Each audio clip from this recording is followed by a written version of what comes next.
Purusham Namaham Bhajami Govindam Hari Purusham Namaham Bhajami Andani Yasa Sakalen Priya Priti Manti Vasyanti Panti Kayanti Jiram Naganti Ananda Chinmaya Sadhu Jala Vigrahasya Govindam Adi Purusham Amaham Bhajami Govindam Adi Purusham Amaham Bhajami Govindam Adi Purusham Namaham Bhajami Govindam Hari Purusham Namaham Bhajami Govindam Hari Purusham Namaham Bhajami Govindam Hari Purusham Namaham Bhajami Govindam Hari Purusham Namaham Bhajami Govindam Hari Purusham Namaham Bhajami Govindam Hari Purusham Namaham Bhajami Govindam Hari Purusham Namaham Bhajami Govindam Hari Purusham Namaham Bhajami Govindam Hari Purusham Namaham Bhajami Govindam Hari Purusham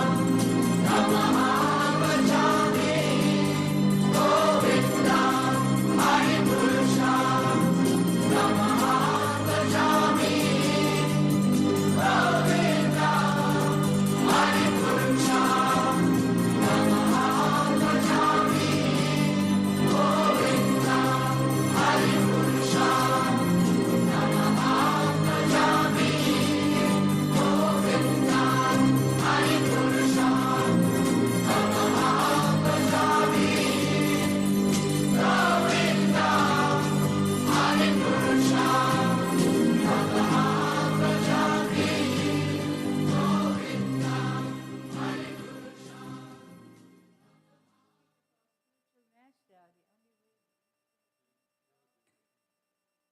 I bow down to his lotus feet with great awe and reverence. By his grace one can cross the ocean of material suffering and obtain the mercy of Krishna. My only wish is to have my consciousness purified by the words emanating from his lotus mouth. Attachment to his lotus feet is the perfection that fulfills all desires. He opens my darkened eyes and fills my heart with transcendental knowledge.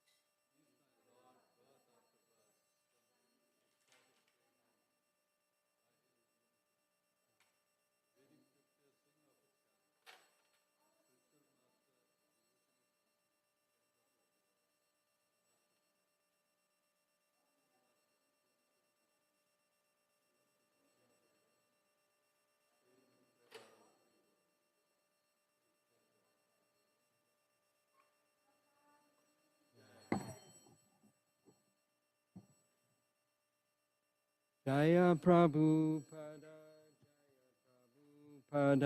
Jaya Prabhupada, Jaya Prabhupada.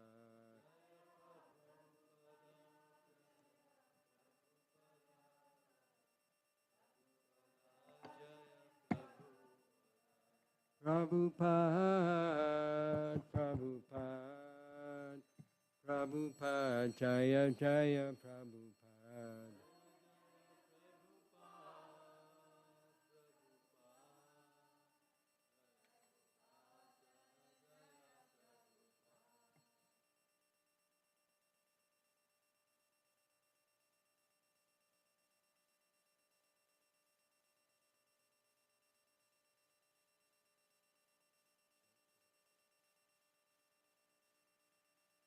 Shri Guru Charana Padma Kevala Bhakati Sadma Prabhupada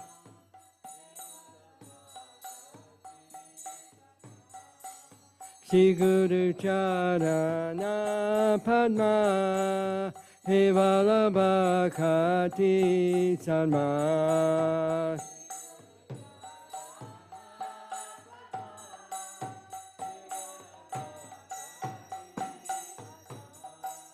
Bando Mui Sabadana Mate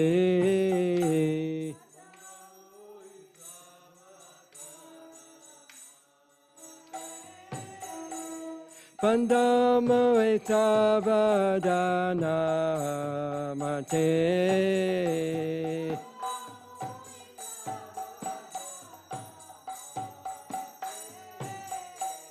Yara Pratsade Bhai E Baba Toriya Yara Pratsade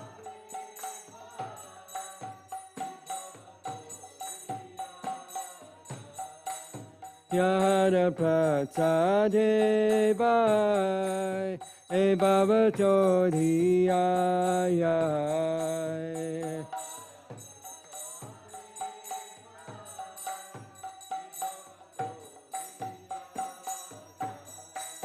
Krishna Prapti Hoya Hoite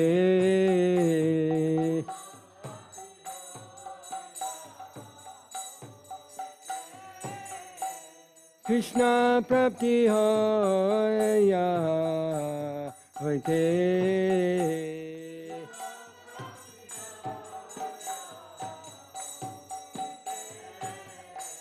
Guru Mukha Padma Vakya Chitete Goriya Kya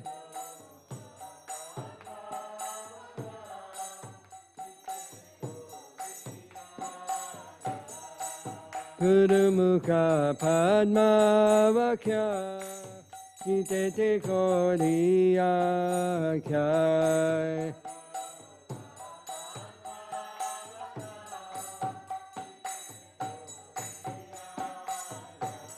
Arana Koriyo Mane Acha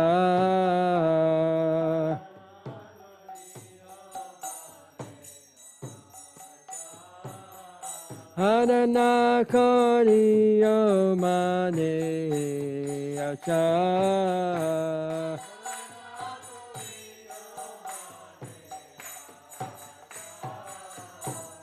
Shri Guru Charane Rati Aise Uttama Gati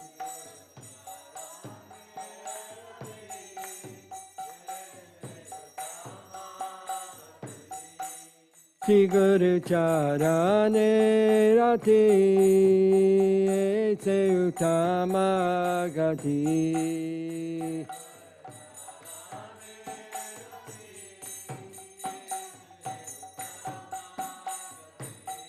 Ye prasade pure sarva asha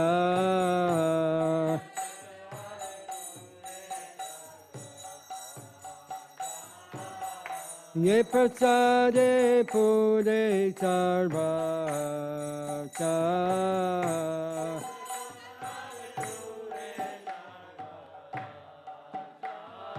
Takudana dilo ye janme janme Prabhu se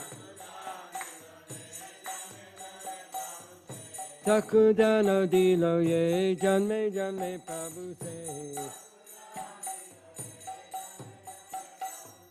Debya gyan hirde prakatito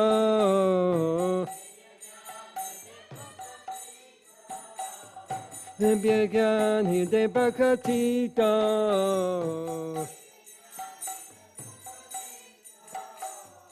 Prema bhakti hoite abhijave nasayate Prema bhaktiya hoite avijja vinasayate. Vede gaya racharito.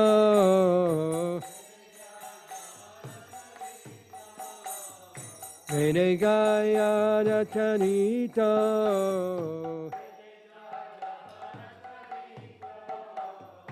Shri Guru Karuna Sindhu Adamachanara Bandhu.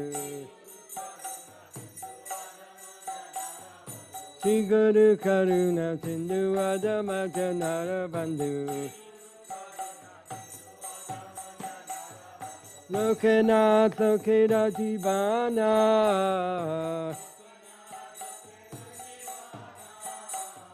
Lokanath Lokeda Jivana.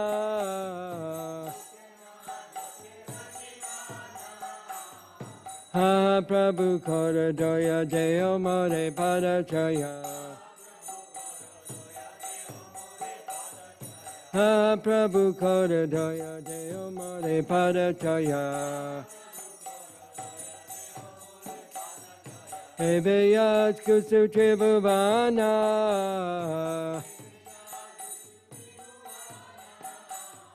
Eveyat Kusutre Bhuvana.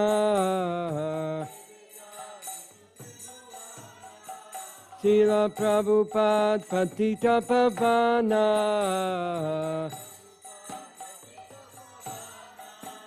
Srila Prabhupada Patita Pavana.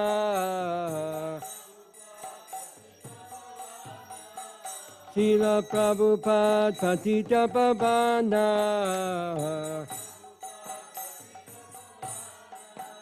Jaya Prabhupada, Jaya Prabhupada, Jaya Prabhupada, Jaya Prabhupada.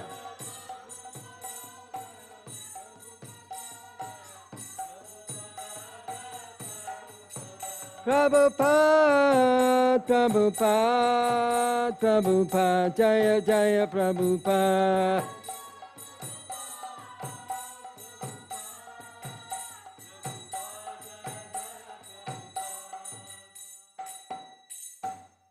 Om Vishnu Padaya Krishna Prastaya Bhutale Srimate Bhakti Vedanta Swami Niti Namine.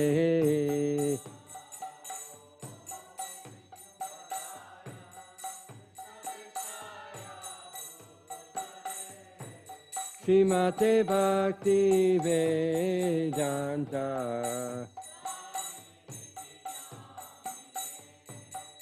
Namaste Saraswati Deve Gauravani Pracharine Nivate Sanyavadi Achachari Satarine.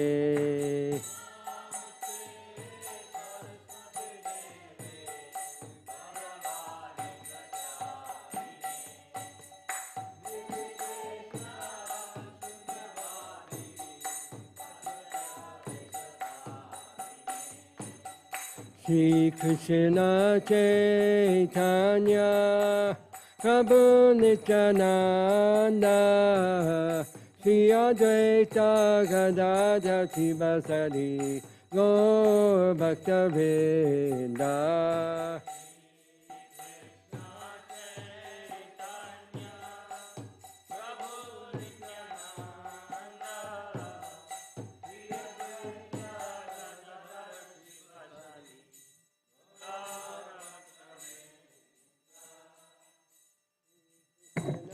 Chaitanya Prabhu Nityananda Shri Advaita Gadadha Sivasari Gaur Bhakta Vrinda.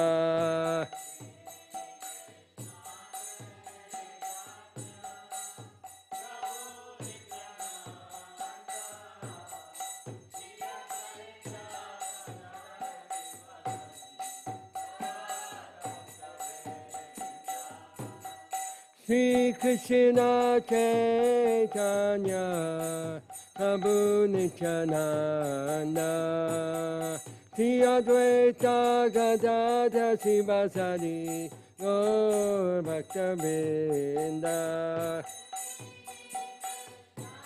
A little faster. Hello?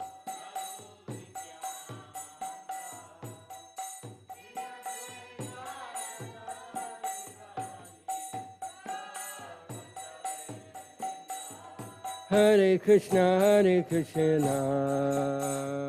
Krishna Krishna, Hare Hare, Hare Rama, Rama Rama, Hare Hare.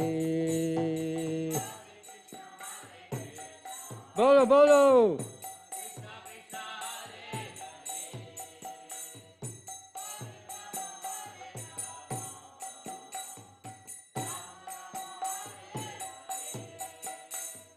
Hare Krishna, Krishna Krishna, Hare Hare, Hare Rama, Rama Rama, Hare Hare. Krishna.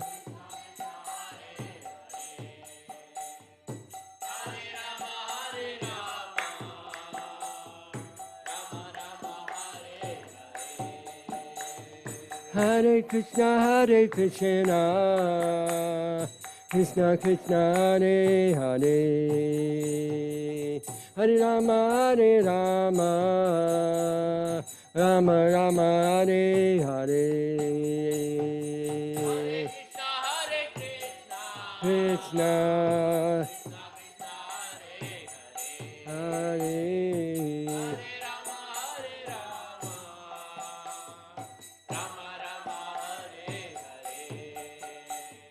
Hare Krishna, Krishna Krishna, Hare Hare, Hare Rama, Rama Rama, Hare Hare. Krishna.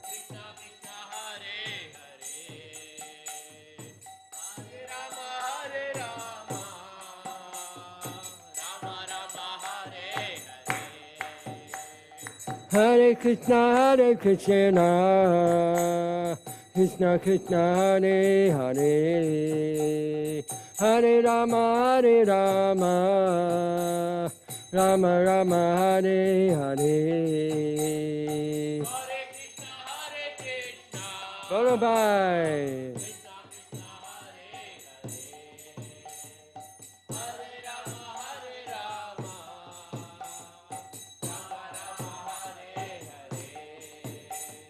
Hare Krishna, Krishna Krishna, Hare Hare, Hare Rama, Rama Rama, Hare Hare. Bolo.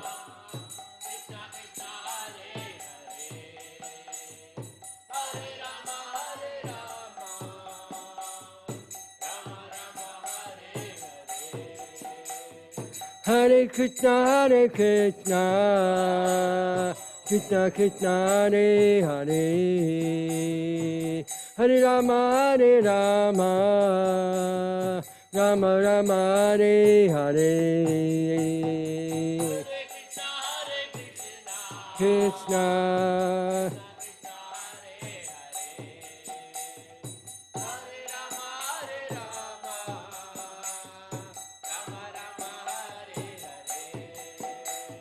Hare Krishna, Krishna Krishna, Hare Hare, Hare Rama, Rama Rama, Hare Hare. Krishna.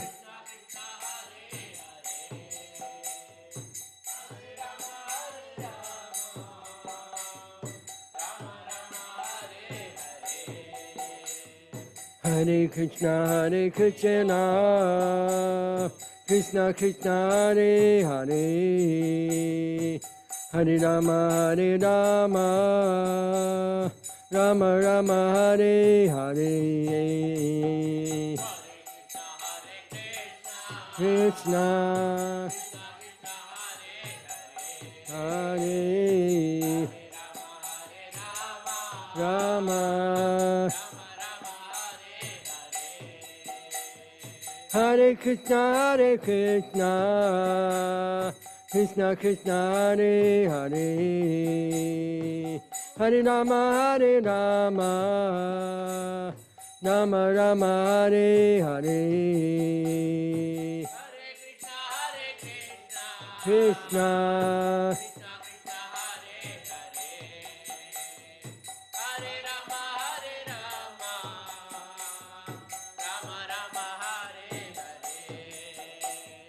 Hare Krishna, Krishna Krishna, Hare Hare, Hare Rama,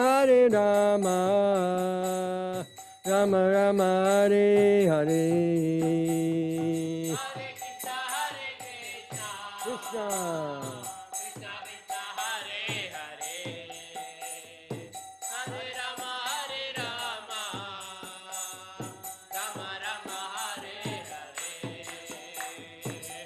Krishna. Hare Krishna, Krishna Krishna, Hare Hare, Hare Rama, Rama Rama, Hare Hare. Krishna, Hare Rama. Hare Krishna, Krishna Krishna, Hare Hare, Hare Rama, Rama Rama, Hare Hare. Krishna, Hare Rama.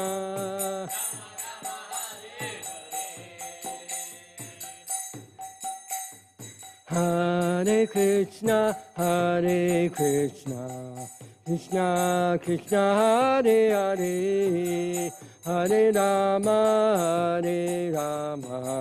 Rama Rama, Hare Hare.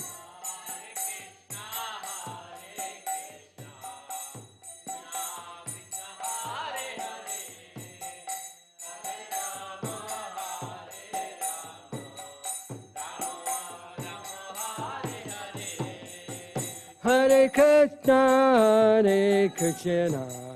Krishna Krishna, Hare Hare, Hare Rama, Rama Rama, Hare Hare. Bolo bolo.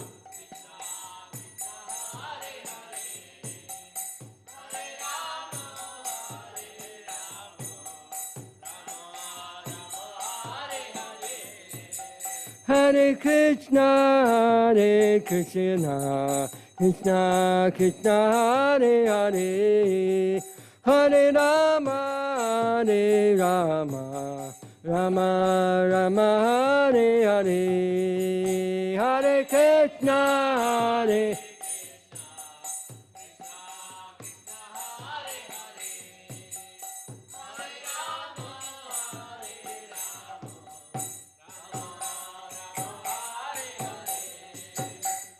Hare Krishna, Krishna Krishna, Hare Hare, Hare Rama, Rama Rama, Hare Hare. Hare Krishna.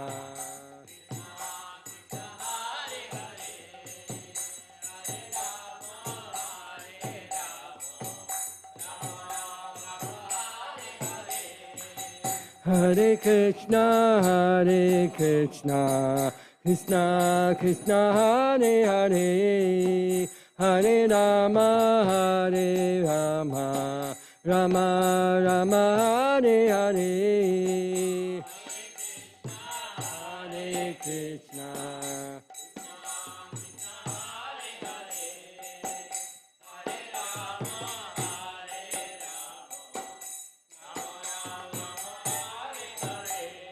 Hare Krishna, Hare Krishna, Krishna Krishna, Hare Hare, Hare Rama, Hare Rama, Rama Rama, Hare Hare, Hare Krishna.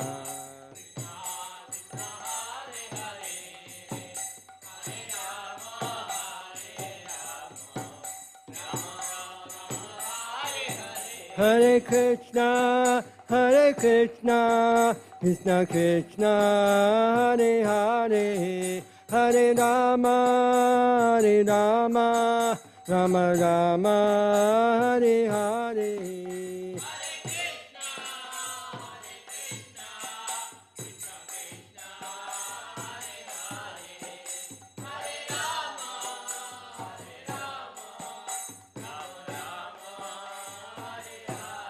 Hare Krishna, Hare Krishna, Krishna Krishna, Hare Hare, Hare Rama, Hare Rama, Rama Rama, Hare Hare.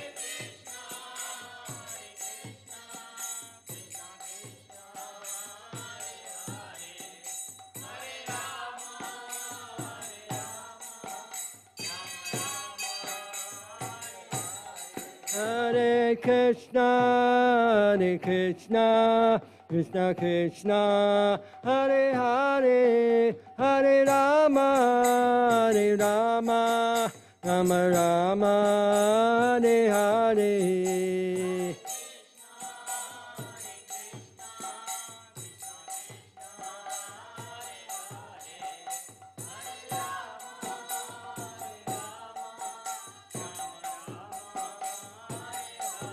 Hare Krishna, Hare Krishna, Krishna Krishna, Hare Hare, Hare Rama, Hare Rama, Rama Rama, Hare Hare.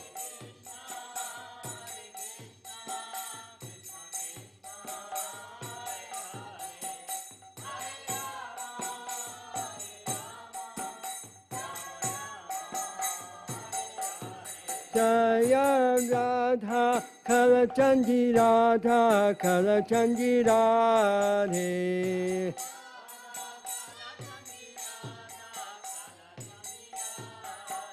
Jaya Radha, Kalachandji Radha, Kalachandji Radhe.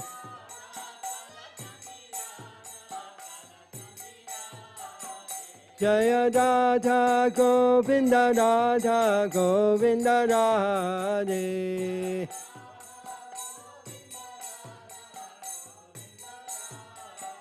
Jaya Jagannath Jaya Jagannath Jaya Baladev Jaya Subhadra.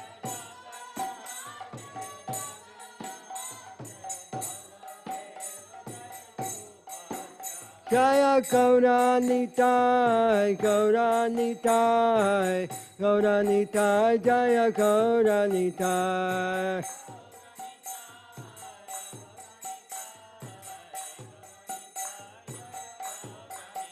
Hare Krishna, Hare Krishna, Krishna Krishna, Hare Hare, Hare Rama, Hare Rama, Rama Rama, Hare Hare.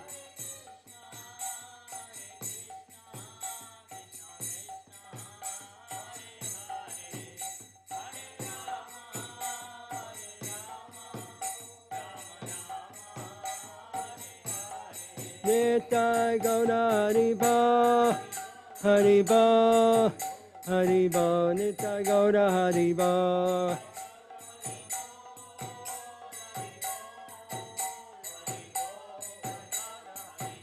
Jaya Bhakti Vinod Thakur Bhakti Vinod Bhakti Vinod Thakur Bhakti Vinod Thakur Bhakti Vinod Bhakti Vinod Jaya Bhakti Vinod Jaya Bhakti Vinod Jaya Bhakti Vinod Thakur Bhakti Vinod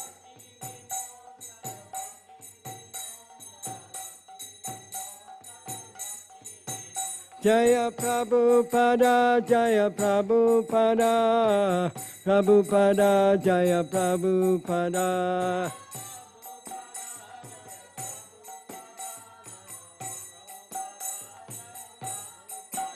Jaya Guru Deva, Guru Deva, Guru Deva, Jaya Guru Deva.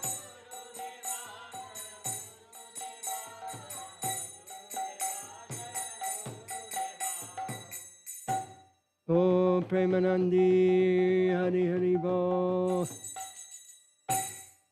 Jayam Vishnupad, Paramahansa, Purvakacharya, Asatara Sata Sri Srimad. His Divine Grace, Srila A.C. Bhaktivedanta Swami, Srila Prabhupada Ki Jai. Jayam Vishnupad, Paramahansa, Purvakacharya, Asatara Sata Sri Srimad. His Divine Grace, Srila Bhakti Siddhanta Saraswati Goswami Prabhupada Ki Jai. Ananta Koti Vaishnavinda Ki Jai. Namacharya Srila Haridas Thakur Ki Jai. Prem se kaho Sri Krishna Chaitanya Prabhu Nityananda Sri Advaita Gadadhar Shivasari Gaur Bhakta Vrinda Ki Jai. Shri Shri Radha Krishna Gogopinath Shai Makunda Radha Kunda Giri Govardhana Ki Jai. Shri Vrindavan Dham Ki Jai, Shri Mayapur Dham Ki Jai, Jamuna Mai Ki Jai, Ganga Mai Ki Jai, Tulsi Maharani Vrinda Devi Ki Jai, Bhakti Devi Ki Jai, Granthad Srimad Bhagavatam Ki Jai, Yuga Dharma Harinam Sankirtan Yogya Ki Jai, Vihamadanga Transcendental Book Distribution Ki Jai, Transcendental Prasadam Distribution Ki Jai, Go Premanandi! Samaveta Bhakta Vrinda Ki Jai. All glories to the assembled devotees. All glories to the assembled devotees. All glories to the assembled devotees. All glories to Shri Shri Guru and Gauranga.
Jaya Radha Madhava Kunja Vihari Jaya Radha Madhava Kunja Vihari Jaya Radha Madhava Kunja Vihari. Can't hear you.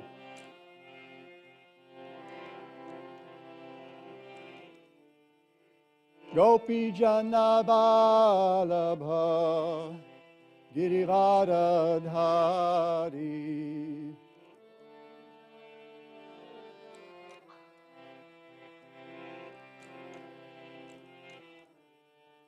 Gopi Jana Vallabha Girivaradhari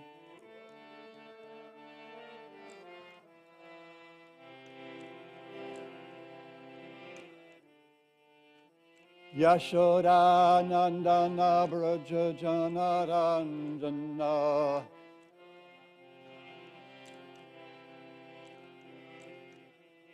Yashoda Nandana Braja Janaranjana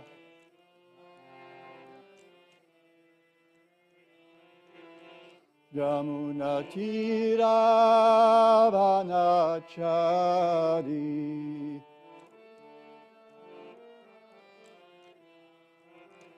Yamuna Tiravanachari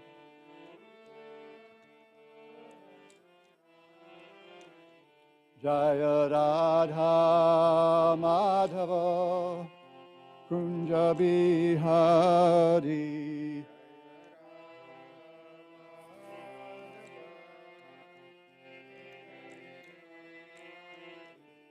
Jaya Radha Madhava Kunja Bihari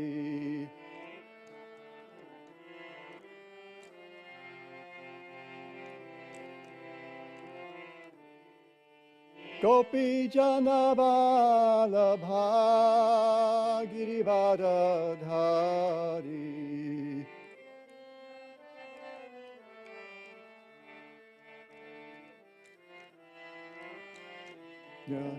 Gopi Jana Vallabha Girivaradhari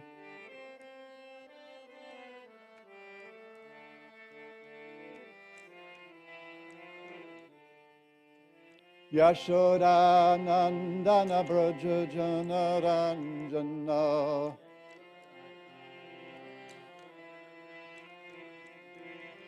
Yashoda Nandana Braja Janaranjana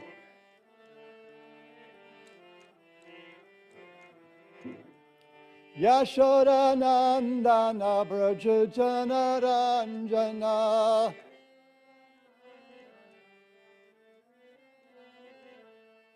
Yamuna Tiravanachari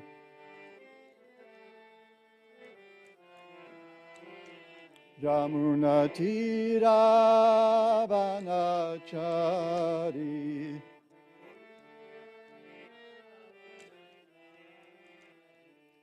Jaya Radha Madhava Kunja Bihari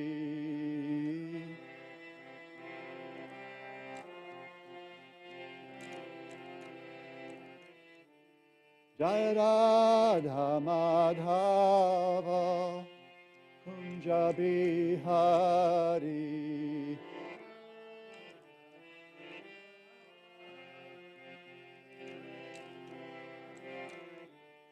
Hare Krishna Hare Krishna Krishna Krishna Hare Hare Hare Rama Hare Rama Rama Rama Hare Hare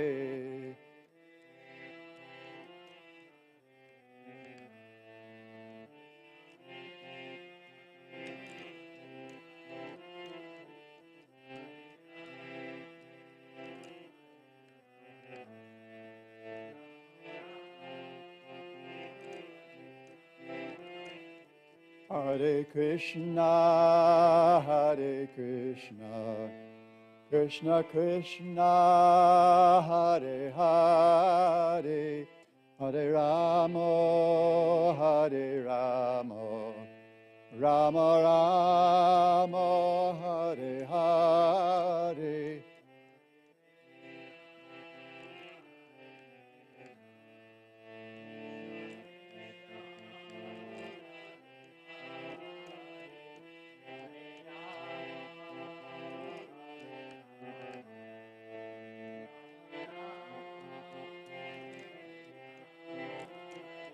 Hare Krishna, Krishna Krishna, Hare Hare, Hare Rama, Hare Rama, Rama Rama, Hare Hare.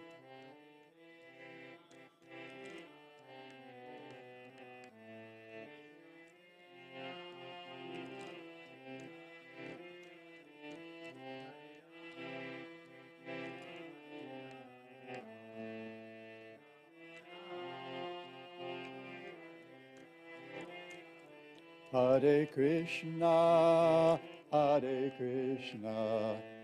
Krishna Krishna, Hare Hare, Hare Rama, Hare Rama, Rama Rama, Hare Hare.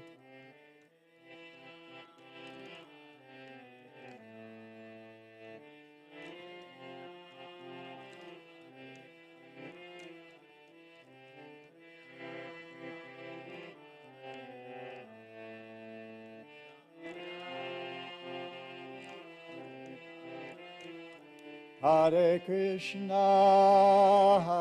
Krishna, Krishna Krishna, Hare Hare, Hare Rama, Hare Rama, Rama Rama, Hare Hare.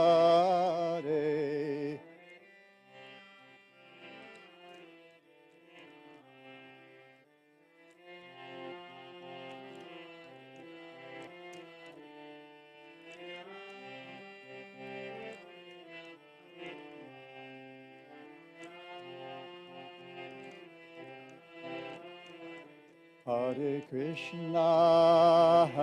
Krishna, Krishna Krishna, Hare Hare, Hare Rama, Hare Rama, Rama Rama, Hare Hare.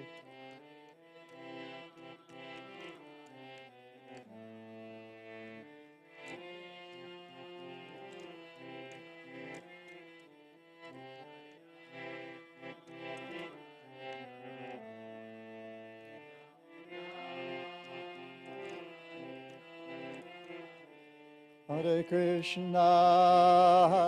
Krishna, Krishna Krishna, Hare Hare, Hare Rama, Hare Rama, Rama Rama, Hare Hare,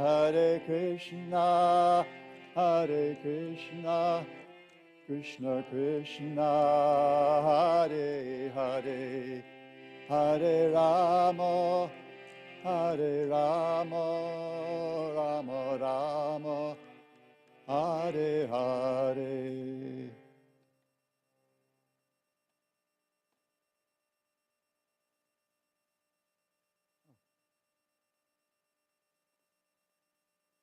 Om Namo Bhagavate Vasudevaya. Om Namo Bhagavate Vasudevaya. Om Namo Bhagavate Vasudevaya.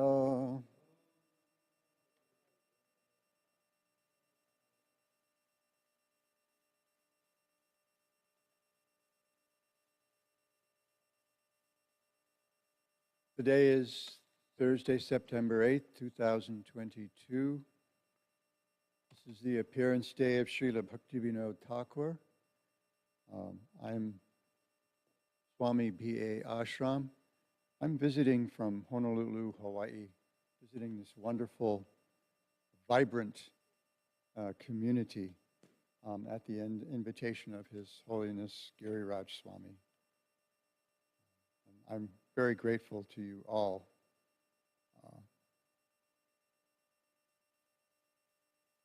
To be able to participate in your programs.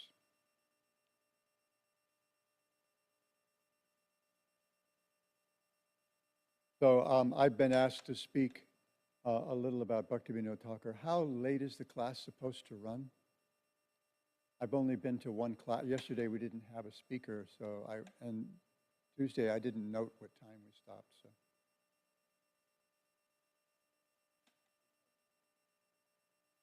Oh, okay.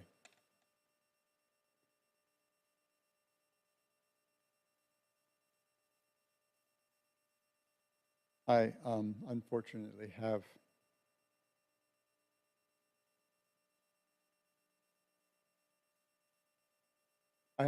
unfortunately have a reputation for not honoring the time limits. But I'll try to behave today, since this is my first chance here.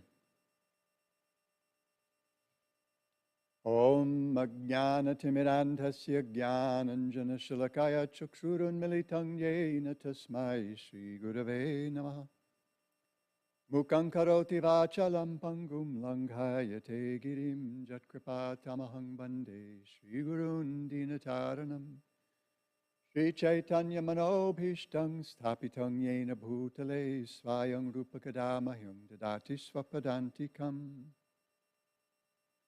Namo Bhaktivinodaya Sachidananda Namane Gaur Shakti Swarupaya Rupa Nugavarayate Vancha Kalpatarubhyascha Kripa Sindhobhya Evacha Patitanam Pavanebhyo Vaishnavebhyo Namo Namah.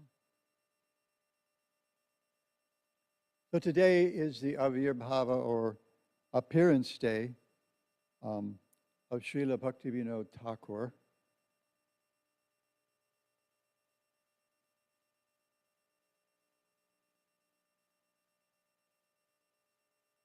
It's difficult, I think, when we have a short time to discern what we'll talk about when we talk about Bhaktivinoda Thakur, because he is in Shri Giriraj Maharaj Ki Jai.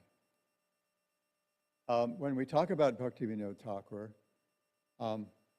because he is an ocean of good qualities, he's a universe of accomplishment. And he is a brilliant moon in the firmament of the devotees of Sri Chaitanya Mahaprabhu. So I thought this morning I would talk a little bit about his impact on the world. I was just going to say on the world of Gaudiya Vaishnavism, but as we can see, actually on the world itself. And about one aspect of his teaching that I intend to immerse myself in soon, and that is Sharanagati. So Bhaktivinoda Thakur was born in 1838. He was born in a family of pious Hindus in Bengal, in Nadia. His family had, from what I understand, mainly become, as was common among Bengalis at that time, Shaktas, worshippers of Durga Devi. So his becoming a Gaudiya Vaishnava was a bit of a conversion. In a sense, we might say Bhaktivinoda Thakur is the first Western convert to Gaudiya Vaishnavism, perhaps. His family was quite well-to-do. They were well-known, and his family's village was devastated by a plague. He's written about this. I was going to say he's written about so many things. As we noted today, I think we shared a biography of Bhaktivinoda Thakur that we can find on the ISKCON Desire Tree website. Gosh, I just lost my train of thought there for a moment. Kids, don't try this at home. Being old is not as much fun as they advertise. What was that? What was I reminded of on that website? Well, that was actually quite an extensive little biography. We had his. I think I was thinking of the extent of his writing. He wrote 100 or more books in Sanskrit, Bengali, and English. And that itself, just the fact that he wrote in English, presages the revolutionary effect that his teaching would have on the world. In his youth, he was sent to Calcutta, where he was educated. He lived among the elite, some of the elite of Calcutta society at the time. And at that time, those elite were being influenced by the English, by Western education, by Western culture, by Western philosophy and Western literature. And Bhaktivinoda Thakur showed himself to be precocious even early on, and quite a brilliant person, kind of an intellectual sponge. He was able to absorb everything that he was exposed to, assimilate it, and then at a certain point, while under the influence of these Calcutta elite, they were referred to it back then as the Bhadraloka, he didn't think that Hinduism, and especially Vaishnavism, especially Gaudiya Vaishnavism, was a very worthy pursuit, very worthy path. There was some influence among Hindus at the time, especially, and certainly among the Westerners, that Krishna's character was not very good. I'm sitting here looking directly at Krishna dancing with unmarried ladies and other men's wives in the middle of the night. And then a little later, when he was a little more mature, he married a very large number of women. And some people suppose it was to enjoy, but actually it was simply a matter of giving shelter to those who sought it. We know that Rukmini Devi actually approached Krishna, although we think of her as rather demure. We know that even when he joked with her, she would faint. She was so sensitive. Still, when she realized that she was about to be married by her family to Shishupal, who was not at all favorable to Krishna, she directly approached Krishna. She boldly approached Krishna and said, "You'd better come snatch me away before this jackal comes and takes his prize. I rightly belong to you." And so Krishna did. So this was Krishna giving shelter to those who sought that shelter. Still, people misunderstand because they don't have proper guidance. And so they assumed that Krishna was as Lord Chaitanya said in the last of his 8 Shikshastakam prayers, he was the Lampata. He was a bit of a rascal, a rounder. So And it certainly seemed like that in Vrindavan. If you read his pastimes with the gopis without the proper guidance. If you read with the proper guidance, this is the most purifying thing you can read. We're sometimes warned against hearing the rasa dance, but we're actually warned against hearing the rasa dance prematurely and improperly. But at the end of the rasa dance, of his narration of the rasa dance, Shukadev Goswami is asked by King Parikshit, I'm a little confused, he says. Krishna is the Dharma Setu. He's like the bridge to Dharma. Think of him as the representation of Dharma. So how is it that he's hanging out like this in the middle of the night with all these ladies who are not his wives?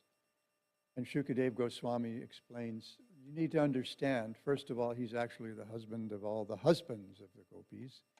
But more to the point, he refers to these pastimes as Vikriditam to Vishnu, that these pastimes of Vishnu, when heard properly, when heard from the proper source in the proper submissive mood, are so purifying that they pull out by the root the actual disease in our heart, which is lust.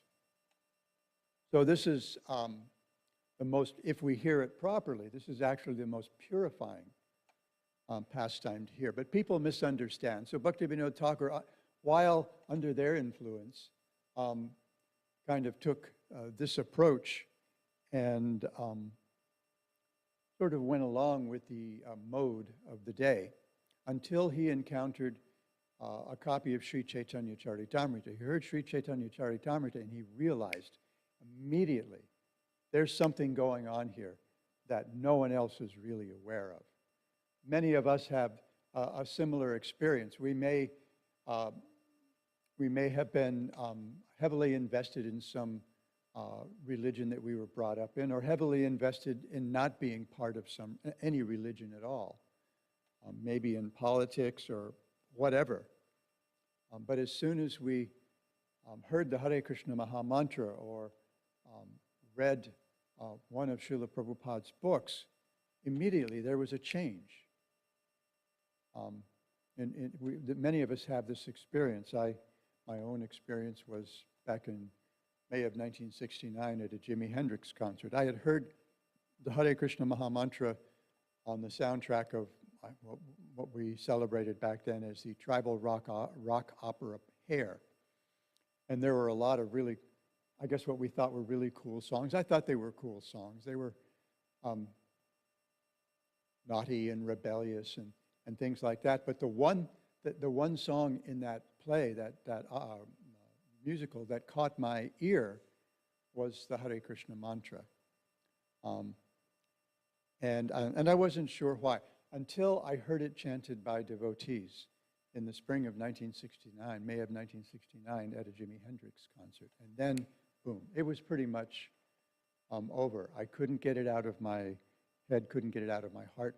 So when Bhaktivinoda Thakur encountered Sri Chaitanya Charitamrita, it changed his life, and he actually took great pains to seek out a copy of Sri Chaitanya Charitamrita.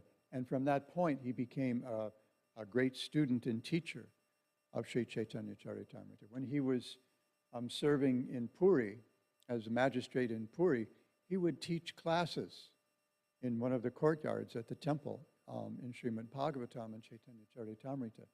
And of course, at that time, he hadn't been initiated yet.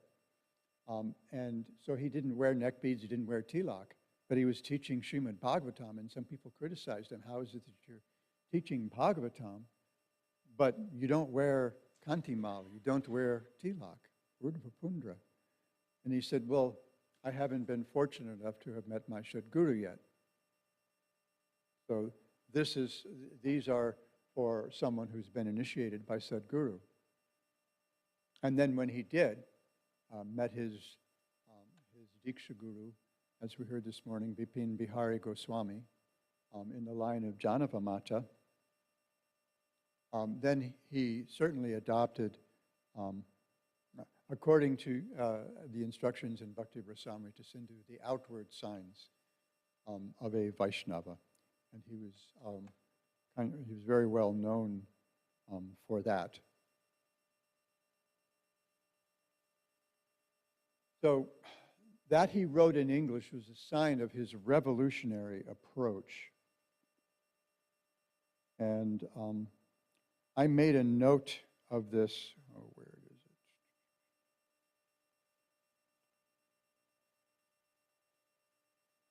I made a note of this in an essay that I wrote many years ago, maybe 20-some years ago, late 90s, I think. It grew out of a talk that I gave at an ISKCON at ISKCON in San Diego, where, oh dear.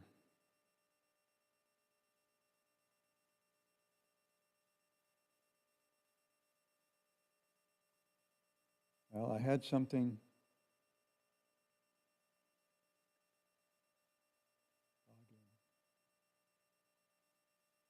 Oh dear. Well, I had something in this essay from a website where it's published. I'm kind of wandering around without my regular stuff. Oh, okay, it'll let me look at it now. So the Ishtagosti was about, I believe it was something about taking association from sadhus outside ISKCON. And I was implored to speak because the devotees liked me and respected me, and they wanted my voice to be part of this meeting. And what I chose to do was to give a short talk about how Srila Prabhupada's contribution to Krishna consciousness is unique, therefore his association is unique. So I called it Considering the Mercy of Srila Prabhupada.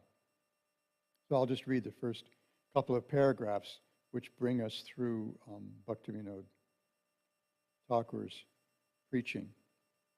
About 500 years ago, Lord Krishna personally appeared as Sri Chaitanya Mahaprabhu in the place of the avatar for the age of Kali. Lord Chaitanya had two purposes for coming: to experience firsthand the bliss of serving Krishna and to spread pure love of Krishna, which is very rare. Writing about Lord Chaitanya's plan for making his mercy widely available, Srila Krishnadas Kaviraj Goswami says, Sri Krishna Chaitanya Doya Koroha Bichar, Bichar Kurile Chitte Pave Chamatkar. If you are indeed interested in logic and argument, kindly apply it to the mercy of Sri Chaitanya Mahaprabhu. If you do so, you will find it strikingly wonderful. I opened with this because I wanted to frame this. I ended up closing by saying that if you examine carefully the mercy of Srila Prabhupada, you will find it strikingly wonderful. So I wanted to open with this. Actually, Lord Chaitanya revolutionized Vaishnavism. He took Krishna consciousness into the streets when he inaugurated the congregational chanting of Krishna's holy names and deputed bands of devotees to widely preach the glories of Sankirtan and pure devotional service. He himself traveled all over India preaching Krishna consciousness. He specifically deputed Lord Nityananda to preach in Bengal, whereas Lord Chaitanya's direct followers came mostly from higher social classes. Lord Nityananda made absolutely no distinction. He approached anyone and everyone, as demonstrated in his pastime with Jagai and Madhai, and implored them to take up devotional service to Krishna, accompanied by chanting Hare Krishna. In the mid-19th century, Satchidananda Bhaktivinoda Thakur saw that Lord Chaitanya's teachings had become distorted in several ways and had fallen into disrepute. He conceived a dynamic plan to spread the glories of devotional service to everyone around the world. Part of his program was a modern approach to presenting Krishna consciousness. Yesterday I began participating in a course sponsored by the Shastric Advisory Committee on Vaishnava hermeneutics. Hermeneutics means how we understand and explain a text, particularly a religious or a literary text. And Radhika Ramana Prabhu was pointing out that the purpose of courses like this are both to preserve the Siddhanta given by our parampara and to provide the freedom for creative presentation so that we're not locked in a box, we're not locked in a cage. We know where the boundaries are, and then we're able to push the envelope a little bit in creative ways, as Bhaktivinoda Thakur did, as Srila Bhakti Siddhanta Saraswati Prabhupada did, and as our A.C., His Divine Grace A.C. Bhaktivedanta Swami Prabhupada did. They, all of them, made bold departures from the traditional presentation of Gaudiya Vaishnava teachings. Bhaktivinoda by teaching in English, trying very hard to reach Western intelligentsia. As we know, he sent several copies of his one book that had an English, very extended English introduction, which was a short presentation of the life and teachings of Lord Chaitanya Mahaprabhu, which my friend and Atma Pradarshaka Guru Gaur Sundar Prabhu discovered at the, what is the name of that university in Toronto? The library of some university in Toronto. It had been sent to several intellectuals and a number of university libraries around in the West.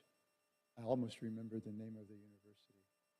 It'll come to me tonight as I'm trying hard to fall asleep.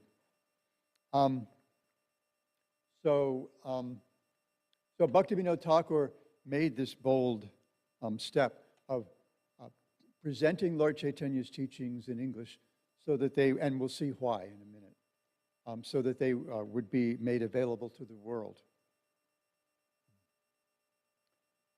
He presented the philosophy of Srimad Bhagavatam in a way that even those who were influenced by modern Western philosophies, both in India and abroad, could appreciate it. Essential to Bhaktivinoda's revolutionary view was the understanding that Lord Chaitanya was not exaggerating when he said that his name would be sung in every town and village around the world. He wrote about Krishna Bhakti not only in Sanskrit and Bengali, but in English as well. He sent some of his books to universities and prominent thinkers in Europe and North America. Bhaktivinoda wrote in his monthly journal, Sadjanatoshini, Srimad Mahaprabhu did not descend with his associates to deliver a certain number of human beings in the land of India, but rather his purpose was to deliver and uplift all living beings in all countries of the world by practicing the eternal religion of all souls. How would we say that in Bengali? Jaiva Dharma, right? And among Bhaktivinoda Thakur's so many writings, which are just mind-blowingly brilliant. Every time we read any of Bhaktivinoda Thakur's writings, it changes our heart. Was this what appears to be a devotional novel, although many devotees have said whatever appears in the mind of Bhaktivinoda Thakur is not fiction. He quoted a verse from Chaitanya Bhagavat in which the Lord predicted, "My name will be preached in all the countries and towns that exist throughout the world." Bhaktivinoda Thakur then expressed his heart's desire. There are many kinds of religion in the world, and among all of them, the highest development of religion is the congregational chanting of the Supreme Lord's divine names. Of this there is no doubt. Alas, when will that day come when greatly fortunate souls in countries such as England, France, Russia, Prussia, and America will take up banners, kettle drums, mridangas, and kartals, and thus cause the ecstatic waves of Harinam Kirtan and the singing of Sri Chaitanya Mahaprabhu's holy name to rise in the streets of their towns and cities. Oh, when will that day come when pure and transcendental Vaishnava Prema will be the only religion of all souls, and the tiny sectarian religions will meet in the unlimited and universal religion of Vaishnavism as rivers merge into the great ocean? Oh, when will that day come? Well, 1965, right? When His Divine Grace A.C. Bhaktivedanta Swami Prabhupada, under the influence of Bhaktivinoda Thakur and Bhaktisiddhanta Saraswati, his son and disciple, got on a freighter, pressed this wealthy woman who owned a shipping line to give him passage on one of her ships so that he could go to New York City and spread Krishna consciousness throughout the world from what was considered then to be the most important city in the world. Srila Bhaktisiddhanta Saraswati Thakur sometimes expressed that if he had another 10 years to live, he would like to spend them in America. He would like to spend them in New York City and America, because by that time, America, the United States of America, had become the most important country in the world. And Srila Prabhupada's godbrother, Bhakti Rakshak Sridhar Goswami, observed that your Srila Prabhupada, our Swami Maharaj, has given our Guru Maharaj those 10 years and an extra 2 because of his 12 years of preaching all over the world. So Srila Prabhupada brought that to fruition. And then I continue. What I do is I make a progression through Bhaktivinoda Thakur, Bhaktisiddhanta Saraswati Thakur to Srila Prabhupada's revolutionary preaching that actually brought Krishna consciousness now, kind of, to all 7 continents on this little planet, because some devotees got on a ship that sailed past Antarctica, and so they took the Sankirtan movement even to Antarctica now. So his approach was quite revolutionary. As I mentioned, he finally took initiation from Bipin Bihari Goswami, and later found even greater inspiration in the person of, Jagannath Das Babaji, thank you. See, not as much fun as advertised. And so Bipin Bihari Goswami's lineage from Janava Mata at that point was pretty much traditional Jati Gosai lineage. You know, the teachings are passed down largely by birth.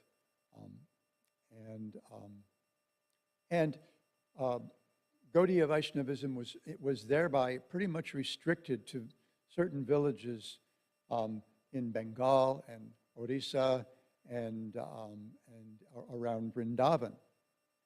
And no one really saw this instruction of Lord Chaitanya's in Sri Chaitanya Bhagavat. No one took it seriously. No one apparently took it literally. Even among Srila Prabhupada's godbrothers, some of them admitted, we saw this as a little hyperbolic. Every town and village around the world, how is that possible? But they admitted that Srila Prabhupada took it very seriously, took it not just literally, but very seriously. As I sometimes observe, Srila Prabhupada was given a suggestion by Bhaktisiddhanta Saraswati Thakur to preach to English-speaking people, educated and English-speaking people, both at the beginning and the end of his association with Srila Saraswati Thakur. And this instruction that he got at the beginning, this was something that Srila Bhaktisiddhanta Saraswati Prabhupada, suggestion he made to a group of young men, and we can assume that he probably often made such an instruction to young men. Srila Prabhupada took it very seriously and challenged it. He didn't just let it go, wash through him, but he took it very seriously and he challenged it. Well, how is that possible? We're a dependent nation. We're a colony. We're a British colony. Who's going to take us seriously? We're like third-rate, backbench country. Nobody's going to take us seriously. And and because Srila Prabhupada at the time was a member of Gandhi's Swaraj movement, his movement for Indian independence. And so this was a big concern. He was dressed in khadi and following Gandhi in so many ways. He actually even abstained from accepting his degree from Scottish Church College He did everything, but refused to accept the degree as a demonstration of his non-cooperation with the British. So this was a big thing for Srila Prabhupada at the time. So he challenged Bhaktisiddhanta Saraswati Thakur. And Saraswati Thakur admonished him, no, this is actually the most important, the essential thing that has to be considered. And it can't wait for any political considerations. So Srila Bhaktisiddhanta Saraswati, I wasn't planning to mention this, but how do we leave Srila Prabhupada out of this when we talk about Bhaktivinoda Thakur's revolutionary contribution? There's a story, I had the privilege of editing my sister and friend's Mula Prakriti's book, Our Srila Prabhupada, A Friend to All, which is different devotees who knew Srila Prabhupada before he left India, recounting their interactions with Srila Prabhupada. And one of the devotees she interviewed, Nayanananda Das Babaji, who I had the good fortune to briefly meet while doing parikram on the Bhakti Siddhanta Marg back in 1980. He told a story of a talk that Srila Bhakti Siddhanta Saraswati gave. I think it was shortly after devotees returned from Europe, from their preaching in England and Germany. And he said, so we've made an attempt. It wasn't so successful. It didn't bear the fruit that we might have hoped. But I want to make one prediction. And then he looked in the audience. He scanned the audience and locked eyes in a certain direction, in Babaji Maharaj's direction. And he said, I want to make this prediction, that the next one of my disciples who crosses the ocean will bring the entire world back, will bring the whole world back with him. And Babaji Maharaj looked to see who Srila Saraswati Thakur could be looking at. And he saw that sitting right in front of him was his godbrother Abhay Charan Babu, our Srila Prabhupada. And he said, so our Swami Maharaj has actually done this. He's actually fulfilled the instruction of Srila Bhaktisiddhanta Saraswati Thakur. And this was such an important thing for Srila Bhaktisiddhanta Saraswati Thakur because this was the instruction that was given to him by his father and guru, Bhaktivinoda Thakur. And he was reminded of it by his mother on her deathbed. Bhaktivinoda Thakur has instructed you to do this, so you must do it. So this is why Srila Saraswati Thakur was hoping that if he had another 10 years, that he could spend them in America. Because from America, Krishna consciousness, he thought, would spread all over the world. So, although Bipin Bihari Goswami came from this very traditional line, and there was something of a falling out between them over Bipin Bihari Goswami's very strictly following a traditional idea of where Lord Chaitanya's yoga pit was, where his Lord Mahaprabhu's appearance was made, and this discovery that Bhaktivinoda Thakur made in his heart that was confirmed by Jagannath Das Babaji Maharaj, that it was actually in Mayapur, not in Navadvip, where it had traditionally for the past 300 some odd years been seen.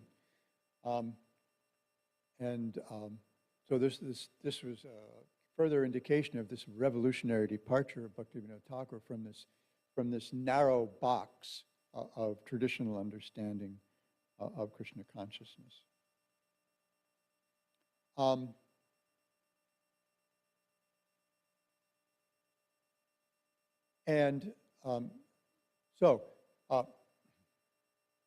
So we see that the influence of Jagannath Das Babaji was actually on Bhaktivinoda Thakur was even more substantial than that of his Diksha Guru, whom he never disparaged.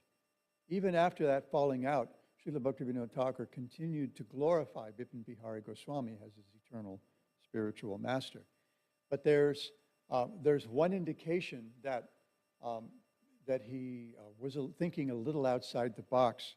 And I was looking for this to try to get a context, because as a former academic and teacher, context is a very important thing to me, and as well as proper sourcing. But my copy of Navadvip Dham Mahatmya is digital and not searchable. And I spent too much time paging through it on my iPad trying to find this verse, and I couldn't. So instead, I just went to where I have it among some verses I chant when I wake up in the morning and when I begin my Seva Puja in the mornings, as a sort of bhuta shuddhi, or purification of my abhiman, my self-conception. And this is an interesting verse. In his Diksha Patra, which is a part of the traditional process of initiation in the Gaudiya Vaishnava line, where the disciple is given the Siddha Pranali, or the lineage of gurus going back to one of the Parishads of Lord Chaitanya, in this case Janava Mata. In both their Sadhaka Deha and their Siddha Dehas, a Siddha Deha is also given to the disciple. And his Bhaktivinoda Thakur's is that of a Manjari. And he wrote, actually, in probably the last thing he wrote, my own determination, I can't remember exactly his Bengali title or exactly the English title, but this is who I am, this is what I'm about. And he said, I will not budge an inch from Manjari Seva, considering Manjari Seva to the divine couple. But in Navadvip Dham Mahatmya, and I wasn't able to find it, so I don't have a context for it, there's this striking verse where he says, Hena dina amar ki hoi beyudoi, hiriba godruma lila shuddha prema moi, gopa sange gopa bhave shuddha prema vase, ekamoni vase vase godruma vase. When will that day come when I will see the pastimes of divine love in Godruma? When will I reside in the abode of Godruma and with single-minded desire serve the Lord in the mood of a cowherd boy? And I'm thinking, this is a Manjari longing for the mood of a cowherd boy. How odd. So this is a kind of a striking departure. Core to Bhaktivinoda Thakur's teachings is one of the angas of sadhana bhakti, which is sharanapati or sharanagati, or surrender to the Lord. And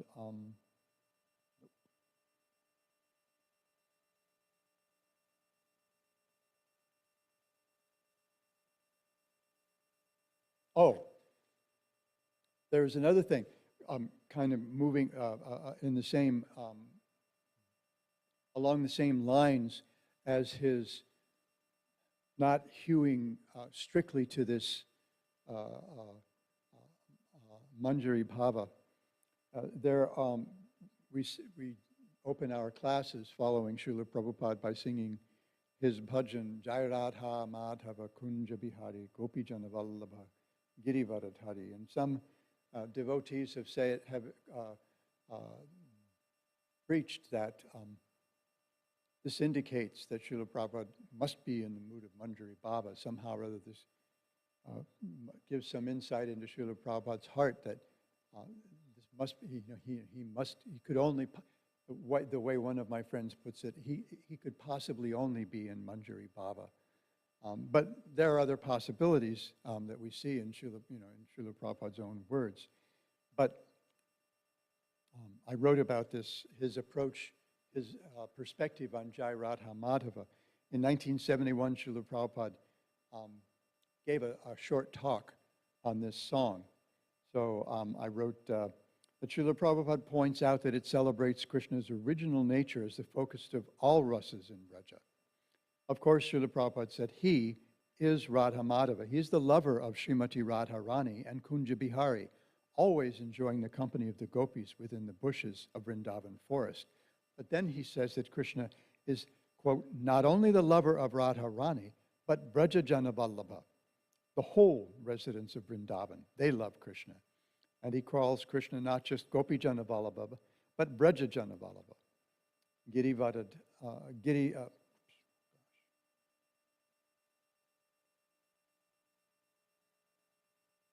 Gopijana Vallabha Girivadadhari. He often seemed to use Gopijana Vallabha and Brajajana Vallabha interchangeably when he sang the song and synonymously. Further, he discusses the name Girivadadhari. As he discusses the name Girivadadhari, Srila Prabhupada does indeed seem to suggest that the Gopijana and the Brajajana are the same, referring to all the residents of Vrindavan generally. He says, Brajajana Vallabha Girivadadhari. When the inhabitants of Vrindavan were in danger, because they stopped the Indra Jagya, and Indra became very angry, Krishna, although he was only 7 years old boy, saved them by lifting the Govardhan hill. So as Gopijana Vallabha, his only business, so he switches, he just said Brajajana Vallabha, and then he says Gopijana Vallabha. His only business is how to protect a Gopijana. So our Krishna consciousness movement is how to become one of the Gopijana. And then he seems to take Brajajana and Gopijana as synonymous, as epithets for the residents of Vrindavan, and then he shows how the song includes those in relationships other than Gopipava. So Gopijana Vallabha, Girivadadhari, and as a child, as beloved child of Yashoda, Yashoda Anandana. Krishna likes to be the child of a devotee. He wants to be chastised from his devotee father and mother. Yashoda Anandana, Brajajana Vallabha, Brajajana Ranjana. As Brajajana's business is how to satisfy Krishna, similarly Krishna's business is how to satisfy Brajajana. And then he points out how Krishna is wandering on the banks of the Jamuna, not just for his gopi girlfriends. Jamuna Tiravanachari. Means that Krishna, the Supreme Personality of Godhead, is wandering on the banks of the Jamuna to please the gopis, the cowherd boys, the birds, beasts, calves. They're not ordinary birds, beasts, calves, or men. So Brajajana doesn't even just mean the human residents of Vrindavan, but it means, it includes everyone. The cowherd men, the cowherd boys, the cowherd ladies, the cows, the deer, the frogs, the creepers, the trees, everyone. And then,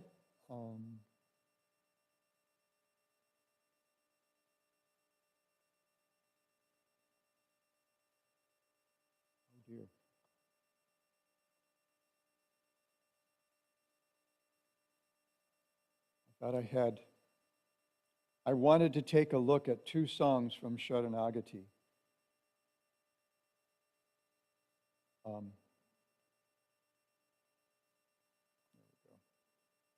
Two songs from Srila Bhaktivinoda Thakur's book of songs exploring Sharanagati. And again, I'm thinking of how this book is framed. So his introductory song, before he starts exploring the 6 angas of Sharanagati, he writes this really nice song.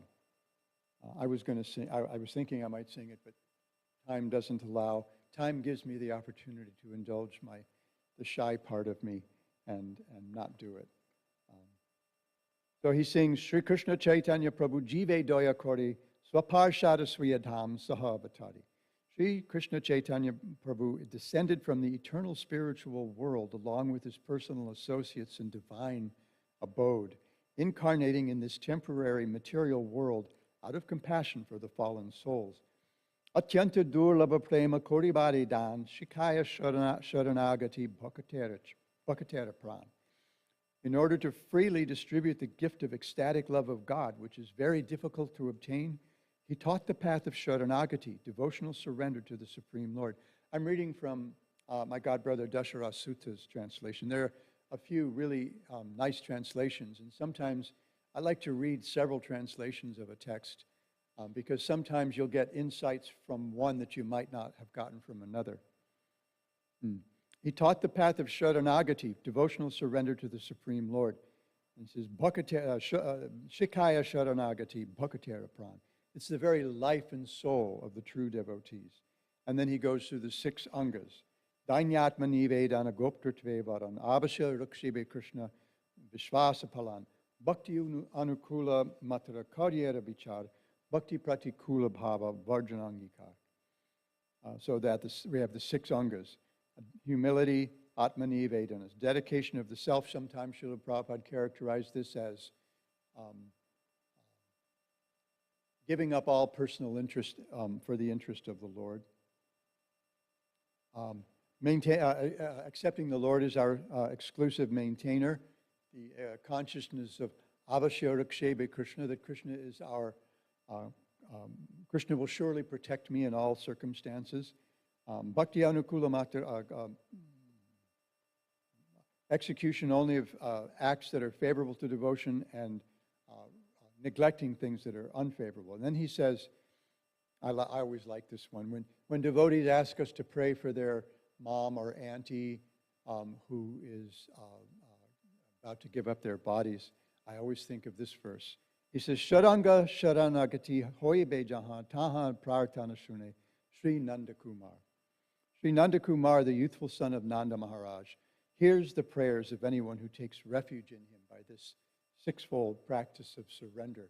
So I think, oh, they're trying to trick me into surrendering to Krishna. Because what's the point of my offering a prayer to Krishna if he's not actually going to hear my prayer? And I've been implored by some devotees with whom I have a relationship to pray for certain things in their lives. And I've undertaken that, so I have to take this Sharanagati very seriously. And then he says, Rupa Sanatana Pade, Dante Trinakori, Bhakti Vinoda Pade, Dahum Padadhori. Bhakti Vinod prostrates himself at the feet of Sri Rupa and Sanatan, places a straw between his teeth, and clasps their lotus feet with his hands. And then, Kandiya Kandiya Bole. There's a lot of Kandiya Kandiya-ing in Srila Bhaktivinoda Thakur's songs, right? Weeping and weeping. Kandiya Kandiya Bole Amito Adham, Shikaya Sharanagati Korohe Uttam. Weeping and weeping. He tells them, I'm certainly the lowest among men. Oh, please make me the worthiest by teaching me the ways of Sharanagati. And then, at the end, after going through all the 6 angas of Sharanagati, Krishna, Bhaktivinoda Thakur closes with a Nama Mahatmya. And I haven't yet completely discerned to my satisfaction the significance of closing like this, but it's quite an amazing song. He celebrates kind of a progressive understanding of the glories and power of the holy name. I'll skip the Bengali because the clock is against me. What power does the name of Krishna possess? My heart constantly burns in the fire of worldly desires, just like a desert scorched by the rays of the sun. The holy name entering the core of my heart through the holes of my ears showers unparalleled nectar on my soul. The holy name speaks from within my heart, moves onto the tip of my tongue, and constantly dances on it in the form of transcendental sound. My throat becomes choked up, my body shivers again and again, and my feet cannot remain still. So here we're seeing the Ashtasatvika Vichar, Vikar, appearing in the devotee. Rivers of tears flow from my eyes, perspiration completely soaks my body, and my skin thrills with rapture. My hairs stand on end, and my complexion turns pale and discolored. My mind grows faint. I begin to experience devastation, and my entire body is shattered in a flood of ecstatic emotion. So this is the Ashtvasattvika Vikar, ending with pranaya, or devastation, death, fainting, in most cases, which appears like death. While causing such ecstatic disturbance, the holy name showers liquid nectar on my heart and drowns me in the ocean of divine love of Godhead. He does not allow me to understand anything, for he has made me truly mad by having stolen away my mind and all my resources. Such is the behavior of him in whom I have taken shelter. I'm not capable of describing this. The holy name of Krishna is independent and thus acts on his own sweet will. In whatever way he becomes happy, that is also my way of happiness.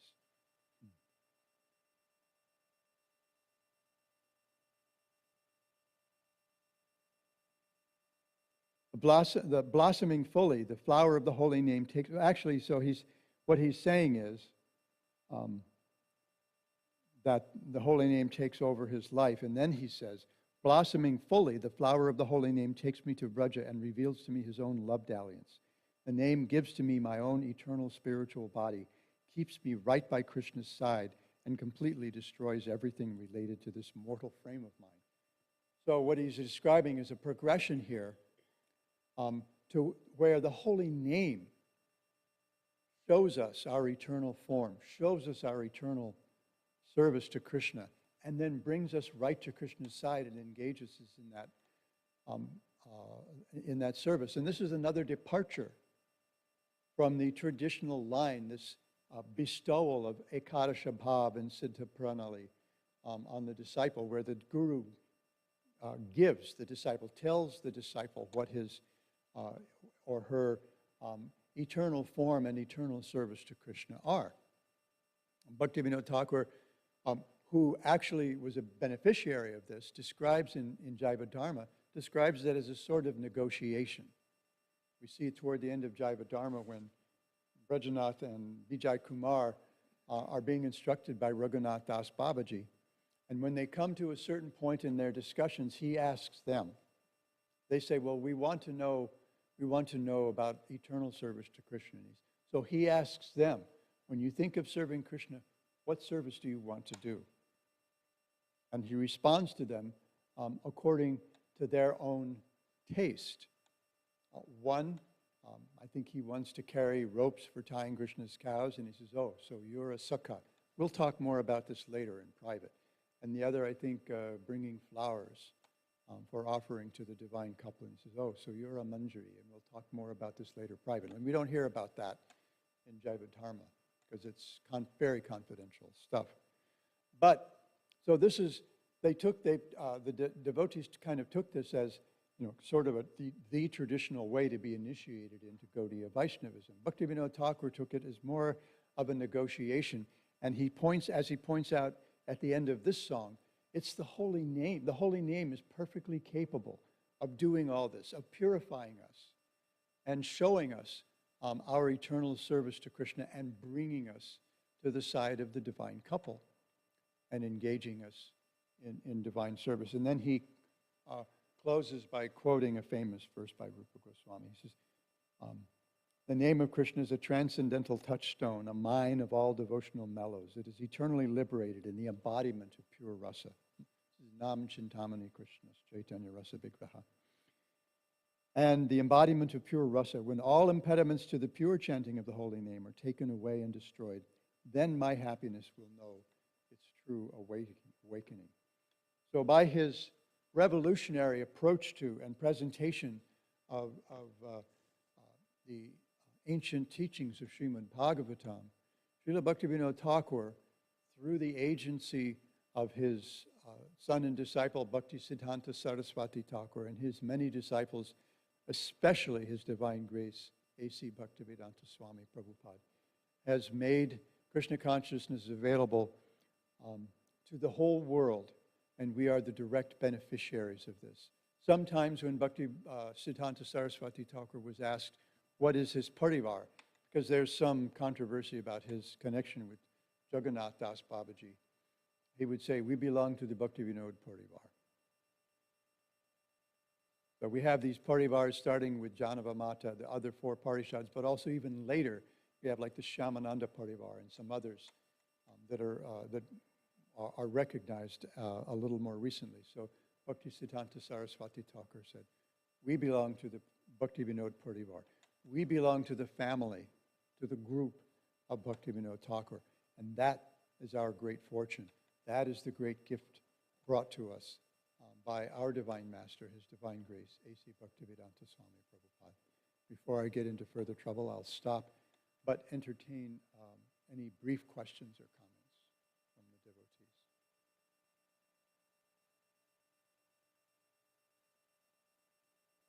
Oh, you're also kind. You don't want to get me into further trouble. Thank you very much. Srila Bhaktivinoda Thakur ki jai, His Divine Grace, A.C. Bhaktivedanta Swami Prabhupada ki jai, Gaur Bhaktivinoda ki jai. Vancha kalpatarudishta kapasana pranam pavanebhyo.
Next is a class from the Chaitanya Charitamrita, Madhya Leela Volume 8, Chapter 20, Text 354 through 356, given by His Divine Grace A.C. Bhaktivedanta Swami Prabhupada, recorded on December 28, 1966, in New York.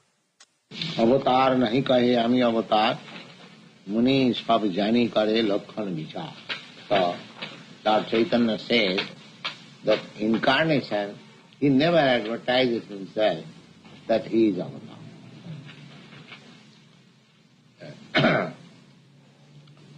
But experienced muni, those who are liberated souls, those who are expert in Vedic knowledge, they understand that this is avatar, an incarnation, by the symptoms, as they are stated in the scriptures. In the scripture, the color, the activities, and the time, and the place, and the parents, everything is described about the incarnation. So that just like everything has to be understood by the symptoms, that is the scientific advancement. Just like a drug is tested in the laboratory, and in the drug, the symptoms and the taste, how it is, how the color changes, how it tastes in the tongue, and everything is described there, so scientists proves, understand the genuineness of a particular chemical by tasting. Similarly, nobody should be accepted as incarnation. That is foolishness. Incarnation, they are stated in the scriptures, their symptoms, everything is there, and one should understand from that. And the avatar never advertised. And anyone who advertises himself that I am incarnation, he should be at once rejected. He should be at once rejected. Jasyavatara gayante sarirasya saririna taithai ratulyati sai bijai dehishu asangati. The first thing is that avatar, incarnation, he hasn't got this material body. The first symptom is. And still the avatar appears before us, because so far our senses are concerned, we can see the material objects. We can see a stone, we can see, wood, we can see water, we cannot see even air, the finer material things, we cannot see mind.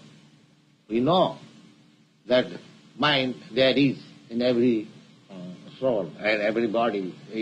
Every one of us has got the mind, but we cannot see. We cannot see the sky. So, in the material world also, there are so many finer things which we cannot see. And what to speak of spiritual? So, that spiritual, Supreme Spirit, when he appears before us, seeable, so that we can see. So, that is his mercy. That is his mercy. Because we cannot see even the soul within ourselves. We are seeing only the body. So what to speak of the Supreme Spirit? That is not possible. Jasyavataragantu saririshu asavina. Therefore, it is the inconceivable power that the incarnation of God appears before us.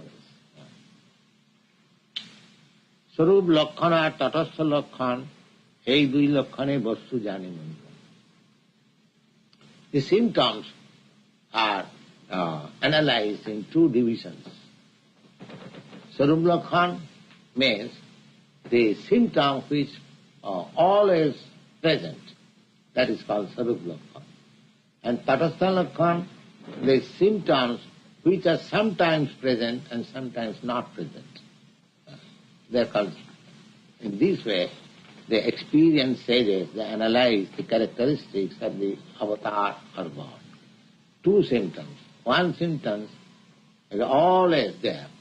As soon as there is God, that constant symptom is there. And there are other symptoms which may appear sometimes, which may not appear. Akriti, prakriti, sarup, sarup lakkhan, karjadvara jnane tatastha lakkhan. Akriti, prakriti. The form, this is called akriti. This is uncommon. God can expand himself in any number of forms. We cannot do that. That is the symptom of God. Akriti, prakriti. Prakriti is nature, supreme nature. As soon as he likes anything to do, he'll do it. There is no impediment. Prasa Sakti Vividha, and he does in such nice way that we cannot conceive how it is being done. Nature's way. Akriti, prakriti. These are tatastha lakkhan and sharup lakkhan. Personal symptoms of God. And karjadvara jnane tatastha. And the activities, just like Krishna when comes as incarnation, his activities and activities of Rama or activities of Nrsimha, activities of Vamana, these activities may differ according to time, according to place, according to the mission. The activities may be different, but their akriti, their feature and their power extraordinary. We should understand very nicely that incarnation means their feature and their nature uncommon. There may be difference. Just like Buddha's activity and Krishna's activity, there is difference. Because Buddha's activity was different because according to the place, according to the time, according to the audience, the activity. Avatar, incarnation comes when there is necessity. Yada yada hi dharmasya glani bhavati. When there is discrepancies in the discharge of the dharma means the prescribed rules by which one can elevate himself to the transcendental life. That is dharma. Religion. Why in human society there is religion? The purpose is to elevate himself to the transcendental position. That is religion. Where there is no such aim to raise one from the fallen condition to the liberated state, that is not religion. That is sentiment. Religion means that one should be raised from the fallen condition to the highest elevated condition. Therefore, there are so many rules and regulations. In the Bhagavad Gita, the Lord says, Jadi chantang brahmacharyam charanti. Jadi chantang. Just open the, I think it is in the 8th chapter. 8th chapter, 15 verse. Open it.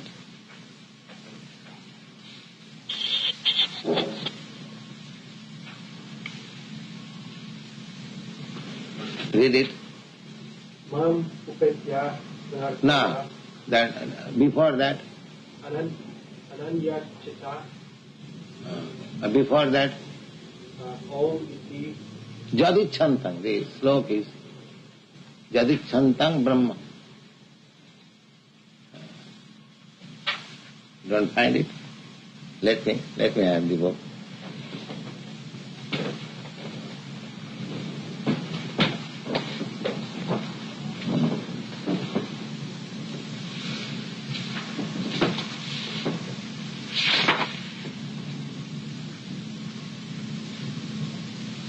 Yes, 11th.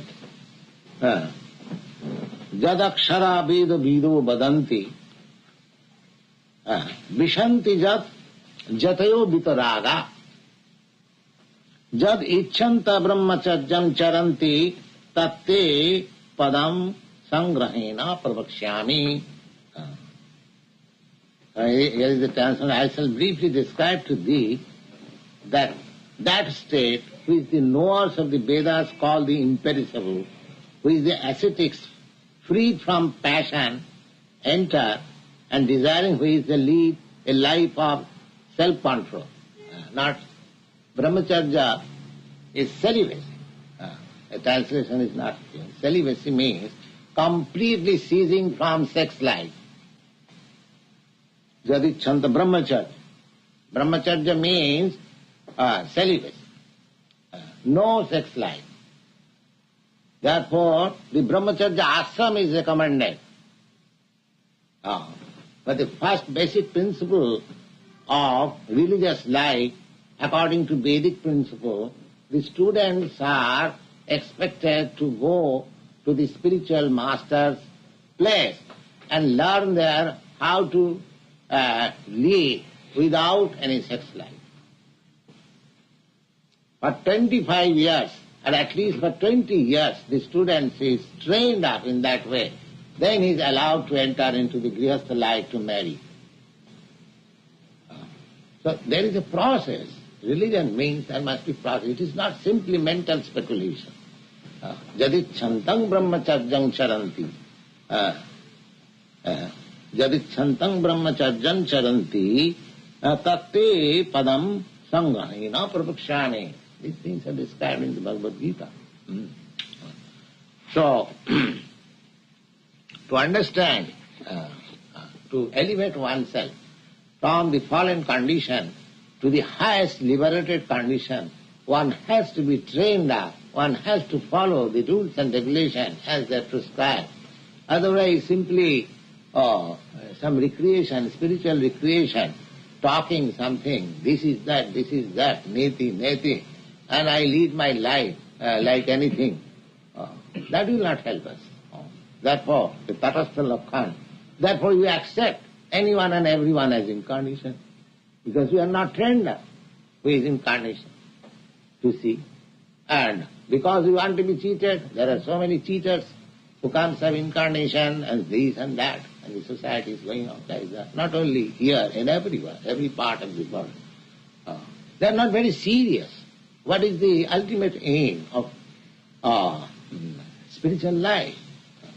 Spiritual life and material life is that when we want to enjoy, when we want to be lord of these material resources, that is material life. And when we want to become servant of God, that is spiritual life. There is no much difference between the activities of material life and spiritual life. Only the consciousness has to be changed. When my consciousness is to lord it over the material nature, that is material life. And when my consciousness is to serve Krishna or the Supreme Lord, so Krishna consciousness, that is spiritual life. So, as there are rules and regulations for accelerating a material possession, material life, similarly, there are rules and regulations for spiritual life also. So, the basic principle is, Jadichantam brahmacharyam charanti. One should be very regular, vitaraga. Vishanti jat jatayo vitaraga. Vitaraga means completely separated from materialistic life. Vitaraga. Raga means attachment. And vita means completely free. Jadaksharang Brahma Vido Bhaganti. Brahma Vida. Brahma, those who are conversant in Vedic literature. Aksharam, Jad Aksharam. The God has his representation in 3 letters. Om, which is sounded, vibrated. Om. There is no difference between Omkar and Krishna. It is admitted in the Bhagavad Gita that Omkarasmi, Akshadanam Omkarasmi. Of all the letters I am the Omkar. So Hare Krishna, Krishna Krishna, Hare Hare, Hare Rama, Ram Ram, Hare Hare. and Omkar, there is no difference. So far the transcendental sound vibration is concerned. But the objective is different. By Omkar, one attains impersonal existence in the Brahma Jyoti. And by chanting Hare Krishna, Krishna Krishna, Hare Hare, one attains a spiritual body, and he is situated in the spiritual planet. We have many times discussed that there are spiritual planets. That is the difference. So far quality is concerned, both of them are spiritual. Omkar or Hare Krishna. So, Bhagavatarambhe Vyas Mangalacharane Parameshwar Nirupila Dui Lakhane. Now, how these two different characteristics of God can be analyzed, that is mentioned in the beginning of the Srimad Bhagavatam. Lord Chaitanya is referring, Lord Chaitanya's mission at preaching was based on 7% on the principles of Srimad Bhagavatam. And Bhagavad Gita is the basic, preliminary study of Srimad Bhagavatam. Therefore, in Chaitanya Charitamrita, you will find most of the parallel passages and evidences offered by Lord Chaitanya. They are from Srimad Bhagavatam and Bhagavad Gita. And some of the Puranas, just like Vishnu Puran, Padma Puran, they are called Sattvic Puran. Puranas in the modes of goodness. There are 18 Puranas, 6 for each quality, modes of the nature. Six Puranas for the persons who are in the modes of ignorance, 6 Puranas for the persons who are in the modes of passion, and 6 Puranas for persons who are in the mode of goodness. Those were actually qualified Brahmins. So Srimad Bhagavatam is called Mahapuranam. Mahapuranam means the topmost of all the Puranas. You have seen the review by the Theosophical Society of India of my books. They have stated this very word, Mahapuranam, Bhagavatam, the Mahapuranam.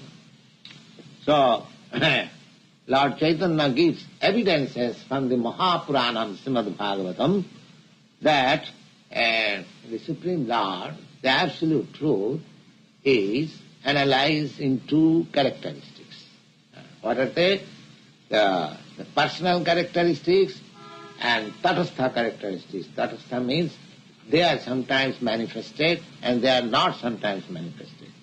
So this material world is the tatastha characteristics. And the spiritual world is the personal characteristics. So our effort is to get out of this tatastha, or I mean to say, tatastha means marginal characteristics, to the permanent characteristics. That is called spiritual elevation. We should not remain in the marginal state, but we should go to the permanent state. Thank you very much.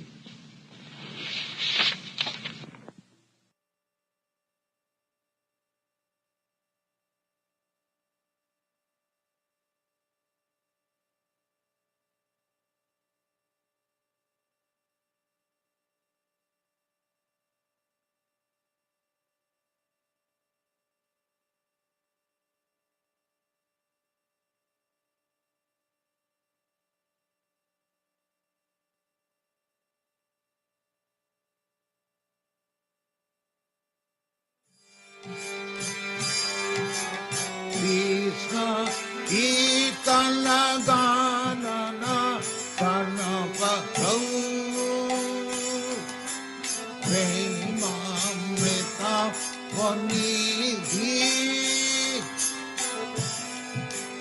Dhira Dhira Jana Priram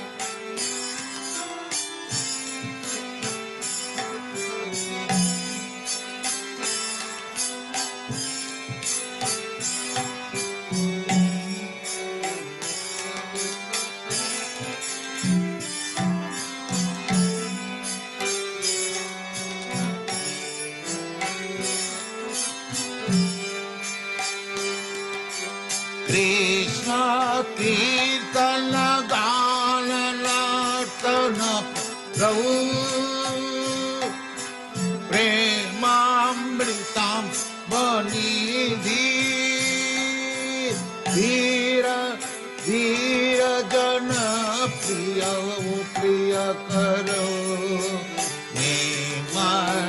करम पूजित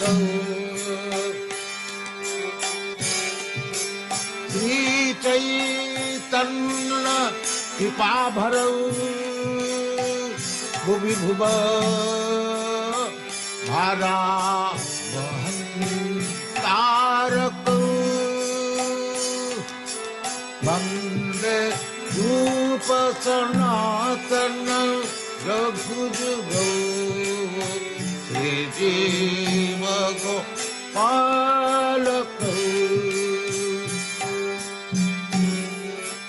वंदे रूप सनातन रघुजुगौ श्री जीव गोपालक कृष्ण कीर्तन गान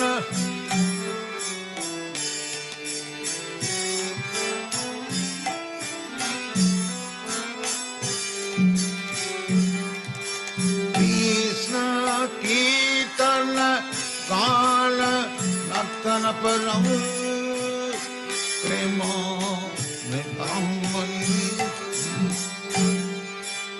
वीर वीर जन प्रिय प्रिय करो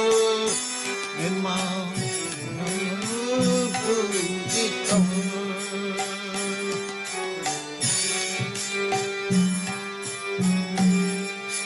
श्री चैतन्य कृपा भरौ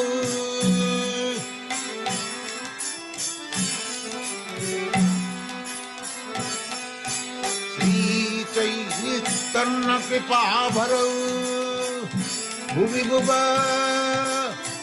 मारव अंतरक वंदे रूप सनातन रघुजुगौ श्री जीव गोपालक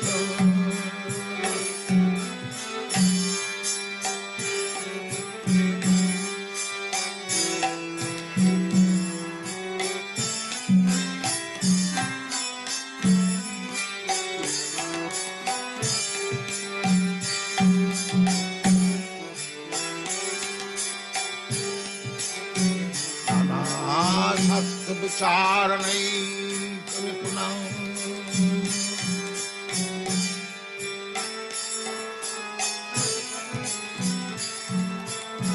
सद्धर्म संस्थापक लोकानां हितकारिणं त्रिभुवने मन्नं शरण करो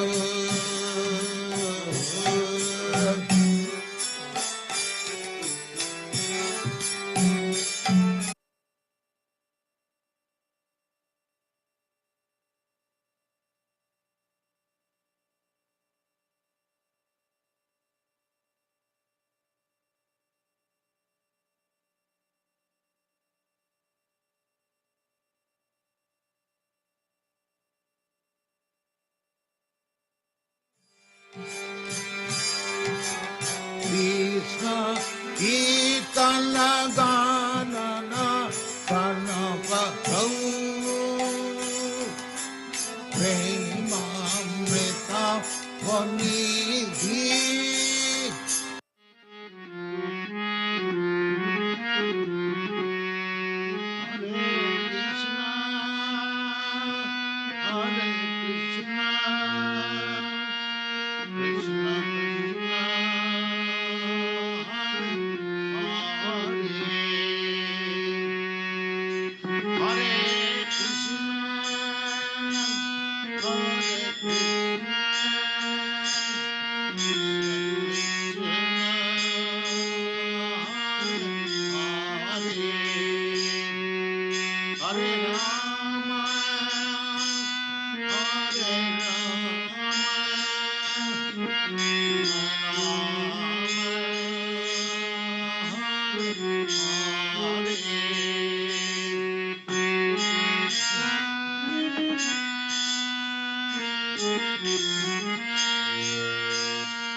Hare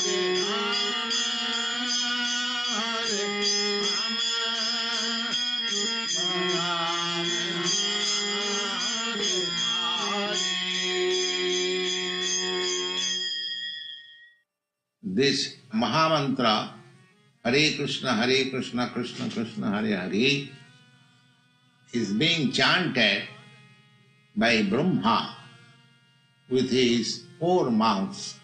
Brahma Jape Chaturmukhe. Brahma means Lord Brahma, and Jape means he is chanting Chaturmukhe with his 4 heads.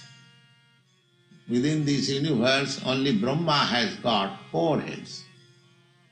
And Lord Shiva sometimes exhibits 5 heads. So, it is explained here that Lord Brahma is also chanting this Hare Krishna, Krishna Krishna, Hare Hare, Hare Rama, Rama Rama, Hare Hare. With his 4 mouths, still he is chanting. He does not think that he is satiated. This transcendental name is so sweet that either you chant with your 1 mouth and 1 tongue, or with 1,000 mouth or 1,000 tongue, still you'll never feel tired. That is the purport of this song.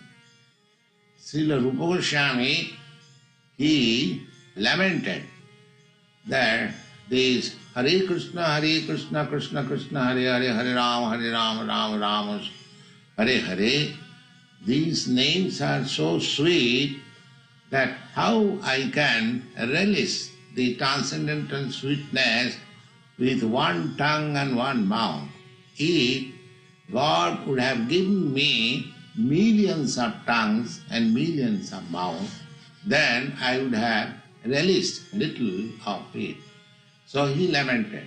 Here also it is said that Narad Muni, he has got always with him a tanbura, and he is traveling all over the universe constantly. He cannot stay in any place more than a few seconds, and he has no companion. And his only companion is that tanpura and chanting Hare Krishna. Therefore it is said here, Narad Jave Bina Jantre, Krishna Krishna Hare Hare. So, all the devotees of the Lord, they are chanting in their own way, still they never feel tired or satiated. That is the significance of transcendental chanting. So, you know this song, Jaya Radha Madhava? Jaya Radha Madhava Kunya Bihari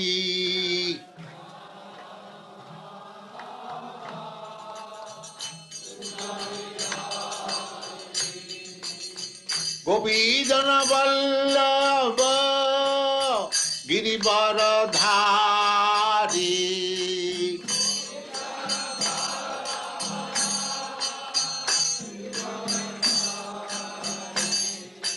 Gopi Jana Vallabha Girivaradhari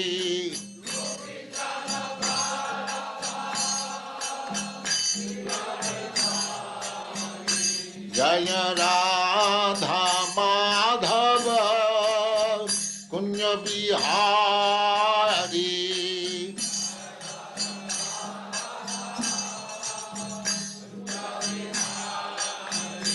Jaya Radha Madhava Kunya Bihari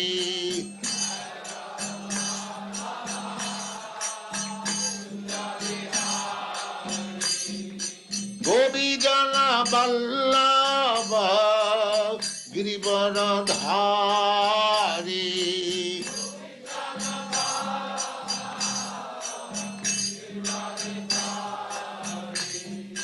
Gopi Jana Vallabha Girivaradhari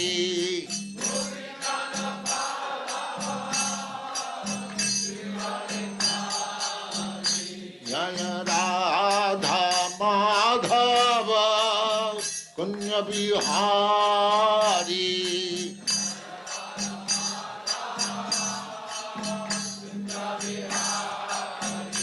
जय राधा माधव कुंज बिहारी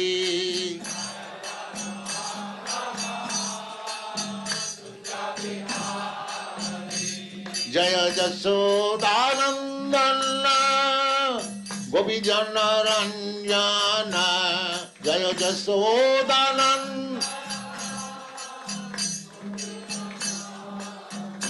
जय जसोदानंदन गोपीजन रंजन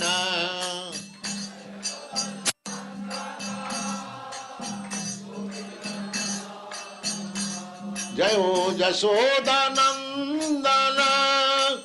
गोपीजन रंजन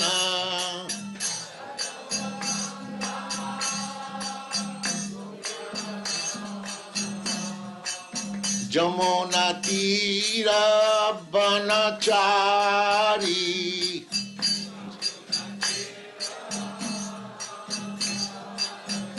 जय जसोदानंदन गोपीजन रंजन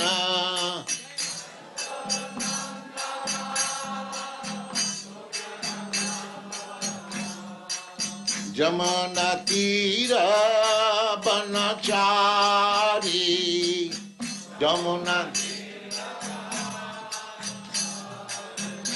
जय राधा माधव कुंज बिहारी जय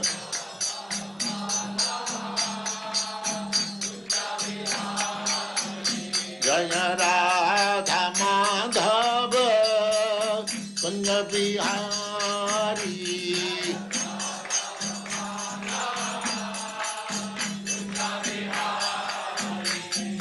ब्रज जन बल्लभ गिरिवरधारी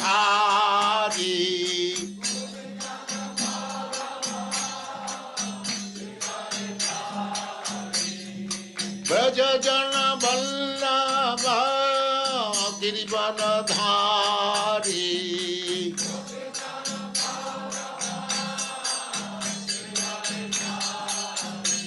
जय राधा माधव कुंज बिहारी जय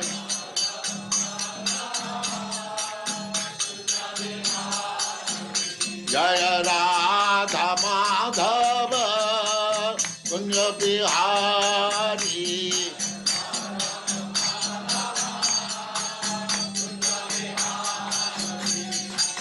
जसोदानंदन ब्रज जन रंजन जसोदानंद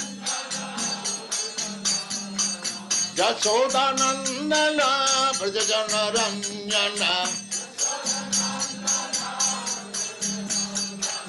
जमुना तीर बनचारी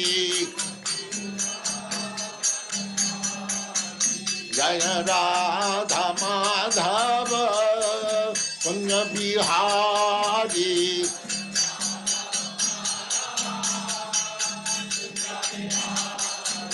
जय राधा माधव कुंज बिहारी जय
Prabhu Nityananda.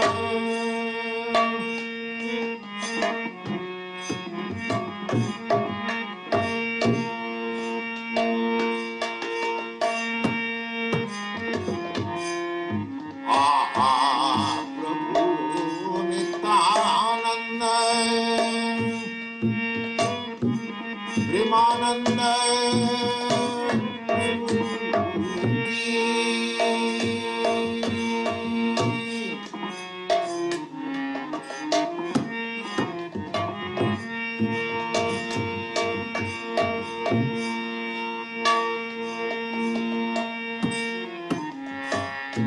Aha, Prabhu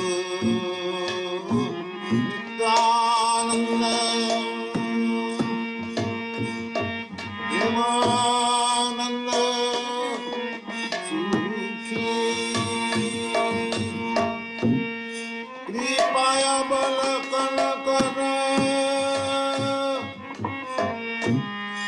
Ami Bara Dukhi.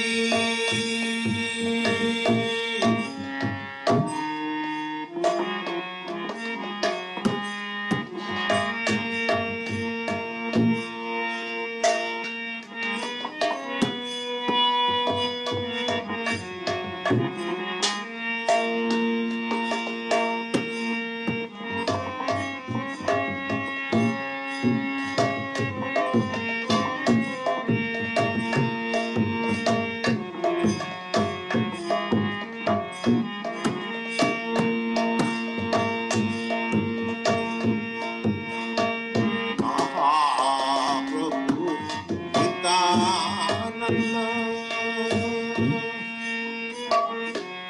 Premananda Sukhi,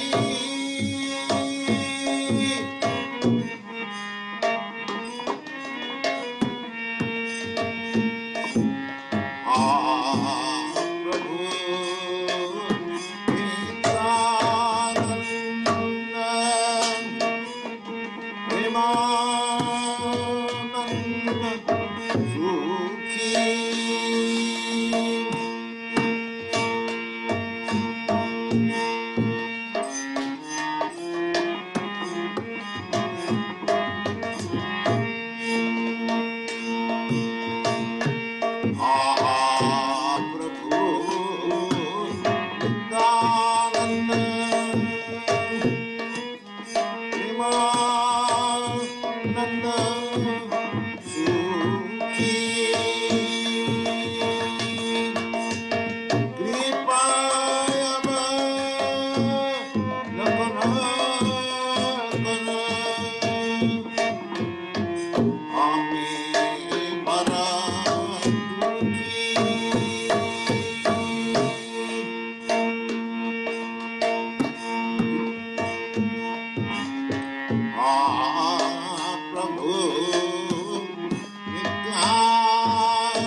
अवकृपा बले परी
Bhajahure mana Sinanda Nandana Abhaya Charanara Bindare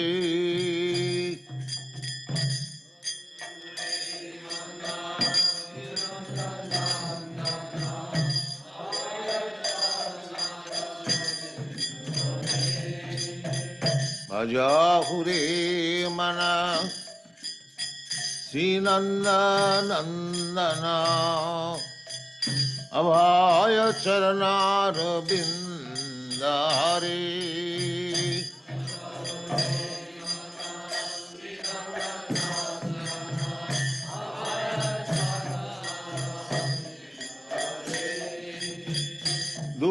Durlabhamanav janama satsange tarahai bhava sindhure Durlabhamanav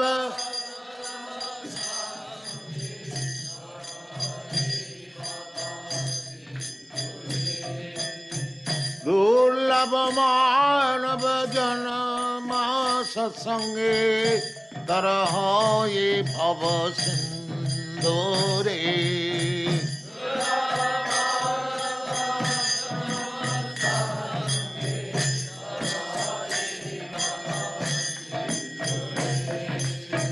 Bhajahure mana Srinandanandana Abhaya Charanara Bindari Bhajahure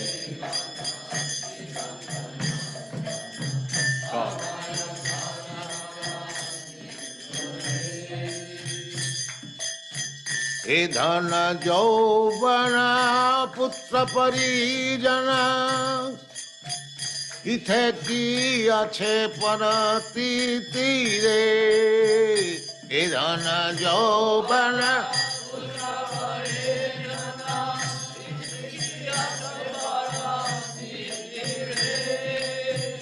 He dhana jauvana putra parijana Ithe ki ache parati tire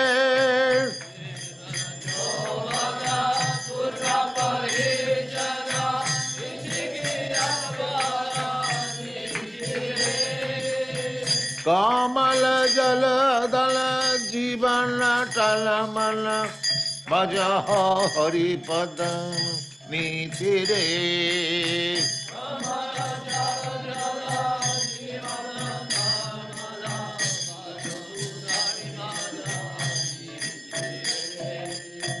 Kamal jala dala jivana talamana Bhajaha hari padam nitire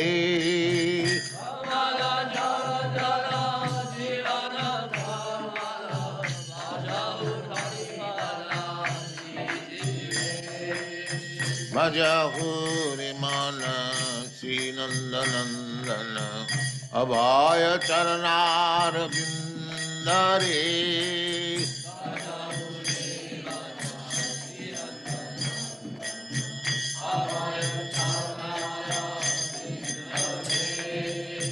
Durlabhamanav janama satsange tarahai bhava sindhure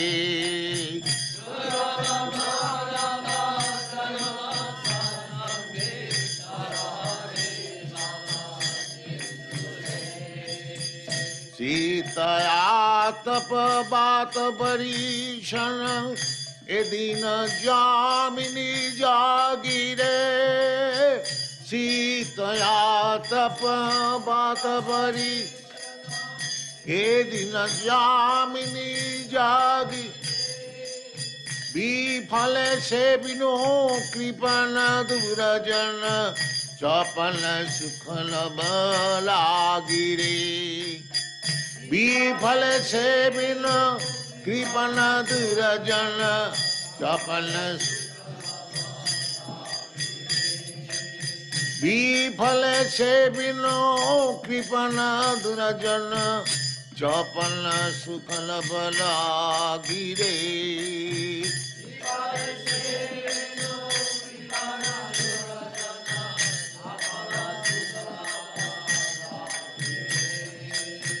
हे धन यौवन पुत्र परिजन इथे किया छे परस्थिति रे हे धन यौवन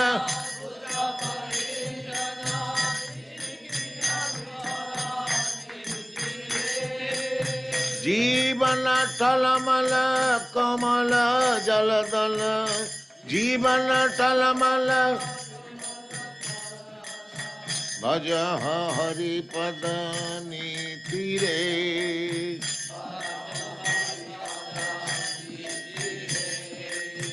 सबन कीर्तन सबन मातन सबन कीर्तन स्मरण पाद सेवन वीरे पाद आत्मनिवेदन पूजन सखी जन आत्मनिवेदन पूजन सखी जन आत्मनिवेदन गोविंद दासय अभिलाष रे पूजन सखी जन आत्मनिवेदन गोविंद दासय अभिलाष रे भजहु रे मन श्री नंद नंदन अभय चरणार बिंद रे भजहु रे मन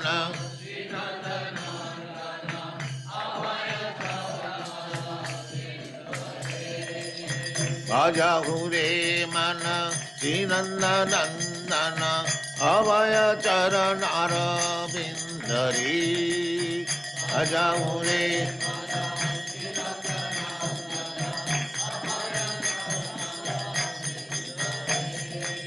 दुर्लभ मानव जन्म सत्संगे दुर्लभ मानव दुर्लभ मानव जन्म सत्संगे दुर्लभ मानव तर हरि बाबा सिंधु रे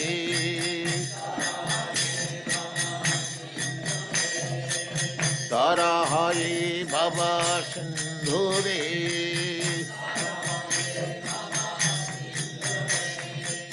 दुर्लभ मानव जन्म सत्संगे दुर्लभ दुर्लभ मानव जन्म सत्संगे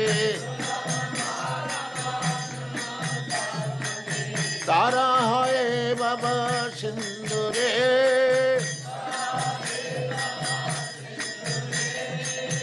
धन यौवन पुत्र परिजन इथे किया छे पर प्रीति रे धन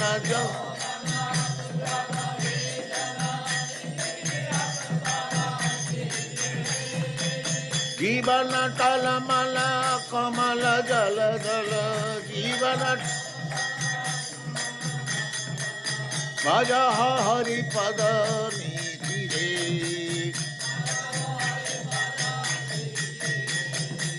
भज हरिपद नीति रे भज भजहु रे मन नंदन अभय चरणार बिंद रे भजहु रे मन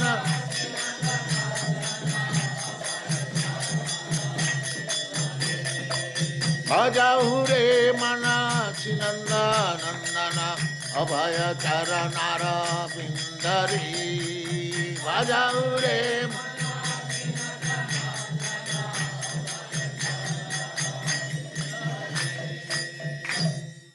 राज पयधि जाले धृतवान शिवेदम विहित बहित्र चरित्रमखेदम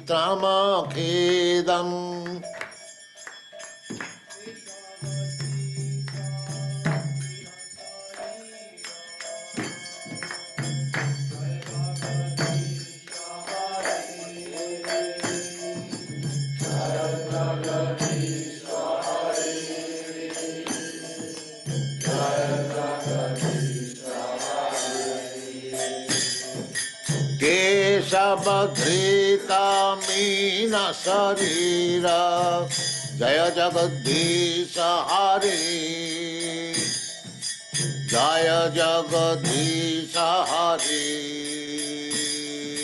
Jaya Jagadisha Hari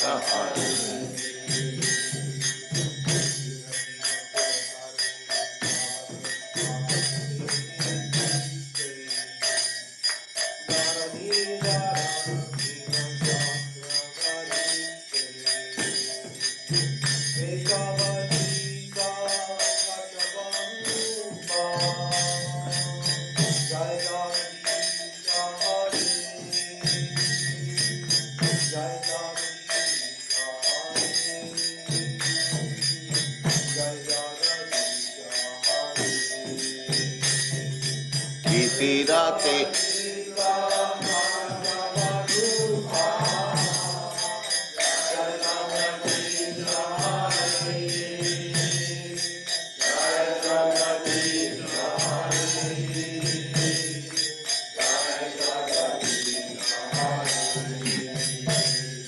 Kitirate Vipulatare Sati Tava Pristhe Dharani Dharana Kina Chakra Garisthe Kitirati Vipulatare Sati Tava Pristhe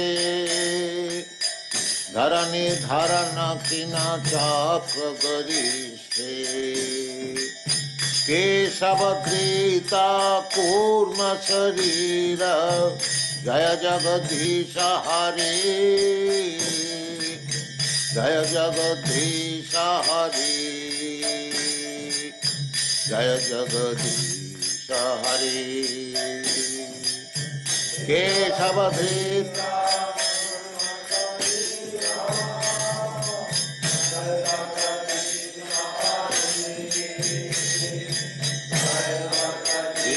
Hari Jaya Jagadisha Hari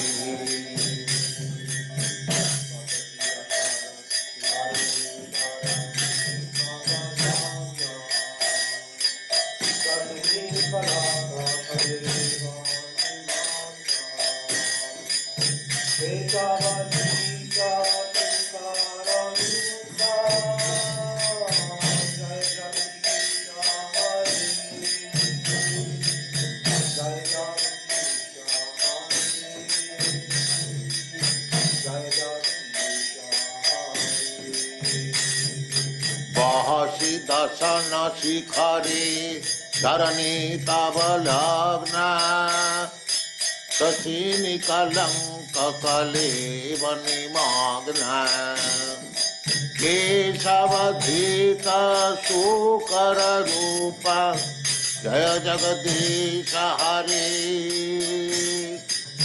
Jaya Jagadisha Hari Jaya Jagadisha Hari Keshavadhita sukara rupa Jaya Jagadisha Hari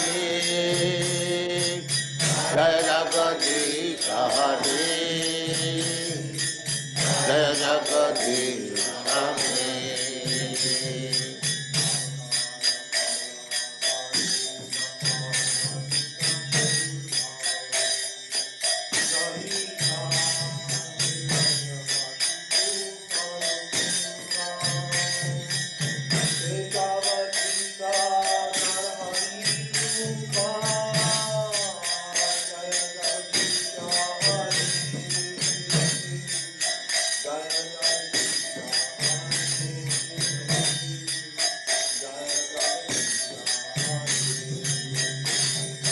Tavakara Kamala Parena Madhuta Sinna Kalita Hela Hiranyakasipu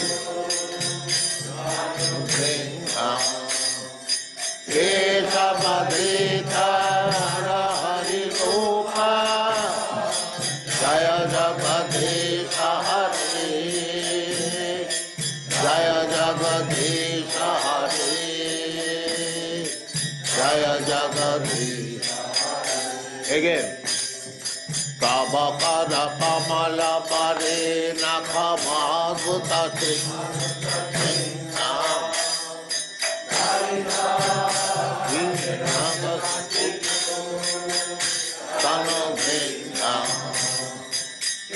Kesavadrita Narahari Rupa Jaya Jagadisha Hari Jaya Jagadisha Hari Jaya Jagadisha Hari Again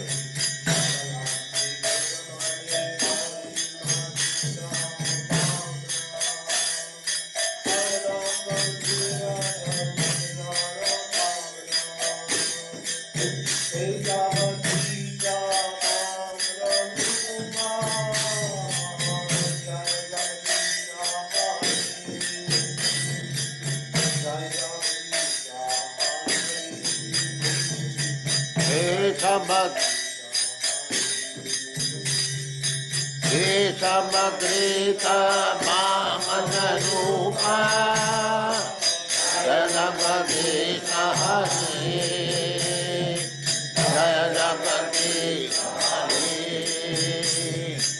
Jaya Jagadisha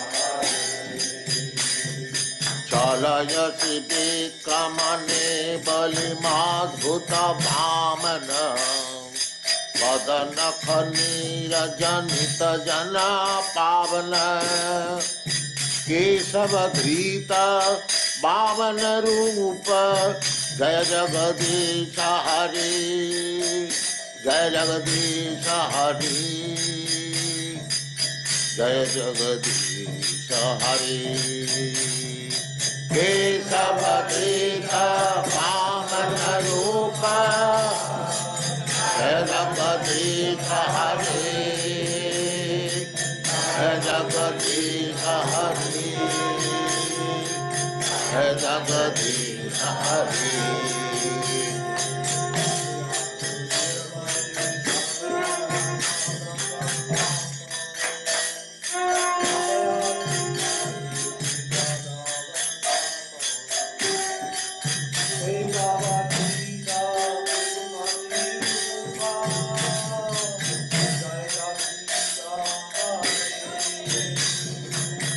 Jaya Jagadisha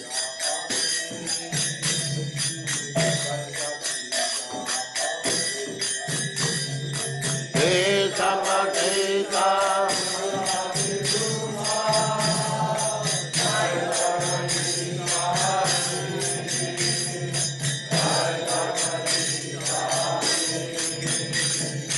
Jaya Jagadisha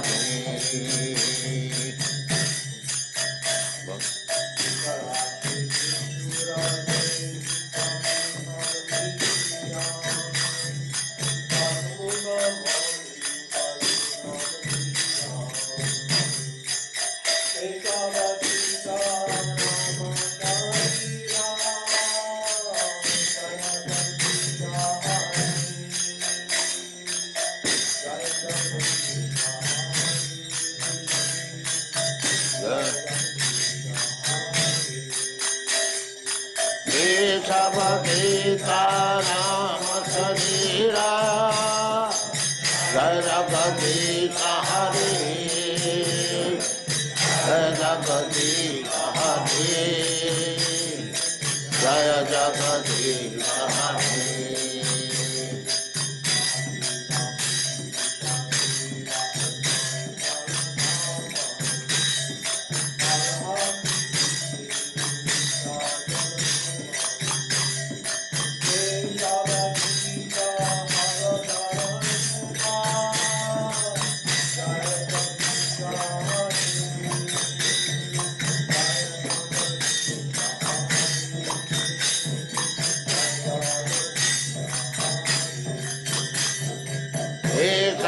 Jagata Halakadarupa Jaya Jagadisha Hare Jaya Jagadisha Hare Jaya Jagadisha Hare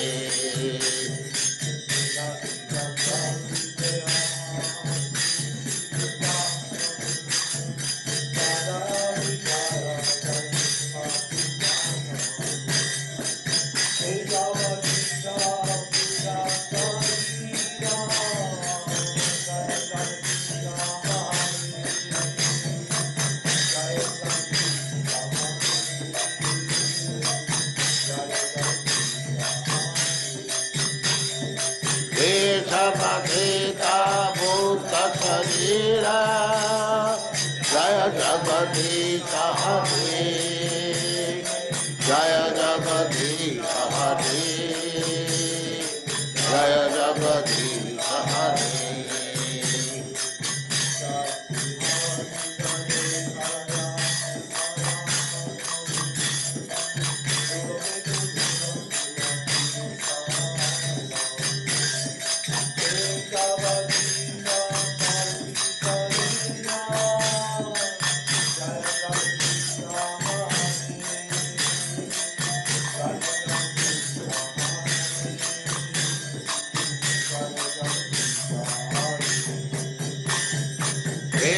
Deshapadeta Kaluki Sharira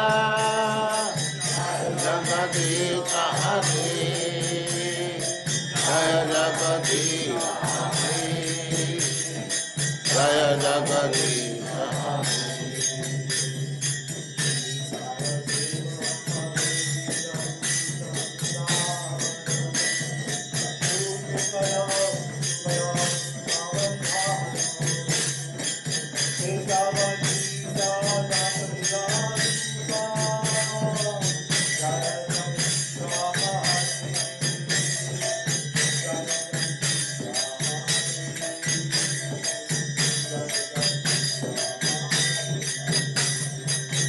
Deshapadeta Dashavida Rupam Jaya Jagadisha Hare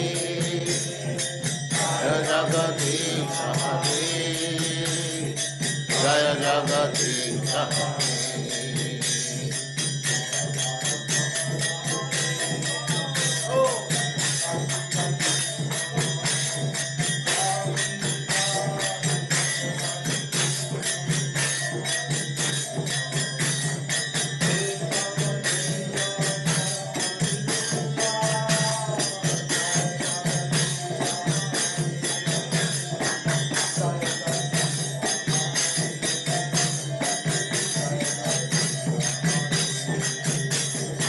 Abakada Kamala Parina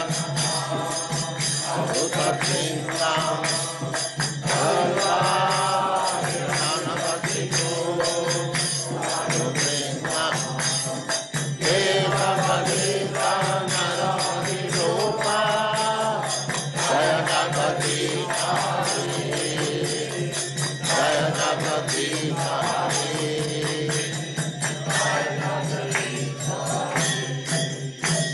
Jayam Svataramansa Paribrajagacharya Sattara Satasima Bhakti Siddhanta Saraswati Goswami Prabhupada ki jai Ananta Koti Vaishnavinda ki jai Ramacharya Sri Haridas Thakur ki jai Prem se kaho Sri Krishna Chaitanya Prabhu Nityananda Sri Advaita Gadadhar Shivasadi Gaur Bhaktivinda ki jai Sri Sri Radha Krishna Go Gopinath Sam Kund Radha Kund Giri Govardhan ki jai Vrindavan Dham ki jai Navadvip Dham ki jai Swami Bhaktivinda ki jai. All glories to the assembled Lord. All glories to the assembled Lord. All glories to the assembled Lord. Thank you very much.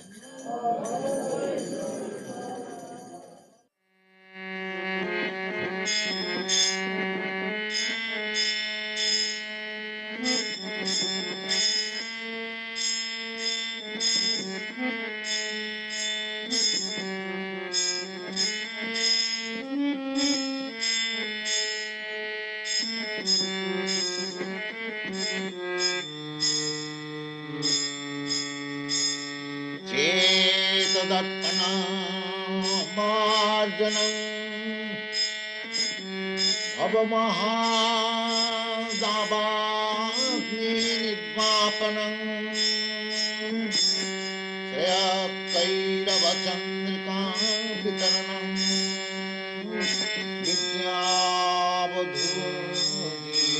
विद्यावधूजीवनम्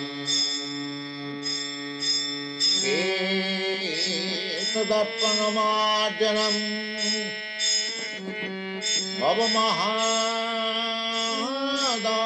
भवमहादावाग्निर्वापनम् कैरवचन्द्रिका वितरणम्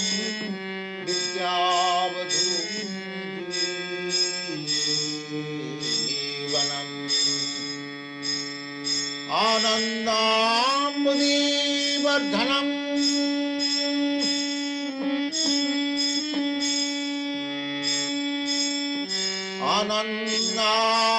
आनन्दाम्बुदीवर्धनम् प्रतिपदम्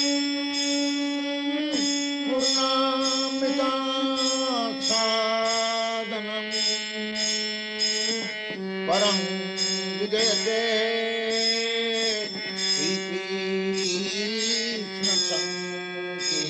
श्रीकृष्णसङ्कीर्तनम् आनन्दाम्बुदीवर्धनम् प्रतिपदम् पूर्णामृतास्वादनम् परमात्मसपनम् परं विजयते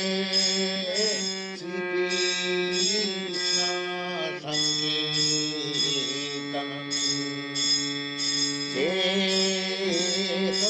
तदर्पणमार्जनम् भवमहादावाग्निर्वापनम् श्रेयकैरवचन्द्रिका वितरणम्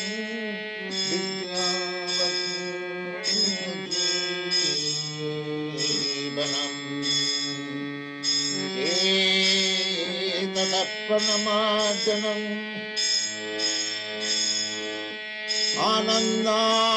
आनन्दाम्बुदीवर्धनम्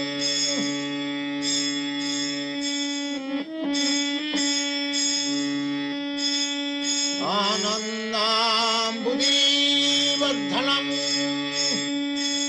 प्रतिपदम् पूर्णामृतास्वादनम् परं विजयते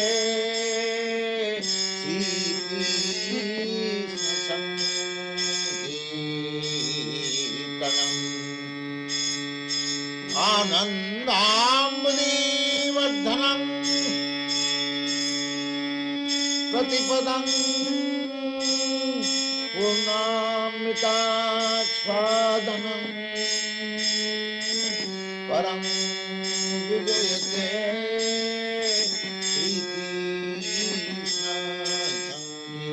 श्रीकृष्णसङ्कीर्तनम् तदर्पणमार्जनम्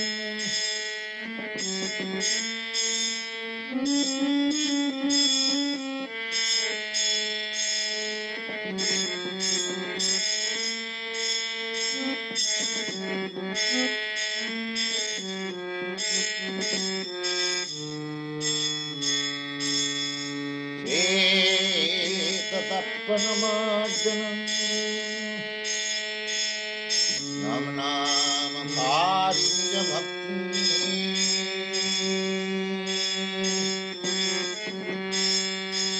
नाम नाम कारिण्य शक्ति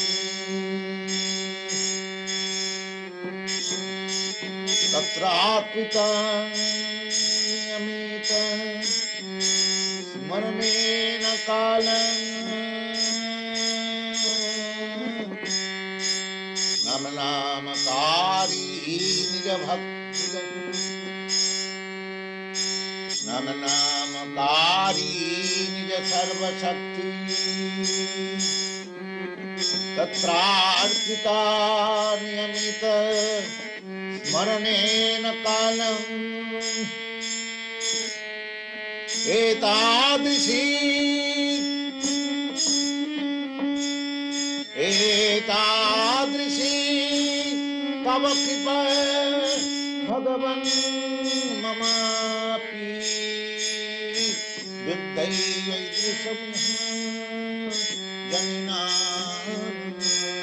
जनिनानुरागम् एतादृशी तव कृपा भगवन् ममापि दुर्दैवैर्दृशं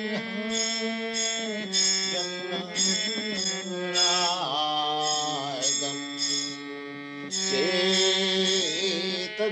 चेतदर्पणमार्जनम्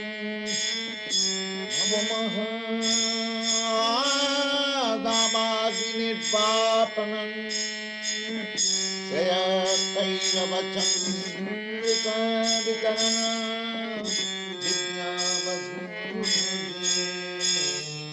विद्यावधूजीवनम्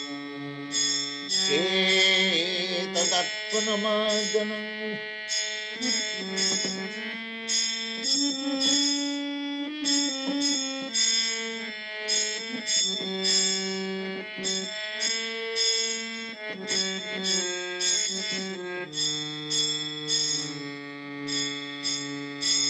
त्रीनादपि सुनीचेन त्रीनादपि सुनीचेन करोरपि सहिष्णुना त्रीनादपि सुनीचेन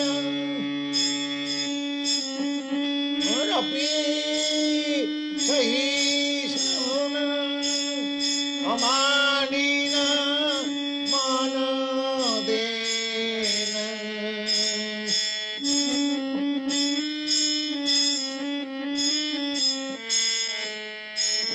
एकनीय सदा हरि कीर्तनीय सदा हरि नम नामकारी बहुधा निज सर्वशक्ति तत्राचिता नियमित मननेन काल एतादृशी तव कृपा भगवन् ममापि दुर्दैवैर्दृशं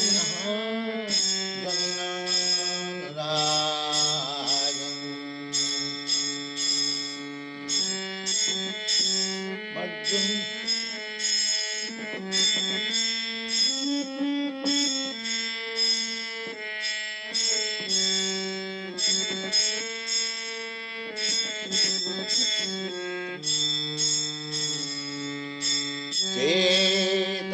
चेतदर्पणमार्जनम्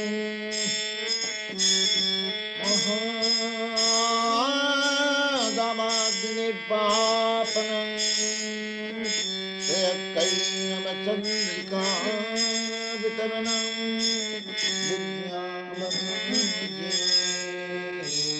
विद्यावधूजीवनम् चेतदर्पणमार्जनम्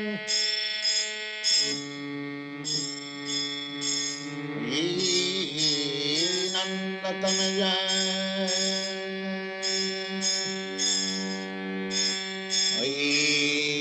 नन्दतनया पतितं किङ्करनमा विषमे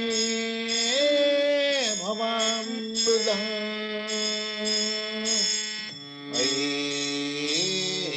नन्दतनया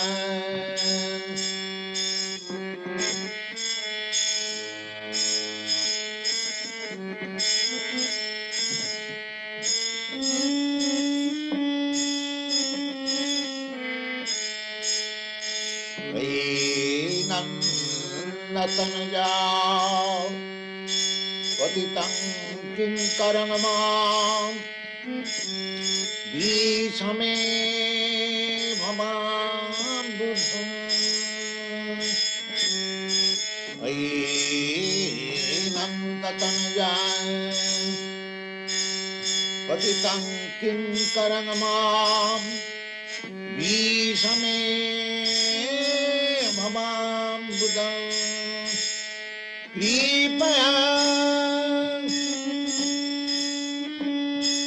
Kripaya तब पाद पंकज स्थित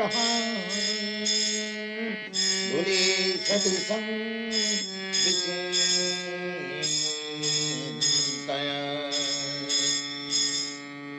मयि नन्दतनय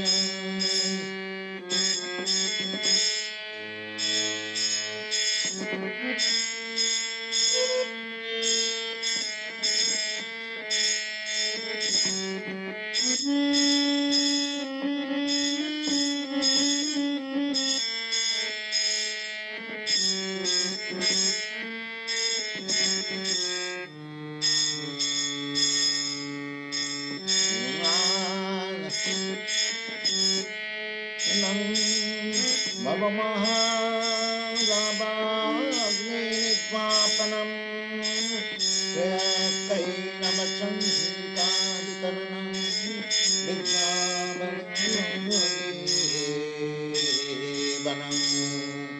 चेतदर्पणमार्जनम्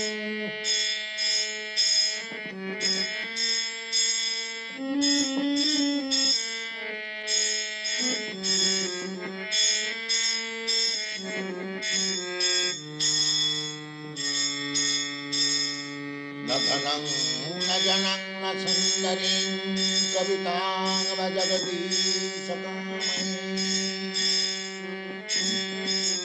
न धनं न जनं न सुन्दरीं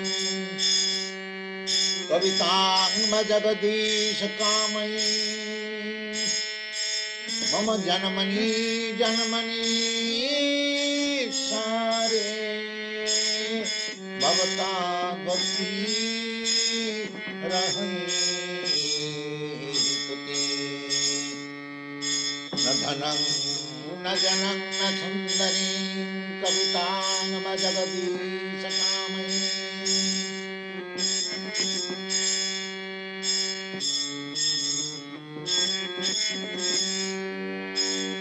न धनं न जनं सुन्दरीं जगदीशकामये न धनं न जनं सुन्दरीं कवितां जगदीशकामये मम जन्मनि जन्मनि शरे भवता भक्ति रहे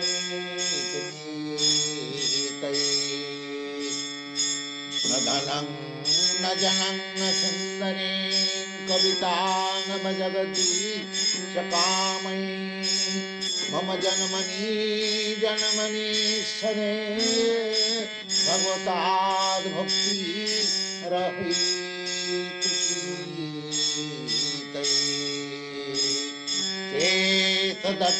चेतदर्पणमार्जनं भवमहादामाग्नि निर्वापनं श्रेयकैलवचनकावितरणं विद्यावधूजीवनं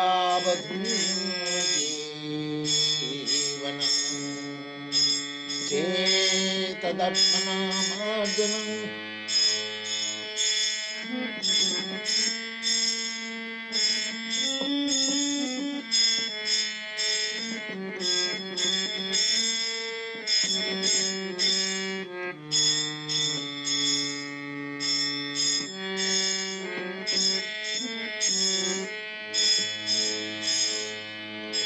युगायितं निमेषेण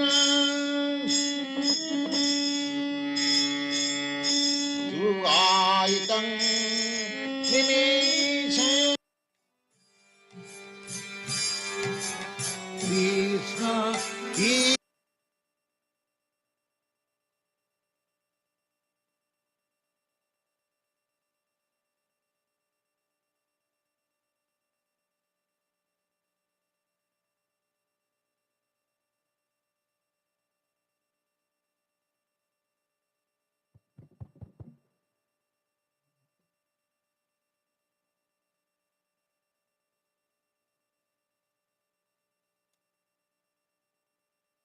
So Hare Krishna.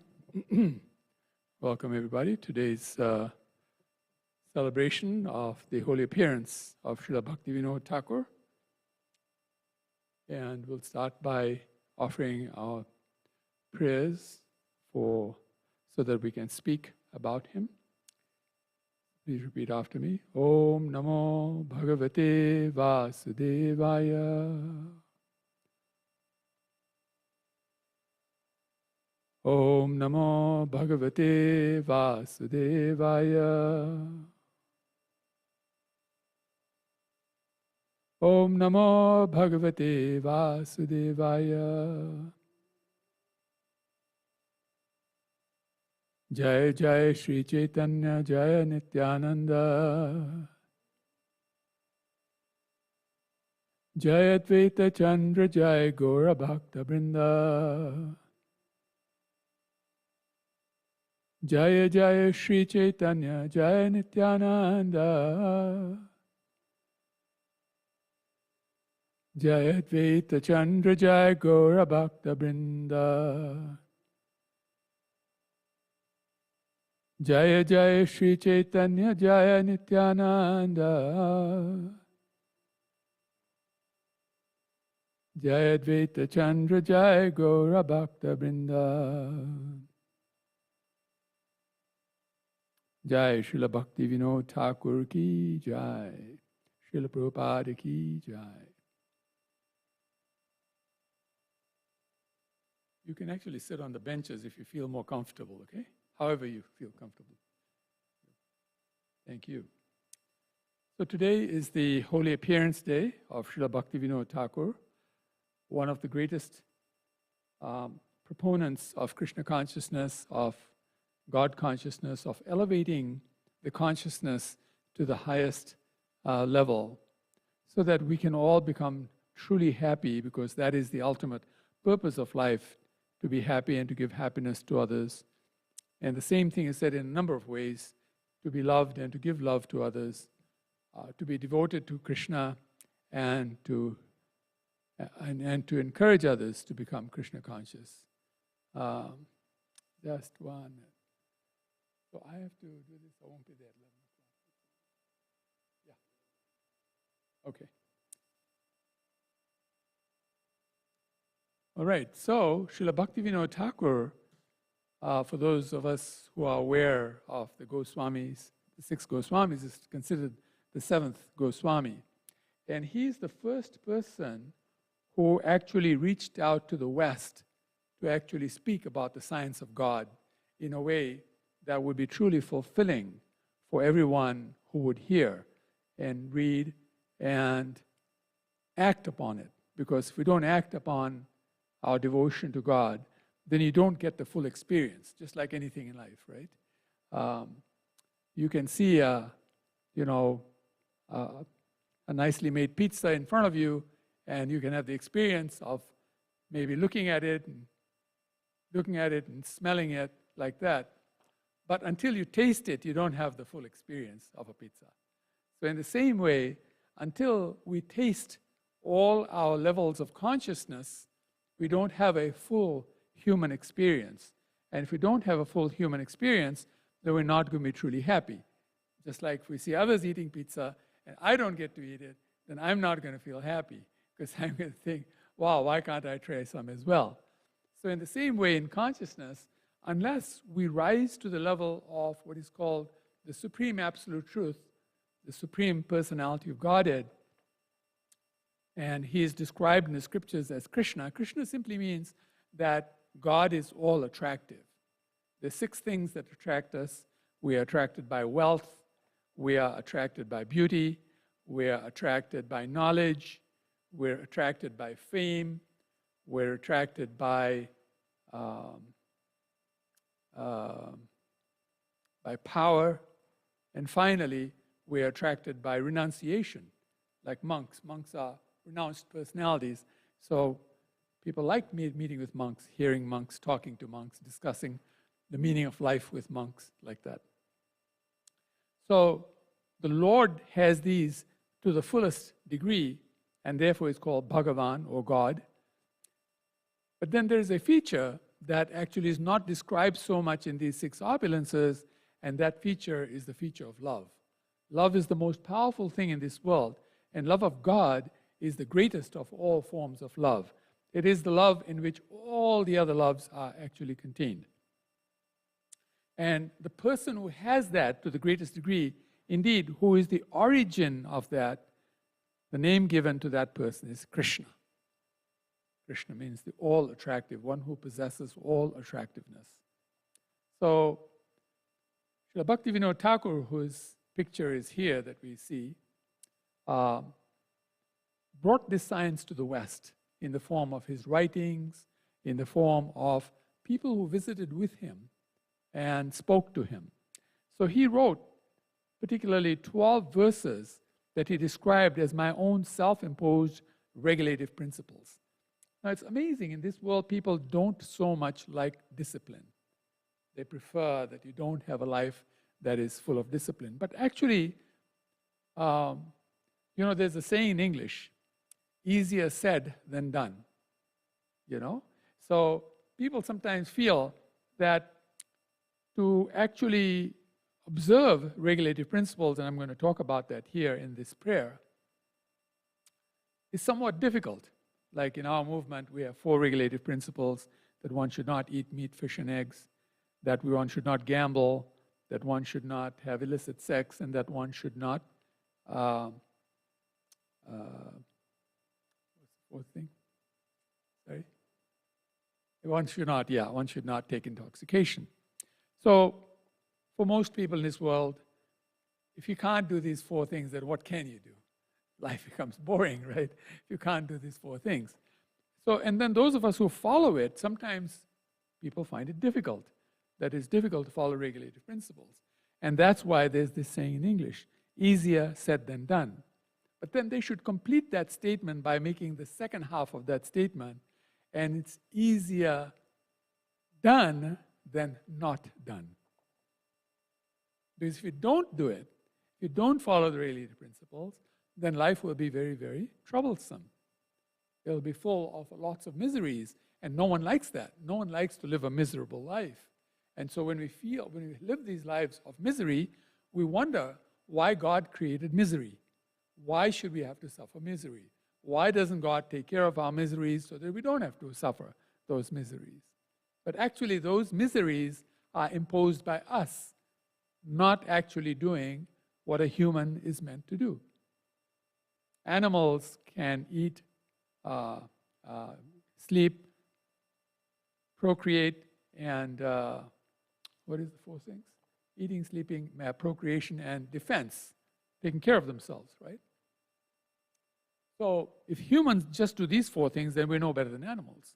But there is a distinction between humans and animals, and that is that the humans have a higher level of consciousness. And because we have a higher level of consciousness, we can actually inquire about what is our purpose? What is the purpose of life? What is the meaning of life? Where did we come from? Why do we exist? What is this world all about? Where are we headed? These types of questions can be asked, and particularly the question can be asked, where did we originate from? Who is our origin, or what is our origin? Is our origin some form of energy? Is our origin some person? Is it a mixture of both? Like that, right? And so the origin is who we describe as God. So to inquire about God and to inquire about the supreme absolute truth becomes the distinguishing quality of a human being. So in coming to know about this, the first thing we have to do is to regulate ourselves. Because if we are unregulated, undisciplined, then what will happen is that we will tend to do the things that are animalistic and not get to the human phase. If we control ourselves, then we can arrive at the human phase. And to arrive at that human phase is why we have regulative principles. So here we can see in the life of Srila Bhaktivinoda Thakur that he also observed regulative principles. And he writes about 12 self-imposed regulative principles which go beyond the 4 that I just spoke about. And that if we observe this or try to observe this, then we will see that our consciousness will rise. Hare Krishna Maharaj. That our consciousness will rise And when the consciousness rises, we will notice that our happiness increases with it, and even better than that, that we can share this happiness with others, we can give it to others and see others become very happy, because that's when we feel happiest. It's the nature of the soul to actually be in an atmosphere of bliss. And there can be no atmosphere of bliss if the people around us are not happy, if the circumstances around us are not happy, if the time is not a happy time, if the place is not a happy place, right? So Srila Bhaktivinoda Thakur actually gave, by his own example, as the best preacher, pretty much the best preacher of all time when it comes to preaching to all sections of community, whether it's the Eastern civilization or the Western civilization or the mix of the Eastern and Western civilization. Srila Bhaktivinoda Thakur actually, by his example and his writings and his precepts, gave us a formula by which we can reach out to all peoples. Currently, as a movement, Hare Krishna movement, we tend to struggle a little with Western preaching. We're reaching out to non-Eastern culture people. And the reason is that we don't see something that is counterintuitive. What is counterintuitive is, although the West seems like a place that are not into regulative principles, right? They're unregulated. It's not because they don't want to be regulated. It's because they don't have the knowledge of regulation.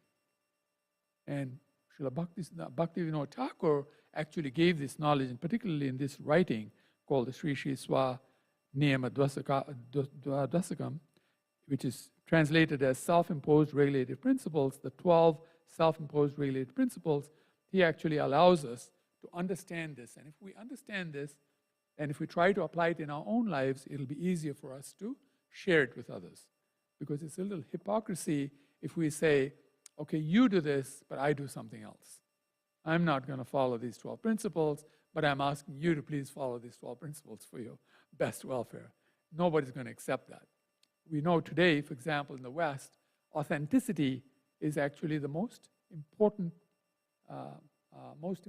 quality that people look for when they want to learn about something. They want authentic systems. And in Krishna consciousness, in Eastern culture, it is said that the most important quality is steadiness. This is described in the Brihad Bhagavatamrita. Krishna describes as the most important quality of a devotee is to be steady. Steady means to keep applying these principles no matter what the situation is. If you keep applying it, then it becomes part of us. And then it becomes natural. And then we realize, actually, we can naturally do these things, right? How many devotees today feel like giving up eating meat, fish, and eggs is very natural? At one time, they were so much into it themselves, right? But today, they're saying, I don't even think about it. It doesn't even occur to me that I should actually eat meat of slaughtered animals, this, that, and the other, right? And same with the other principles. Why? Because they've steadily applied these principles. So in the 12 principles, I'm going to just read the English translation, just for the sake of time, because we only have so much time today. So he describes this as he describes the first principle as the objects of devotion, birth after birth. He says, no matter whenever and wherever I happen to take birth, let my loving affection and attachment remain unshaken throughout each and every lifetime for the following things. 1, for my divine spiritual master. 2, for Sri Gauranga, who is none other than Radha and Krishna. 3, for the detailed topics of pure devotional service and the methods of its execution, as personally instructed by him, meaning Krishna, Gauranga Mahaprabhu. 4, for the holy places of pilgrimage, such as Sri Navadvipa, Sri Kshetra, which is Jagannath Puri, Sri Vrindavan, etc., which are all blooming with divine sanctity due to his performance of wonderful pastimes therein. Now, I'd like to say something, because I'm going to inject some statements here from time to time. So, Sri Vrindavan is a replica of the original spiritual world from which we all emanate, called Goloka Vrindavan. And many wonderful devotees, including Srila Prabhupada and other wonderful spiritual masters in our movement have actually said that this holy place of Vrindavan is like a huge lotus flower, which has many petals, and how the lotus flower is a whorl in the middle, right? Many filaments in the middle. And they've said that one of the petals turned up in Dallas, Texas, and this is that petal. We're actually sitting in that petal. So this is actually Golok Vrindavan. We're sitting actually in Vrindavan itself, Bhoma Vrindavan. And so for us, this becomes a place of empowerment. We become energized to be spiritually conscious, to raise our consciousness to the level of love of God. And then he continues, and it also describes here, which have divine sanctity due to the performance of the Lord is standing on the altar, and for the pastimes here. Like we notice how many pastimes are happening here, right? Like when we did the 50th anniversary on Saturday, the 3rd of September, we can see those who came here, there were about 1,000 people who turned up. And they were just totally taken aback. Some of them came for the first time, and they were totally taken aback with how much love they felt in this hall. Because we'd offered all these wonderful flower petals to the deities, all the flower petals came back on us, and they were like waves and waves and waves of love and devotion, right? And people palpably felt that. I remember one lady came, and her daughter had come as well, and her daughter was more interested in the food that was being served outside, and so, which is natural. And he dragged her in from that line and said, no, you got to see this. Brought her in here, and then threw petals on her flower, and she started throwing petals, and she said, wow, this is better than the food. And she loved the food because it's love. There's nothing more powerful than love. Even the food is made with love, and therefore people feel so much happiness eating that food. And even at our restaurant, we see that happen.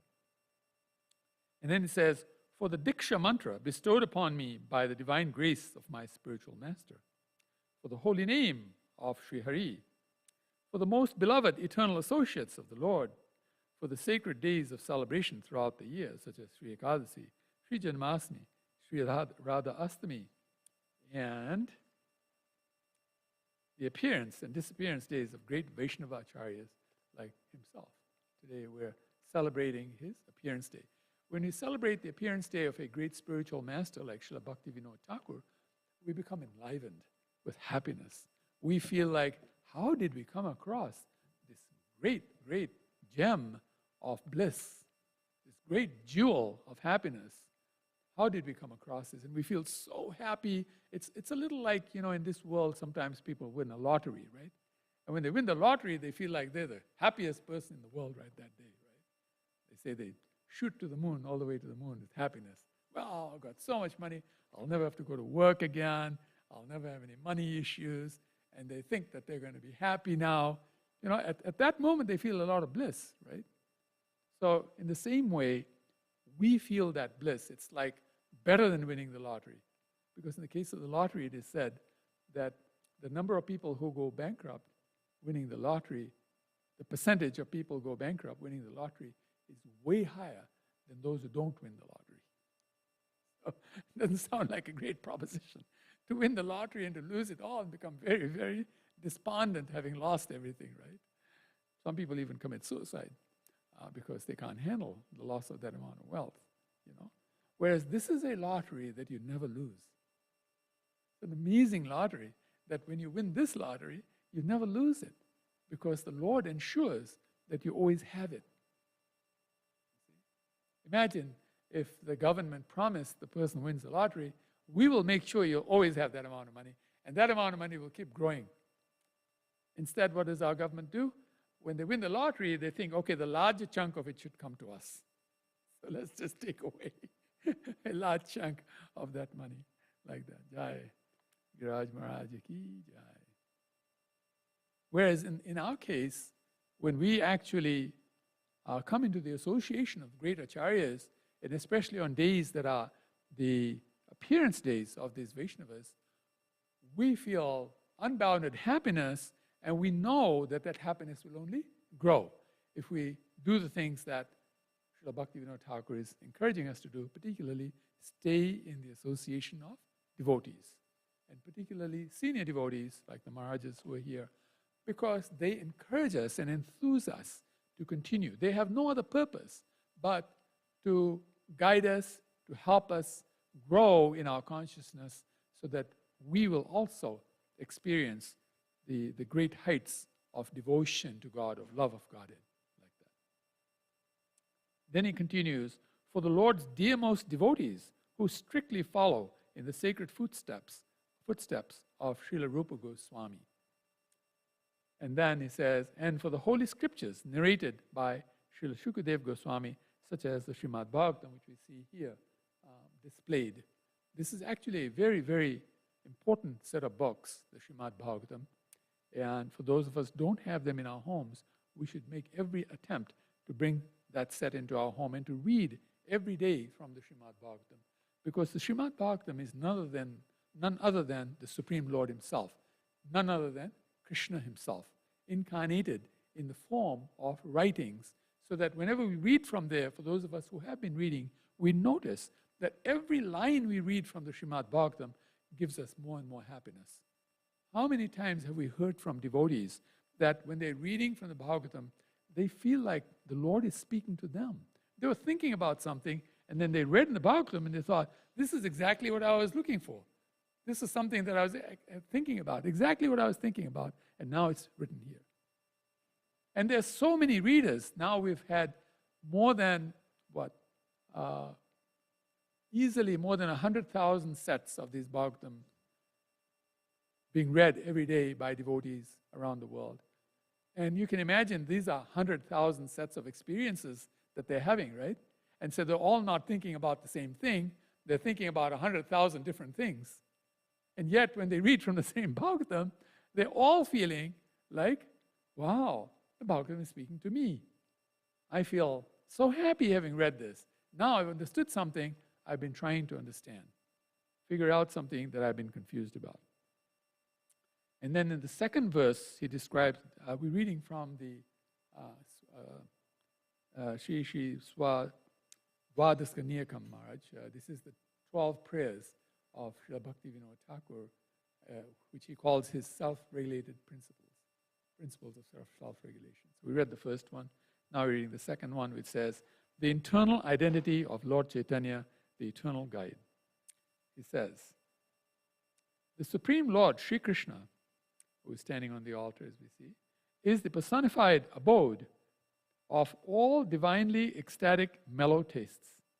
And Sri Radhika is the topmost abode of his divinely potent energies. She's standing right next to him, Radharani.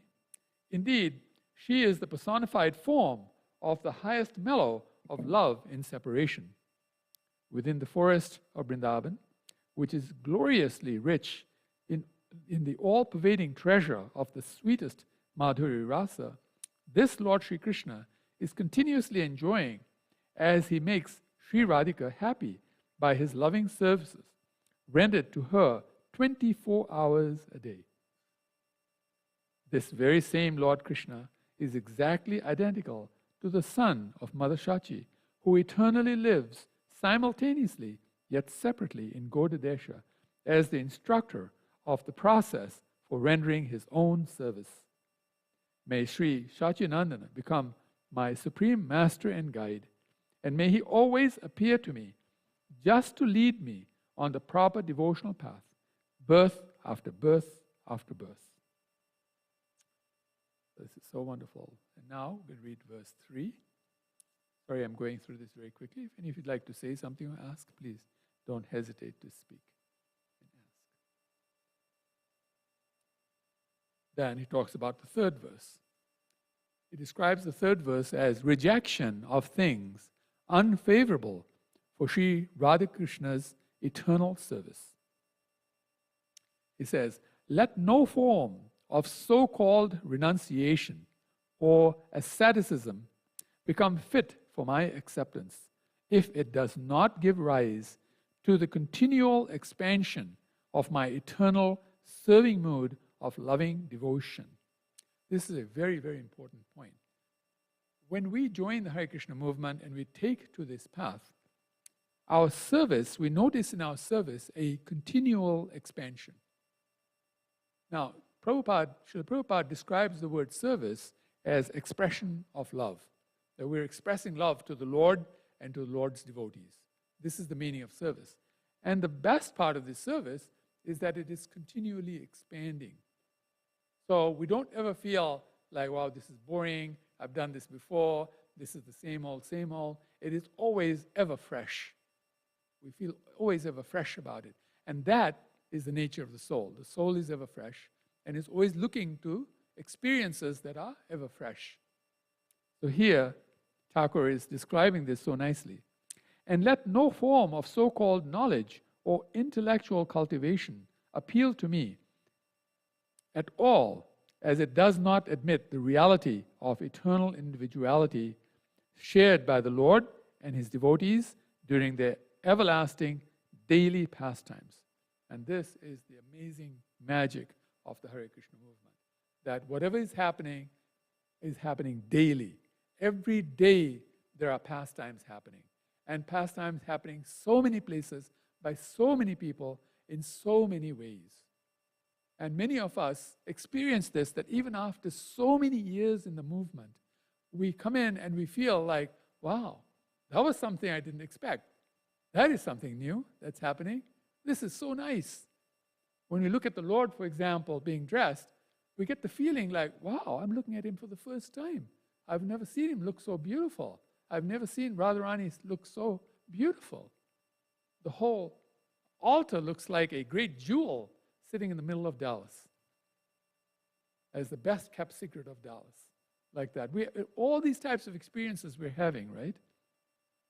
So this is actually Srila Bhaktivinoda Thakur telling us that this is what we can expect if we regulate ourselves like this.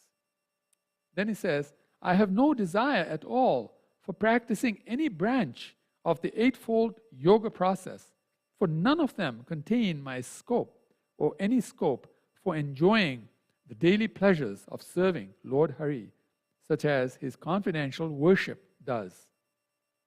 Rather, may I render profuse, uninterrupted, confidential service 24 hours a day to Shri Radha Krishna for all time to come, Such service being the means as well as the ends. Now, sometimes we get this question that, yes, in the day I can understand that I can render service during the day, but how do I render service when I'm sleeping?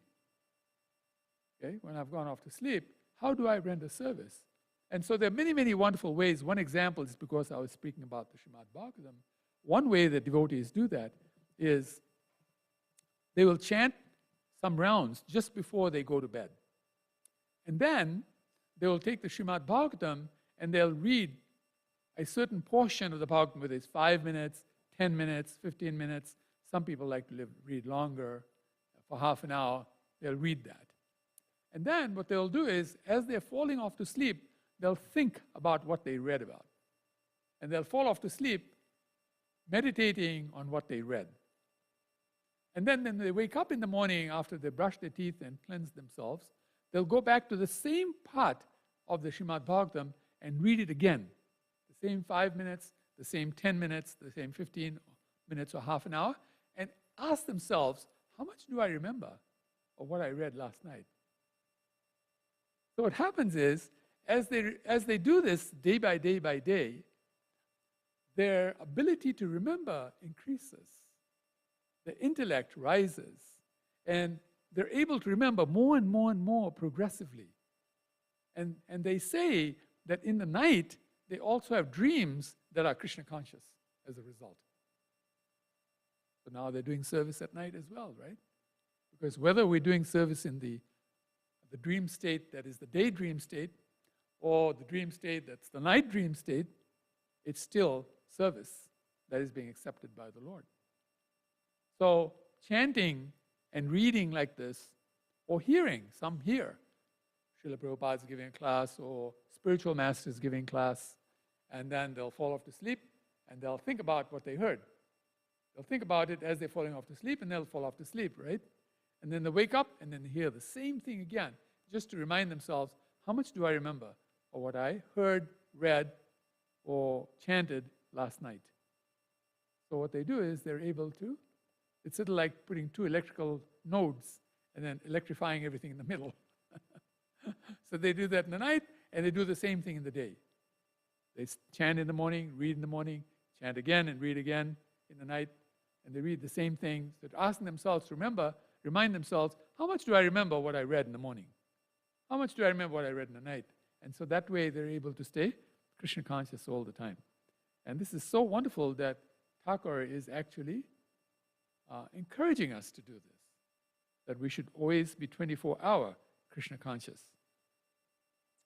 And then he says in the next verse, fourth verse, where to live and where not to live.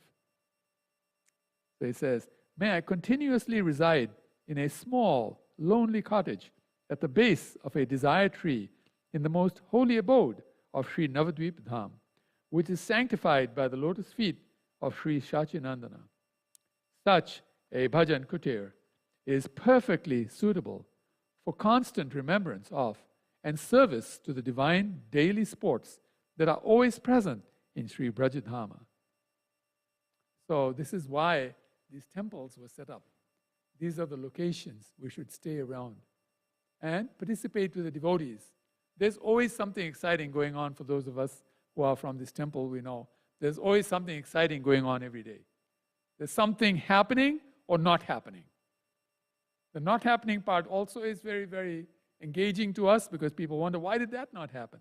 Why did that not happen? Shouldn't we have done this to make that happen? And whatever is happening, they participate in it and they have a nice time participating in it. And by this method, they're always engaged in Krishna consciousness. So then he continues.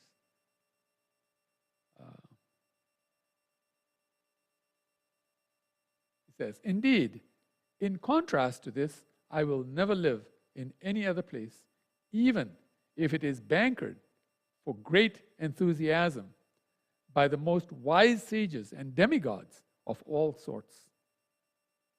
As far as all of the places in this world are concerned, whether opulent palaces or temples, whether possessing vast riches of enormous wealth or princely kingdoms and property, all such places cannot attract me as much as my modest bhajan kutir in Sri Navadvip Dham does. What a wonderful statement. Srila Prabhupada extolled us to live simply, right? Always to live simply, to think elevated, but to live simply. Then the fifth verse, he says, the real principle of dharma, which is devoid of designations. He says, I have no attachment at all to any of those caste divisions of society, such as brahmanas, kshatriyas, vaishyas, and shudras. And I certainly do not identify with any order of life, such as brahmacharya, grihastha, vanaprastha, or sannyasa. I have no fondness or respect at all for the so-called piety of religiosity, or even for the so-called impiety of sinful life in this world. Not even the slightest regard. Instead, I truly desire whatever is practically required just to maintain this material body in order to facilitate my performance of pure devotional service. This is the actual righteousness that I will hope for as long as this material body continues to exist. What a wonderful statement. And then, again, because we're running out of time, the sixth verse, it says, favorable, authorized practices and devotional qualities. It says, my austere vow is constant devotion to the lotus feet of Sri Hari. In order to execute that vow, I have accepted the following qualities by my own endeavor. 1. I practice great humility in my dealings with everyone. This is very, very important. 2, I try to keep simplicity and purity prominent in all my practical arrangements.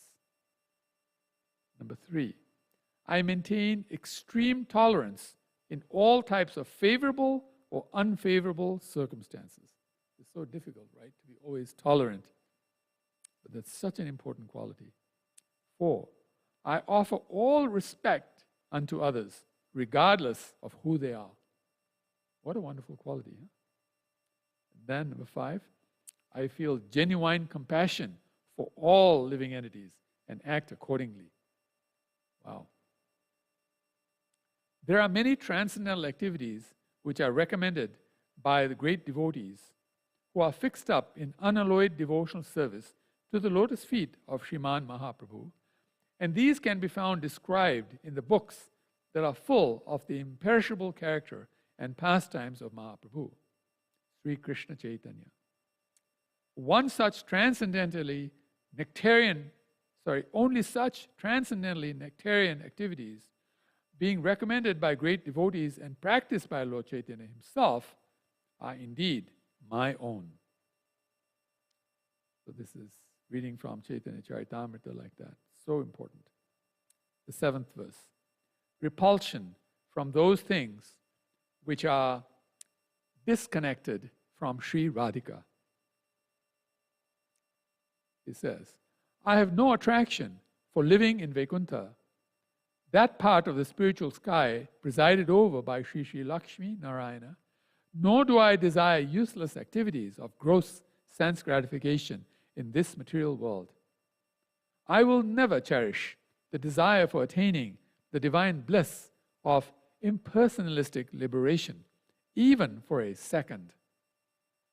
Furthermore, there are many transcendental pastimes of Sri Hari that may be very purifying for all conditioned souls. Yet, such pastimes will never ever give me any real happiness at all. This is because such pastimes are quite different from blissful activities, from blissful ecstasies of Braja consciousness, being completely devoid of any relationship with Sri Radhika, who is the one and only fountainhead of pure joy. This is why we call the Gaudiya Vaishnavas. We are the followers of the followers, many times removed, of Srimati Radharani. 8th verse. Renunciation of all kinds of bad association. He says, I now disown my wife, my daughters, my sons, my mother, and all my friends if they have no genuine attachment for Lord Hari and for his devotees or for his devotional service. It is definitely a great sin even to accept food grains prepared by such non-devotional, materialistic sense gratifiers. If I were to remain in the company of such persons, then how will the eternal perfection of my Hari Bhajan ever come about? So this is our attempt to actually come into the association of those who are always in devotional service and to encourage those who are not doing it to progressively come into this condition of life. Then the 9th verse, avoidance of so-called, he puts in inverted commas, devotees who proudly neglect Sri Radhika. He says, there are certain persons who appear to be very advanced in devotion. Indeed, to increase their service to the Lord, they have long since rejected the evil company of 1. Those who are completely blinded by faulty arguments arising from so-called intellectual logic. 2. Those who are madly addicted to the fleeting pleasures of the dull material body. 3. Those who are averse to and envious of Lord Sri Krishna. And 4. And those who are very fond of the inferior, distasteful concept of liberation as it is cherished by the impersonalists. So these are things that are described by Bhaktivinoda Thakur as normally in this world, how people aspire to these things. These are great things to aspire for. Then he continues. They have thus favorably avoided all kinds of bad association. Yet, he says, yet it is seen that such persons worship Lord Govinda without Srimati Radharani being present. Even these great personalities, they may worship Lord Krishna without Radharani being present. And he says, this just shows that they are actually puffed up with excessive pride and conceited arrogance directed against Sri Radhika, who is herself the best worshipper of Govinda. Therefore, I will never, ever go anywhere near such so-called devotees, even for a second. This is my strict vow. Jai. Srila Rita Swami Maharaj ki Jai. What a wonderful statement. And then in the 10th verse he says, how to live simply and perform Braja Bhajana until death.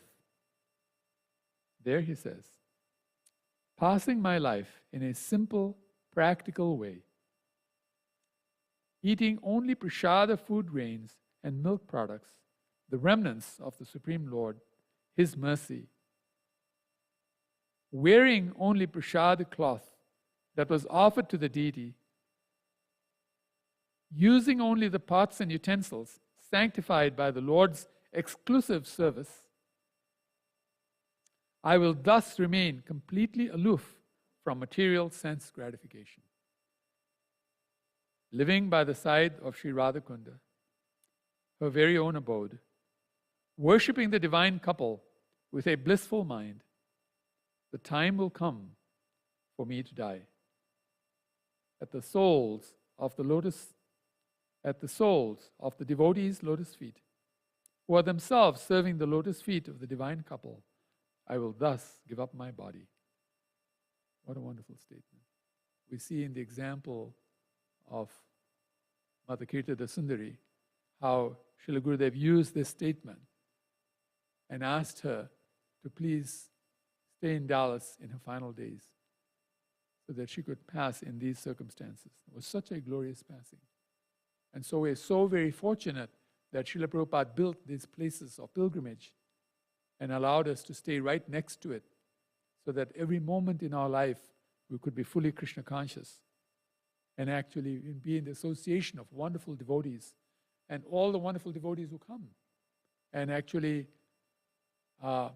give us encouragement, enthuse us. Every time we are visiting devotees, we notice that our community becomes more encouraged, more enthused, so much happier. And we're able to then spread this message to others so that more and more centers like this would develop in the Metroplex. During Janmashtami this year, when we celebrated Janmashtami in Frisco, we were talking about how we should have 64 such temples in the Dallas-Fort Worth Metroplex so that many persons can have this wonderful opportunity that Srila Prabhupada gave us. We have so many wonderful traveling preachers. They would be in ecstasy if they could just go from temple to temple to temple and just encourage the devotees and encourage those who are being encouraged by the devotees. Amazing things would happen. We would have Vaikuntha on this planet. The 11th verse. So, Prabhu, can you just see if the offering is ready to give to Thakur? We're just waiting for the offering to come out to Thakur, and once that offering comes out, we will actually do the Pushpanjali. In the meantime, we'll just finish this reading. This is the 11th verse. How to worship the lotus feet of Sri Radhika's pure devotee. Very, very wonderful verse. He says, there is a class of pure devotee who is completely expert and experienced in following all the instructions of Sri Sri Sachidananda. And we have the Maharajas here who actually are great examples.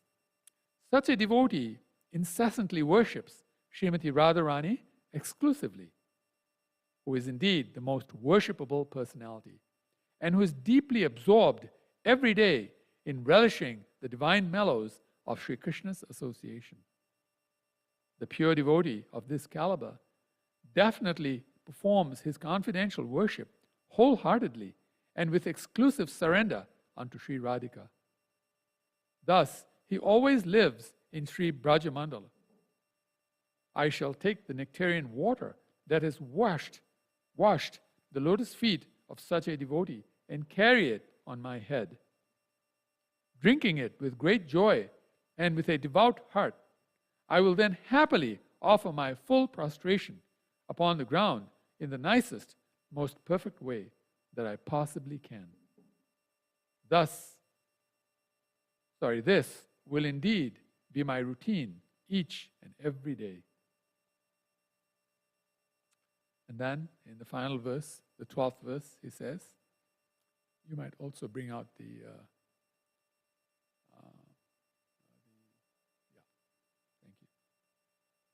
In the 12th verse, he says, firm determination to transcend Maya by daily following this stava. So he says, as a spirit soul, my natural tendency is to be eternally situated in the loving devotional service of Lord Hari. However, due to the strong power and influence of the Lord's Mahamaya, I have somehow plunged deeply into the fathomless association or into the fathomless ocean of material sorrow and grief. I shall transcend this world of Maya and go to the spiritual world only by faithfully following these self-imposed vows every day. And the only way I will get the strength to follow these vows is by attaining the mercy of all the Vaishnava devotees of the Lord. May their causeless mercy and soft-hearted compassion, which wards off all illusion, become my exclusive friend and guide for all of time everlasting. How wonderful is that statement? And then, yes, that's such a wonderful statement. He says, as a spirit soul, my natural tendency is to be eternally situated in the loving devotional service of Lord Hari. However, due to the strong power and influence of the Lord's Mahamaya, I have somehow plunged deeply into the fathomless ocean of material sorrow and grief. I shall transcend this world of Maya and go to the spiritual world only by faithfully following these self-imposed vows every day. And the only way I will get the strength to follow these vows is by attaining the mercy of all the Vaishnava devotees of the Lord. May their causeless mercy and soft-hearted compassion, which wards off all illusion, become my exclusive friend and guide for all of time everlasting. And then he's so kind, Bhaktivinoda Thakur is so kind. He gives a falashruti, which means he gives a blessing now. Then in the 13th verse, he gives the blessing. He says, this stava, named Swaniyam Dwadasakam, was written by someone to adjust and regulate his own personal mode of performing bhajan, performing devotion. If any other devotee happens to chant this stava with a very special quality of resolute faith, fully offering his mind unto one, the supreme beautiful forms of his divine couple, Sri Sri Radha Govinda, his most dear possession. So again, one, the supreme beautiful forms of the divine couple, Sri Sri Radha Govinda, his most dear possession. Two, or to the divine beauty of their deity form. 3. Or to the beauty of Sri Gaurasundara, the combined form of Sri Radha Govinda. Or, 4. Or to Srila Rupa Goswami, the dearmost beloved devotee of Sri Radha Govinda and Sri Gaurasundara. Then that fortunate reader definitely attains his own place of eternal residence in Sri Brajadhama, always following behind his own Manjari Guru, in his own spiritual body of Manjari. He finally renders all kinds of variegated eternal services for the exclusive worship of Shri Shri Radha Krishna. Thus ends the Swaniyama Dvadaskam of Srila Bhakti Vinod Thakur, his last writing. Jai. Srila Bhakti Vinod Thakur ki Jai. Srila Bhakti Vinod Thakur's Appearance Day Festival ki Jai. Srila Bhakti Vinod Thakur's Avirbhav Mahatithi ki Jai. Srila Bhakti Vinod Thakur's Vyasa Puja ki Jai. Hare Krishna, Jai. Srila Prabhupada ki Jai. So we have a few minutes while the offering is going on. I'll ask if Maharajas, if you'd all like to say something about today. Can you take this mic and do you have the other mic working? March, you spoke this morning very nicely. Thank you very much. We really appreciate that. Please do visit with us often. We do like all the Maharajas who come and visit our temple to build nice relationships with the devotees here. And of course, if you come again and again, then naturally those relationships will develop very nicely.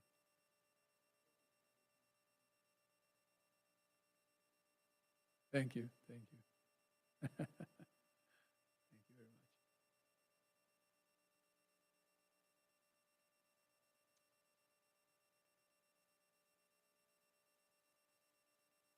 The mic working? No, just take this mic. Take this mic.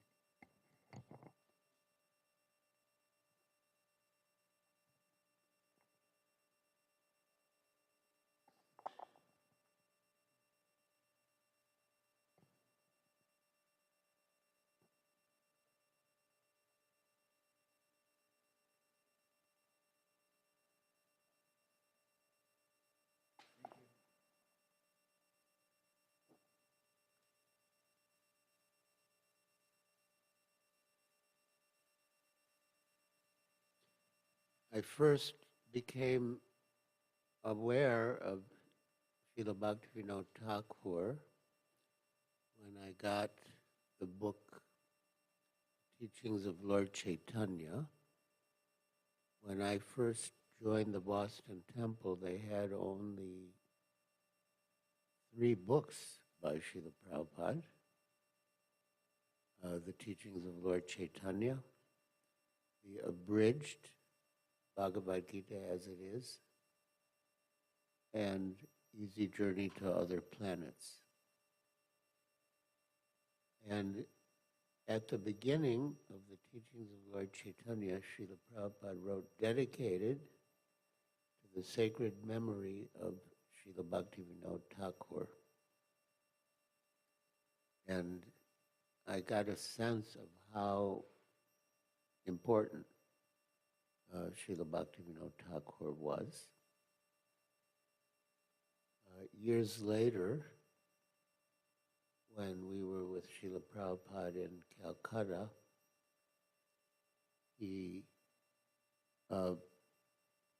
discussed what we now call the Temple of Vedic Planetarium, the Adbhuta Mandir, the wonderful temple, Mayapur. And he said, if you all build this temple, Srila Bhaktivinoda Thakur will personally come and take you all back to Godhead.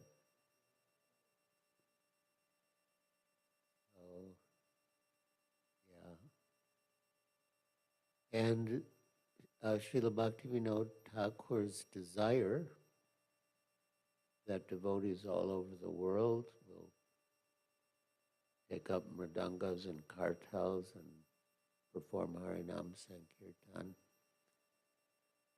was fulfilled by Srila Prabhupada. And what he envisioned or with yearning that the Vaishnavas from all over the world would take up mridangas and kartals and perform Harinam Sankirtan and meet their brethren from India who are also taking up mridangas and kartals and performing Harinam Sankirtan, Mayapur. So Srila Bhaktivinoda Thakur is very important acharya in our line. And Srila Prabhupada had the utmost appreciation for him. And in a way, you could say, dedicated his life to fulfilling the desires and mission of Srila Bhaktivinoda Thakur. And as we heard this morning from His Holiness Ashram Maharaj, Bhaktivinoda Thakur was an extremely prolific writer, that he wrote more than 100 books. And yeah, that's his mercy. He wrote so many songs to encourage us. He wrote them, yeah, and he developed the Namahata, in which householders can preach and engage other householders in devotional service and in preaching. So yeah, he's amazing.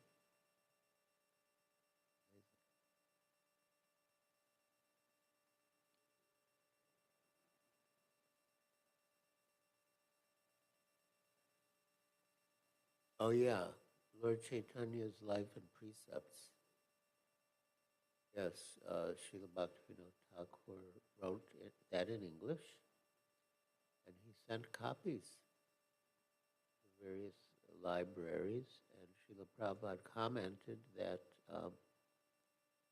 he sent those copies, I think he said in 1896, which was the date of Srila Prabhupada's birth, and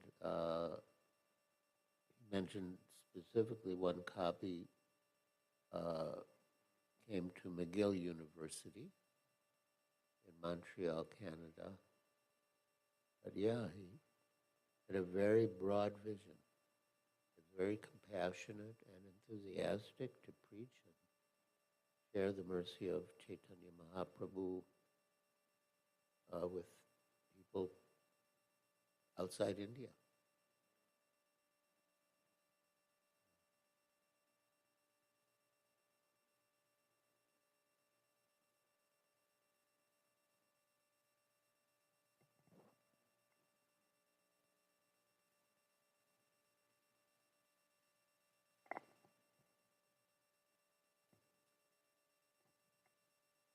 I just jumped up as you were speaking because before you said it, I remembered the name of the university that slipped my mind this morning,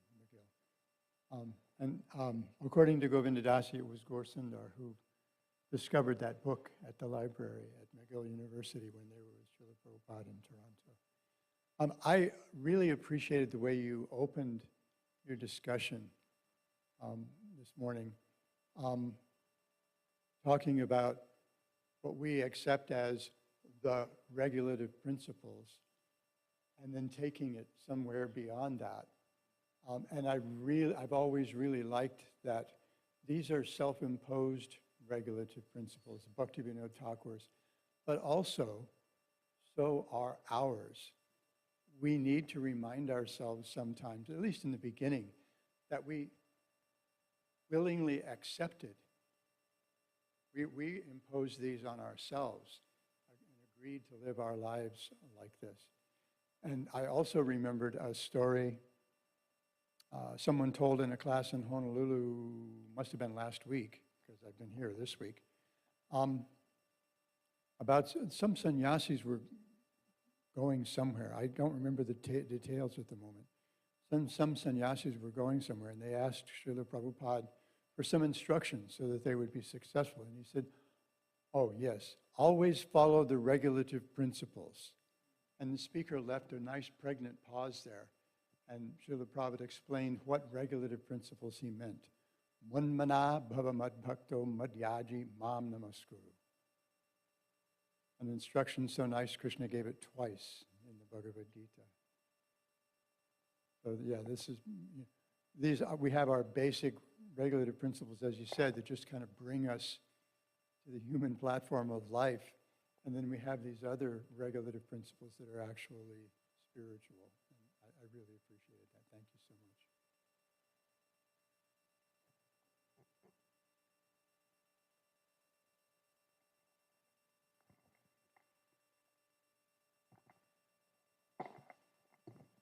Hare Krishna. I remember when we first went to the Winnipeg temple, the Brahmachari ashram there was like 5 or 6 semi-professional musicians living in the temple.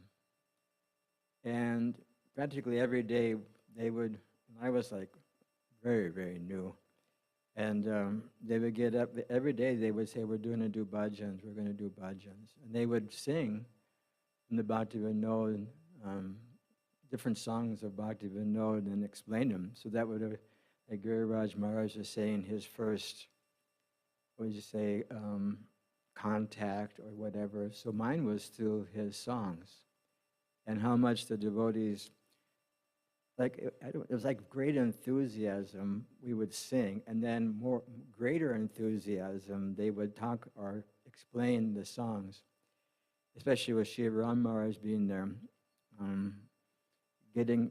going past just the translations and kind of opening them up and utilizing those songs for preaching to each other or encouraging each other like that. I'd also like to mention that I saw the copy of the McGill, the one book that went to McGill University. It was on display at the Alachua Temple one day. And I got to put my hand on it and touch it to my head and etc. So, yeah. And Bhaktivinoda Thakur, one of my favorite books was the Seventh Goswami. I mean, I've read that book like 3 or 4 times, the Seventh Goswami, that describes Bhaktivinoda Thakur's life. And you can see how it was like, it just varied so much from throughout the different, like we just say, aspects of his life, until he really, really, one of the things I thought, his position was so great, but yet he, in that position, went door to door, begging 1 rupee from each person he met to help establish Lord Chaitanya's place like that, which I thought was, if someone of that caliber can go door to door, so can I, and stuff like that. So anyway, yeah. Great appreciation. Always had great appreciation. One of my favorite pictures of him sitting in the chair with the bead bag in his hand, and it's a very, very ecstatic picture just to see him sitting there and chanting the holy name. So just a little bit something. And we always liked that. We would wake up to when I moved to the Gainesville Temple. There was a brahmachari that used to every day say, it's time to get up, jeev jive go, go to Chandra, bole, kota nija jayo maya. Wake up, sleeping souls, wake up, sleeping souls. How long will you sleep in the lap of the witch called Maya? And Yeah, we would utilize those different songs for different aspects of our life. So that's enough. That's good from my side. Hare Krishna.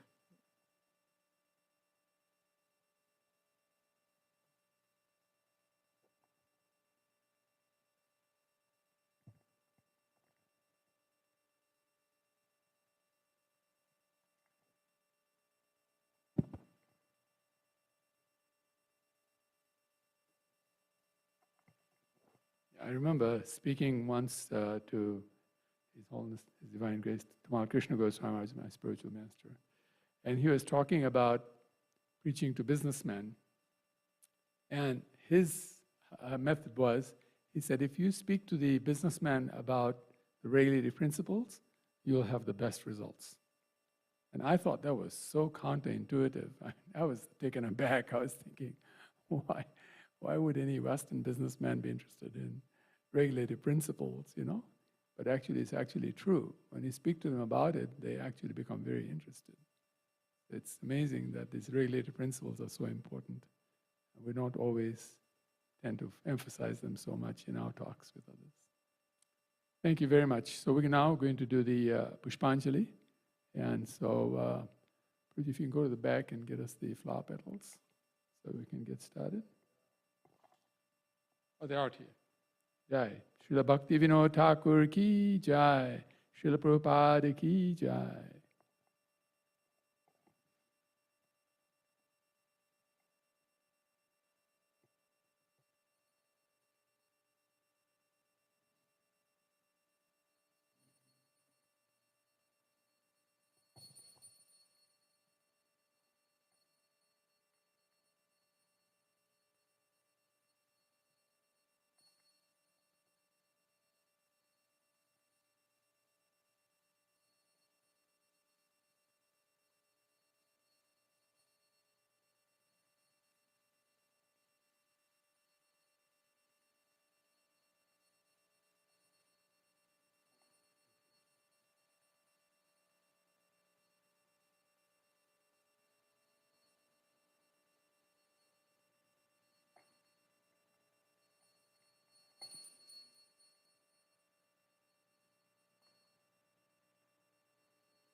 So please come closer so that you can actually shower the petals on Thakur. The ladies will be on that side, the men on this side.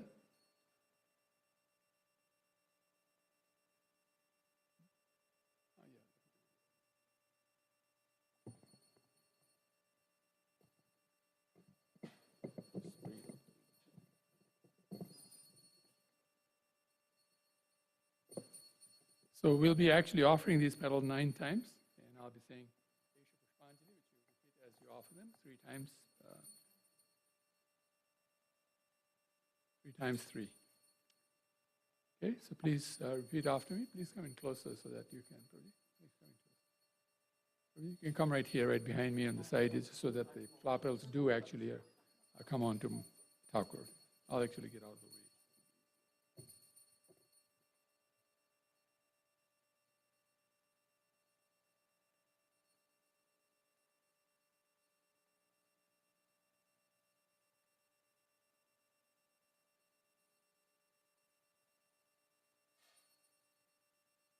Om Jnanatimirandhasya Jnananjana Shalakaya Chakshurunmilitam Yena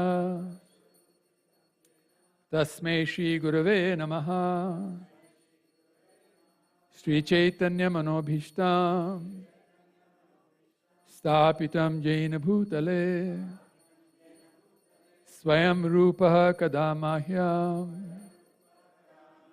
Dadati Swapadantikam Vandeham Sri Guroho Shri Yuta Padakamalam Shri Gurun Vaishnavamscha Shri Rupam Sagrajatam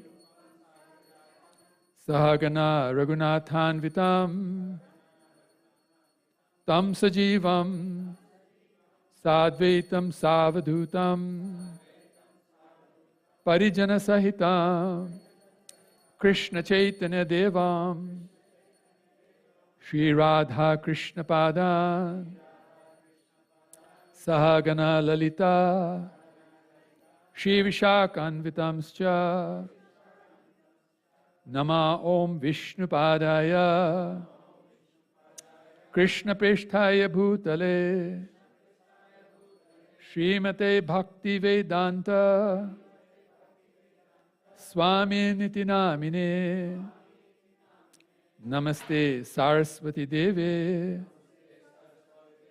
Gauravani Pracharine Nirvishesh Shunyavadi Paschatya Deshatarine Nama Om Vishnu Padaya Krishna Prishthaya Bhutale Srimate Bhakti Siddhanta Saraswati Iti Namine Shivarshabhanavi Devi Daitaya Kripabdhaye Krishna Sambandha Vijnana Daine Prabhave Namaha Madhuryo Jvala Premadhya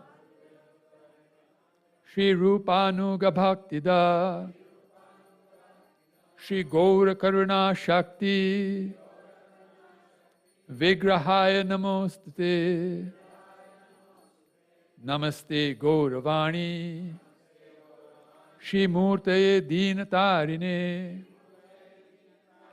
Rupanuga Viruddhapa Siddhanta Dhvantaharine Namo Gaur Kishoraya Sakshad Vairagya Murte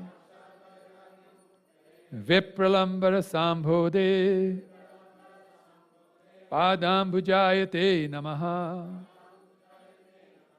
Namo Bhakti Vinodaya Satchidananda Namine Gaur Shakti Sarupaya Rupanugavarayate Gauravirbhava Bhumestvam Nirdeshta Sajjana Priyaha Vaishnava Sarva Bhaumaha Shri Jagannathayate Namaha Vancha Kalpa Tarubhyascha Kripasandhubhya Evacha Patitanam Pavanebhya Vaishnavebhya Namo Namaha Namo Mahavadanyaya Krishna Prema Pradayate Krishnaya Krishna Chaitanya Namini Gauratvishe Namaha Panchatattvatmakam Krishna Bhakta Rupa Swarupakam Bhaktavataram Bhaktakhyam Namami Bhakta Shaktikam Hey Krishna Karuna Sindhu Dinabandha Jagatpate Gopesha Gopika Kanta Radha Kanta Namostute Jayatam Surato Pangor Mama Manda Matirgati Matsarvasva Padam Bhojo Radha Madana Mohano Divyad Brindaranya Kalpadrumadaha Shrimad Ratnagara Sinhasanasto Shrimad Radha Srila Govinda Devo Prishthali Bihi Sevyamana Smarami Shriman Rasa Rasarambhi Vamshi bata tatastitaha Karshan venusmaner gopir Gopinath shriyestunaha Tapta kanchana gaurangi Radhe vrindavaneshwari Vrishabhanusute devi Pranamami Hari Priye Jaya Sri Krishna Chaitanya Prabhu Nityananda Shri Advaita Gadadhara Shivasadi Gaura Bhakta Vrinda Hare Krishna Krishna Krishna Hare Hare Hare Rama Rama Rama Hare Hare Hare Krishna Krishna Krishna Hare Hare Hare Rama Rama Rama Hare Hare Hare Krishna Krishna Krishna Hare Hare Hare Rama Rama Rama Hare Hare. Now we'll do the pranam mantra for Srila Bhaktivinoda Thakur. We'll do the pranam mantra 3 times. Each time we'll be offering the flower petals 3 times. We'll offer our obeisances and do that 3 times.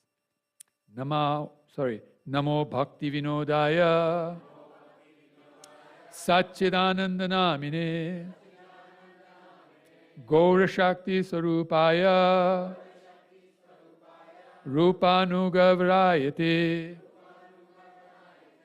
Esha Pushpanjali Esha Pushpanjali Esha Pushpanjali Jai Srila Bhaktivinoda Thakur ki Jai.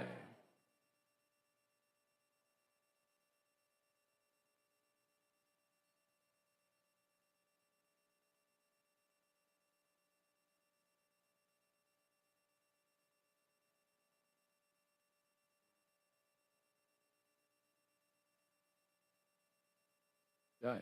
Namo Bhaktivinodaya Satchidananda Namine Gaura Shakti Sarupaya Rupanugavarayate Esha Pushpanjali Esha Pushpanjali Esha Pushpanjali.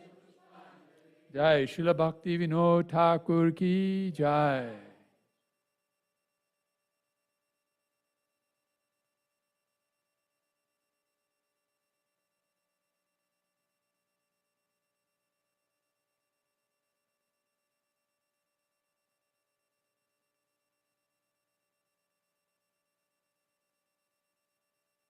Namo Bhaktivinodaya Satchidananda Namine Gaura Shakti Swarupaya Rupanugavarayate Esha Pushpanjali Esha Pushpanjali Esha Pushpanjali. Jai Satchidananda Thakur Srila Bhaktivinoda Thakur ki Srila Bhaktivinoda Thakur's Avirbhav Mahatithi ki Srila Bhaktivinoda Thakur's Appearance Day Festival ki Jai Om Vishnupad Paramahansa Parivrajagacharya Stotarasta Shri Srimad His Divine Grace Srila Bhaktivinoda Thakur Srila Prabhupada ki Jai. Nithai Gaur Premanande Hari Hari Bo.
Sharadava Nalalidha Loka Pranaya Karunya Ganaganatvam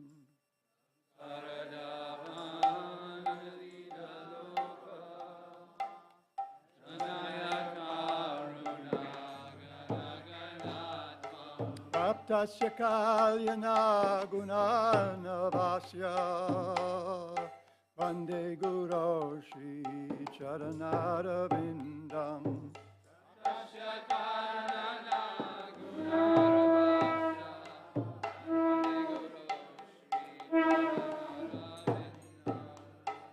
Mahaprabhu Kirtana Nritya Gita Vaditra Madhyan Manasora Sena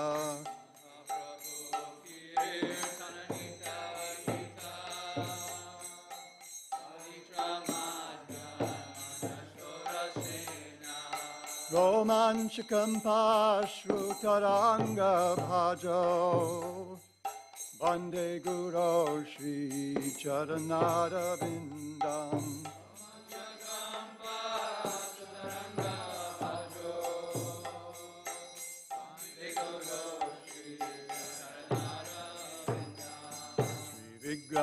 Vigraharadhana Nityanana Sringaratan Mandiramarjanado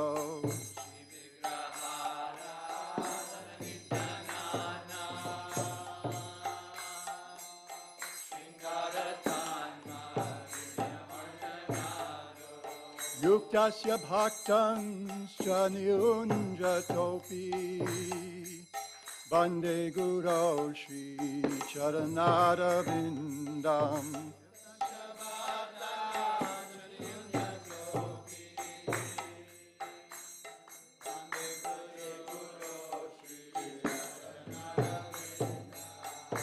Chaturvidha Shri Bhagavat Prasado Sadvana Triptam Hari Bhakta Sanghan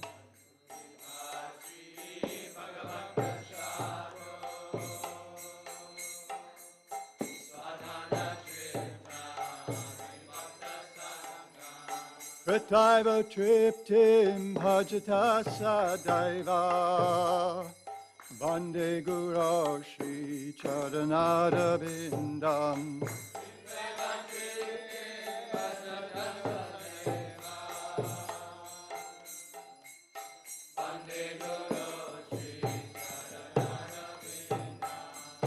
Radhika Madhava Yaura Pada Madhurya Lila Guna Rupa Nam Nam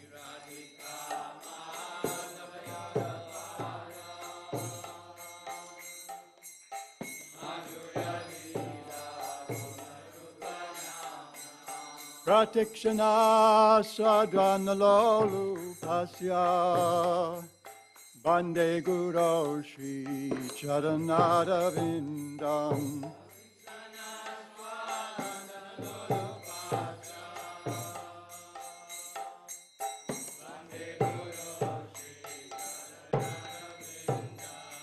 Nikunja Yuno Rati Keli Siddhai Yayali Bhi Yukira Pekshaniya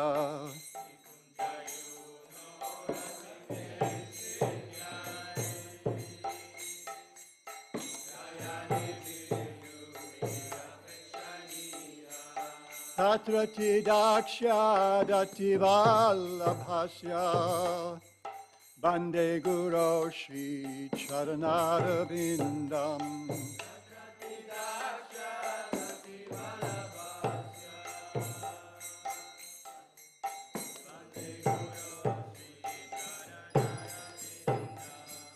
Sakshadhari Tvena Samasta Shastrai Uktastata Bhavyateva Shadhi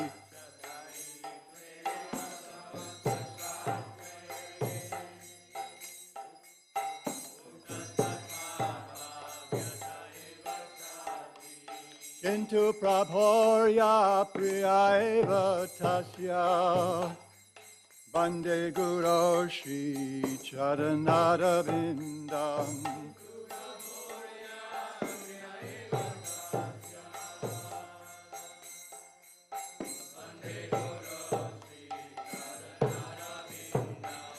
Yasya prasadat bhagavat prasado Yasya prasadam nagati kutopi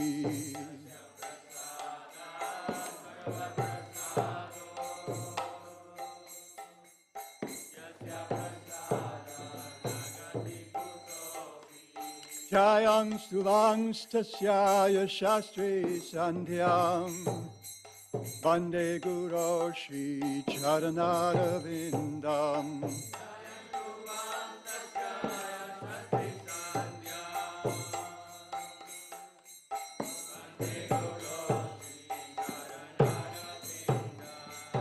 Saradava Nalalita Loka Tranaya Karunya Ganaganatam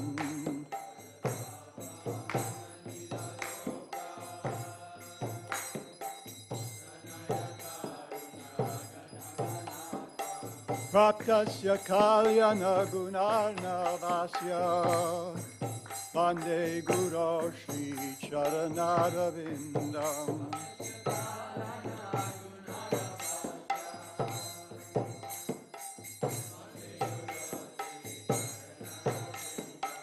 Vande Guru Shri Charanarvindam Vande Guru Shri Charanarvindam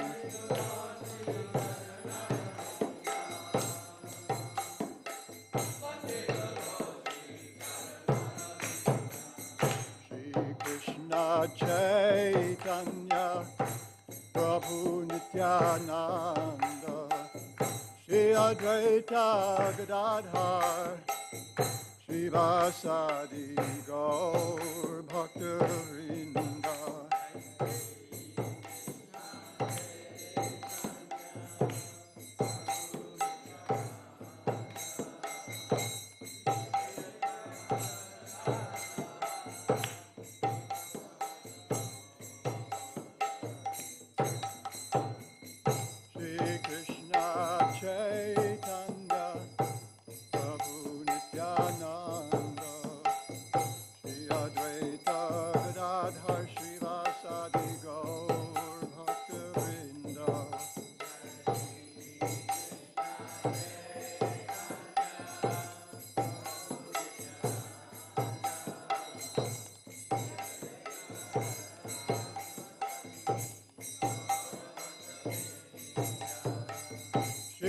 Krishna Chaitanya Prabhu Nityananda Shri Advaita Gadadhar Srivasadi Gaur Bhaktivinoda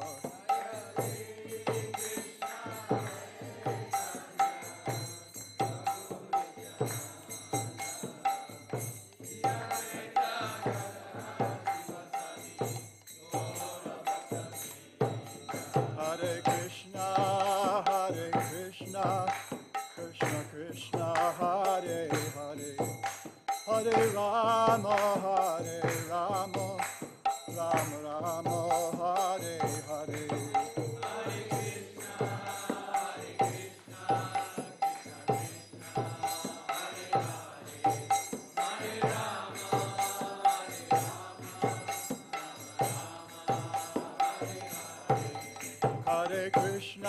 Hare Krishna, Krishna Krishna, Hare Hare, Hare Rama, Rama Rama, Hare Hare.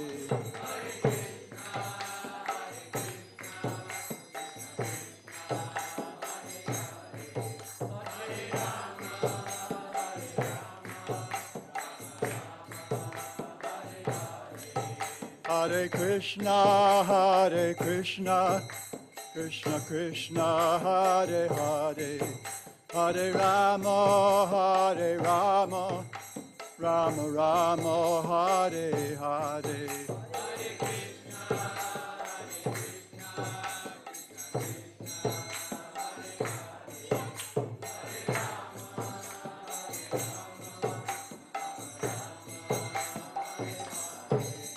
Hare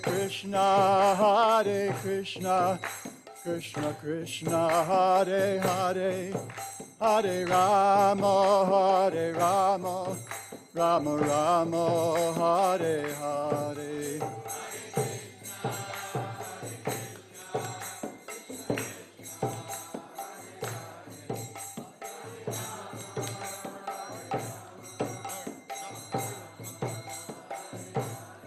Hare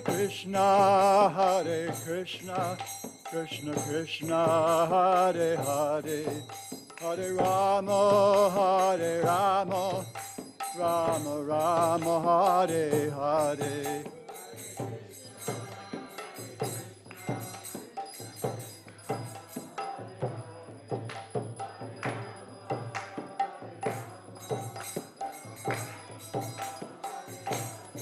Hare Krishna, Krishna Krishna, Hare Hare, Hare Rama,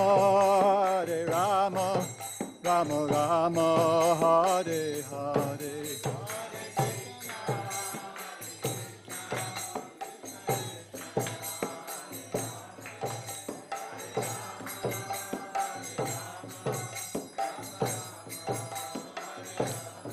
Hare Krishna,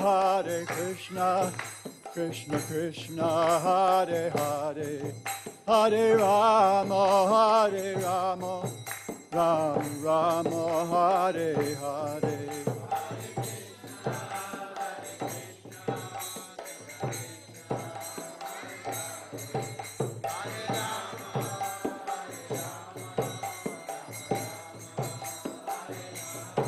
Hare Krishna,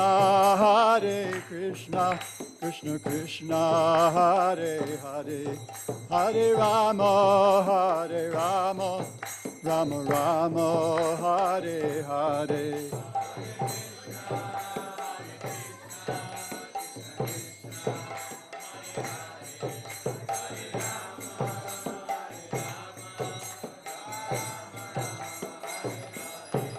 Hare Krishna, Krishna Krishna, Hare Hare, Hare Rama, Rama Rama, Hare Hare.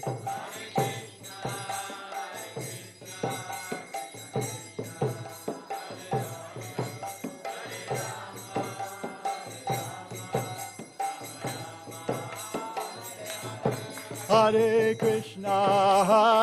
Krishna, Krishna Krishna, Hare Hare, Hare Rama, Rama Rama, Hare Hare.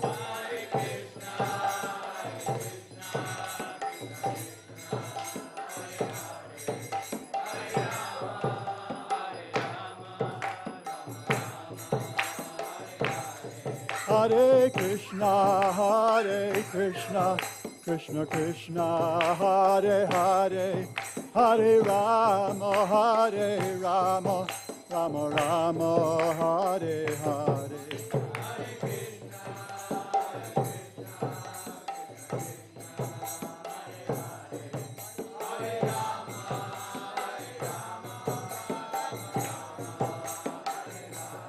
Hare Krishna,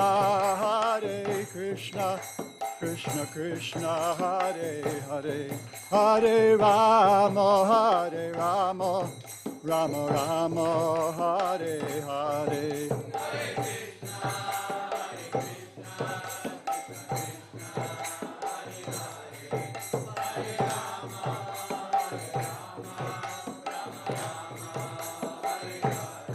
Hare Krishna, Krishna Krishna, Hare Hare, Hare Rama, Rama Rama, Hare Hare.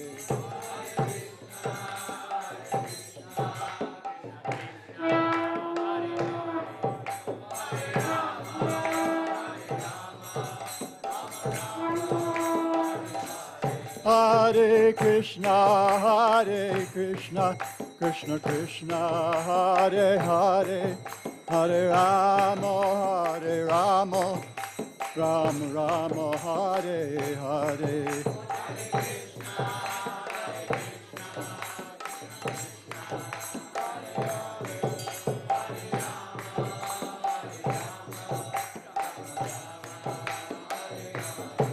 Jaya Bhakti Vinod Jai Bhakti Vinod Jai Bhakti Vinod Jai Bhakti Vinod.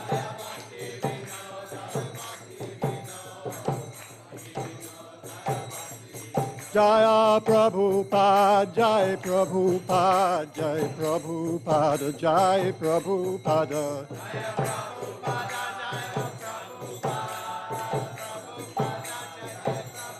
Jaya Radha Kalachandji Radha Kalachandji Radhe.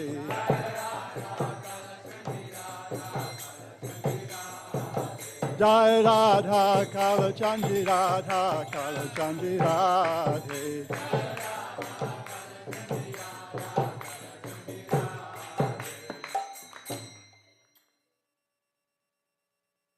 Jai Om Vishnupad Paramahamsa Parivrajakaacharya Stottara Shri Srimadi's Divine Grace Abhaya Charana Ravinda Bhakti Vedanta Swami Srila Prabhupada Ki Jai. Jai Om Vishnupad Paramahamsa Parivrajakaacharya Ashtottara Shri Srimadi's Divine Grace Srila Bhakti Siddhanta Saraswati Prabhupada Ki Jai. Jai Om Vishnupad Paramahamsa Parivrajakaacharya Ashtottara Shri Srimadi's Divine Grace Srila Satchidananda Bhakti Vinod Thakur Ki Jai. Ananta Koti Vaishnavinda Ki Jai, Namacharya Srila Haridas Thakur Ki Jai. Prem se kaho Shri Krishna Chaitanya Prabhu Nityananda Shri Advaita Gadadhar Shri Vasari Gaur Bhakti Ki Jai. Shri Shri Radha Krishna Gopinath Sham Kunda Radha Kunda Giri Govardhan Ki Jai. Vrindavan Dham Ki Jai, Navadvip Mayapur Dham Ki Jai. Shri Chaitra Jagannath Puri Dham Ki Jai. Shri Shri Radha Kalachandji Ki Jai. Shri Shri Radha Govindaji Ki Jai. Shri Jagannath Baladev Subhadra Ki Jai. Shri Shri Nitai Gaur Chandra Ki Jai. Gangamai Ki Jai.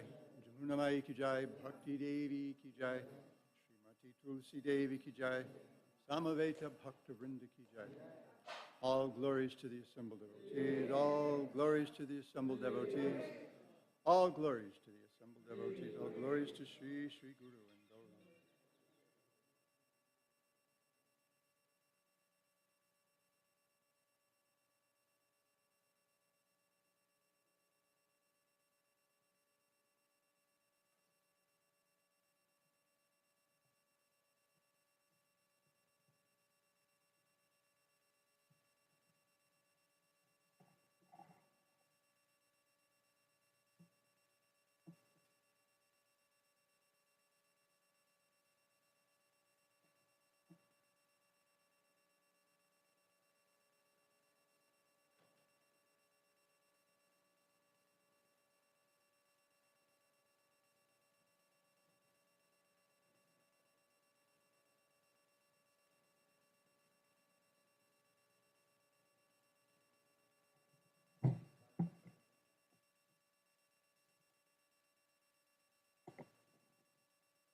Namaste Narasingaya.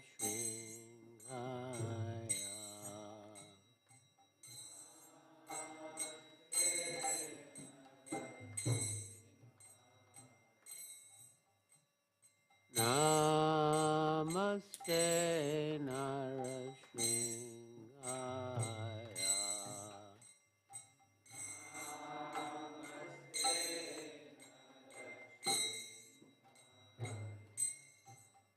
Pralada Lada Daine.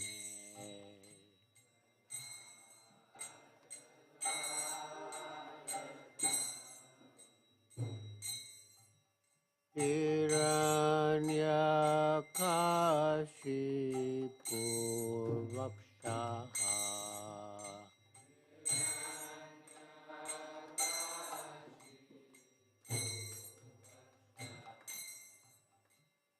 Shila Tankana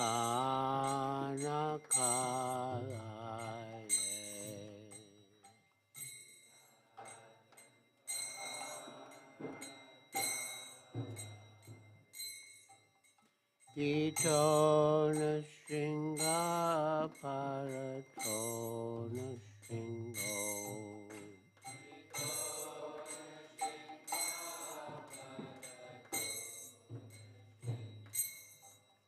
Yato Yato Yami Tatona Shinga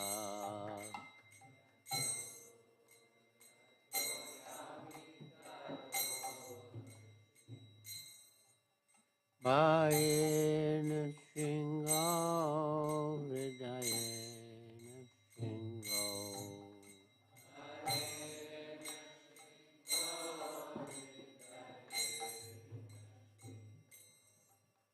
Nishingamadyam Sharanam Prapadye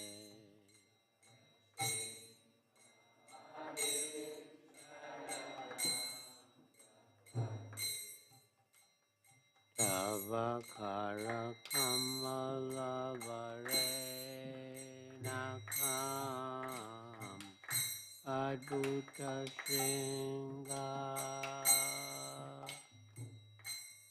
Talita Hiranyakasipu Tanubringa Keshavadita Narahari Rupa Jai Jagadisha Hare Jai Jagadisha Hare Jai Jagadisha Hare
Tavakara Kamalavare Nakam Adhuta Shringa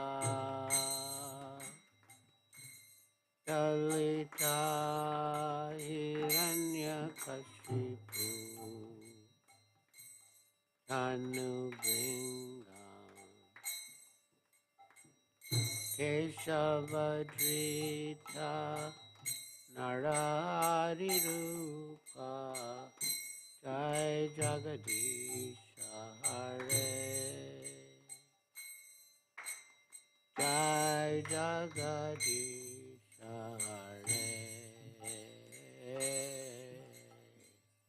Jai Jagadisha Hare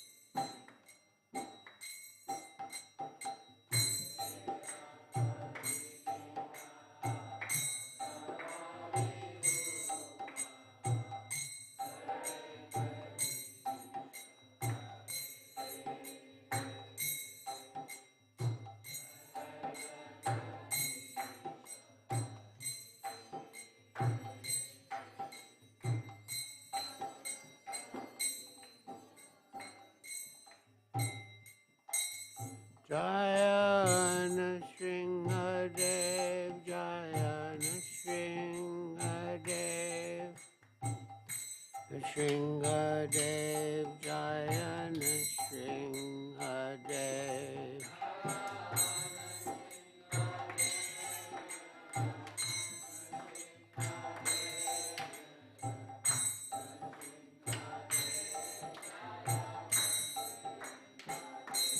Jaya Prahlad Maharaj, Jaya Prahlad Maharaj, Prahlad Maharaj, Jaya Prahlad Maharaj.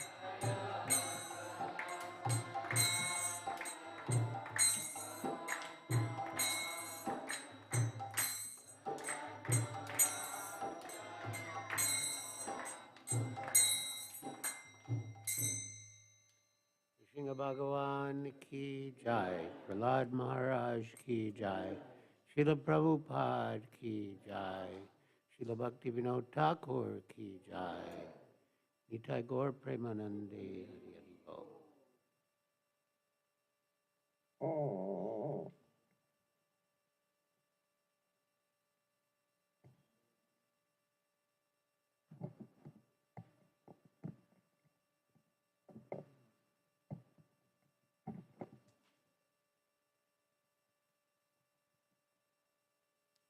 Hare Krishna. So now go out and take some prasadam. Prasadam will be served out downstairs in the activity room for everybody. Thank you so very much. Jai Srila Bhaktivinoda Thakur's Avirbhav Mahatiti ki jai. Srila Bhaktivinoda Thakur's Vyasa Puja Mahatsava ki jai.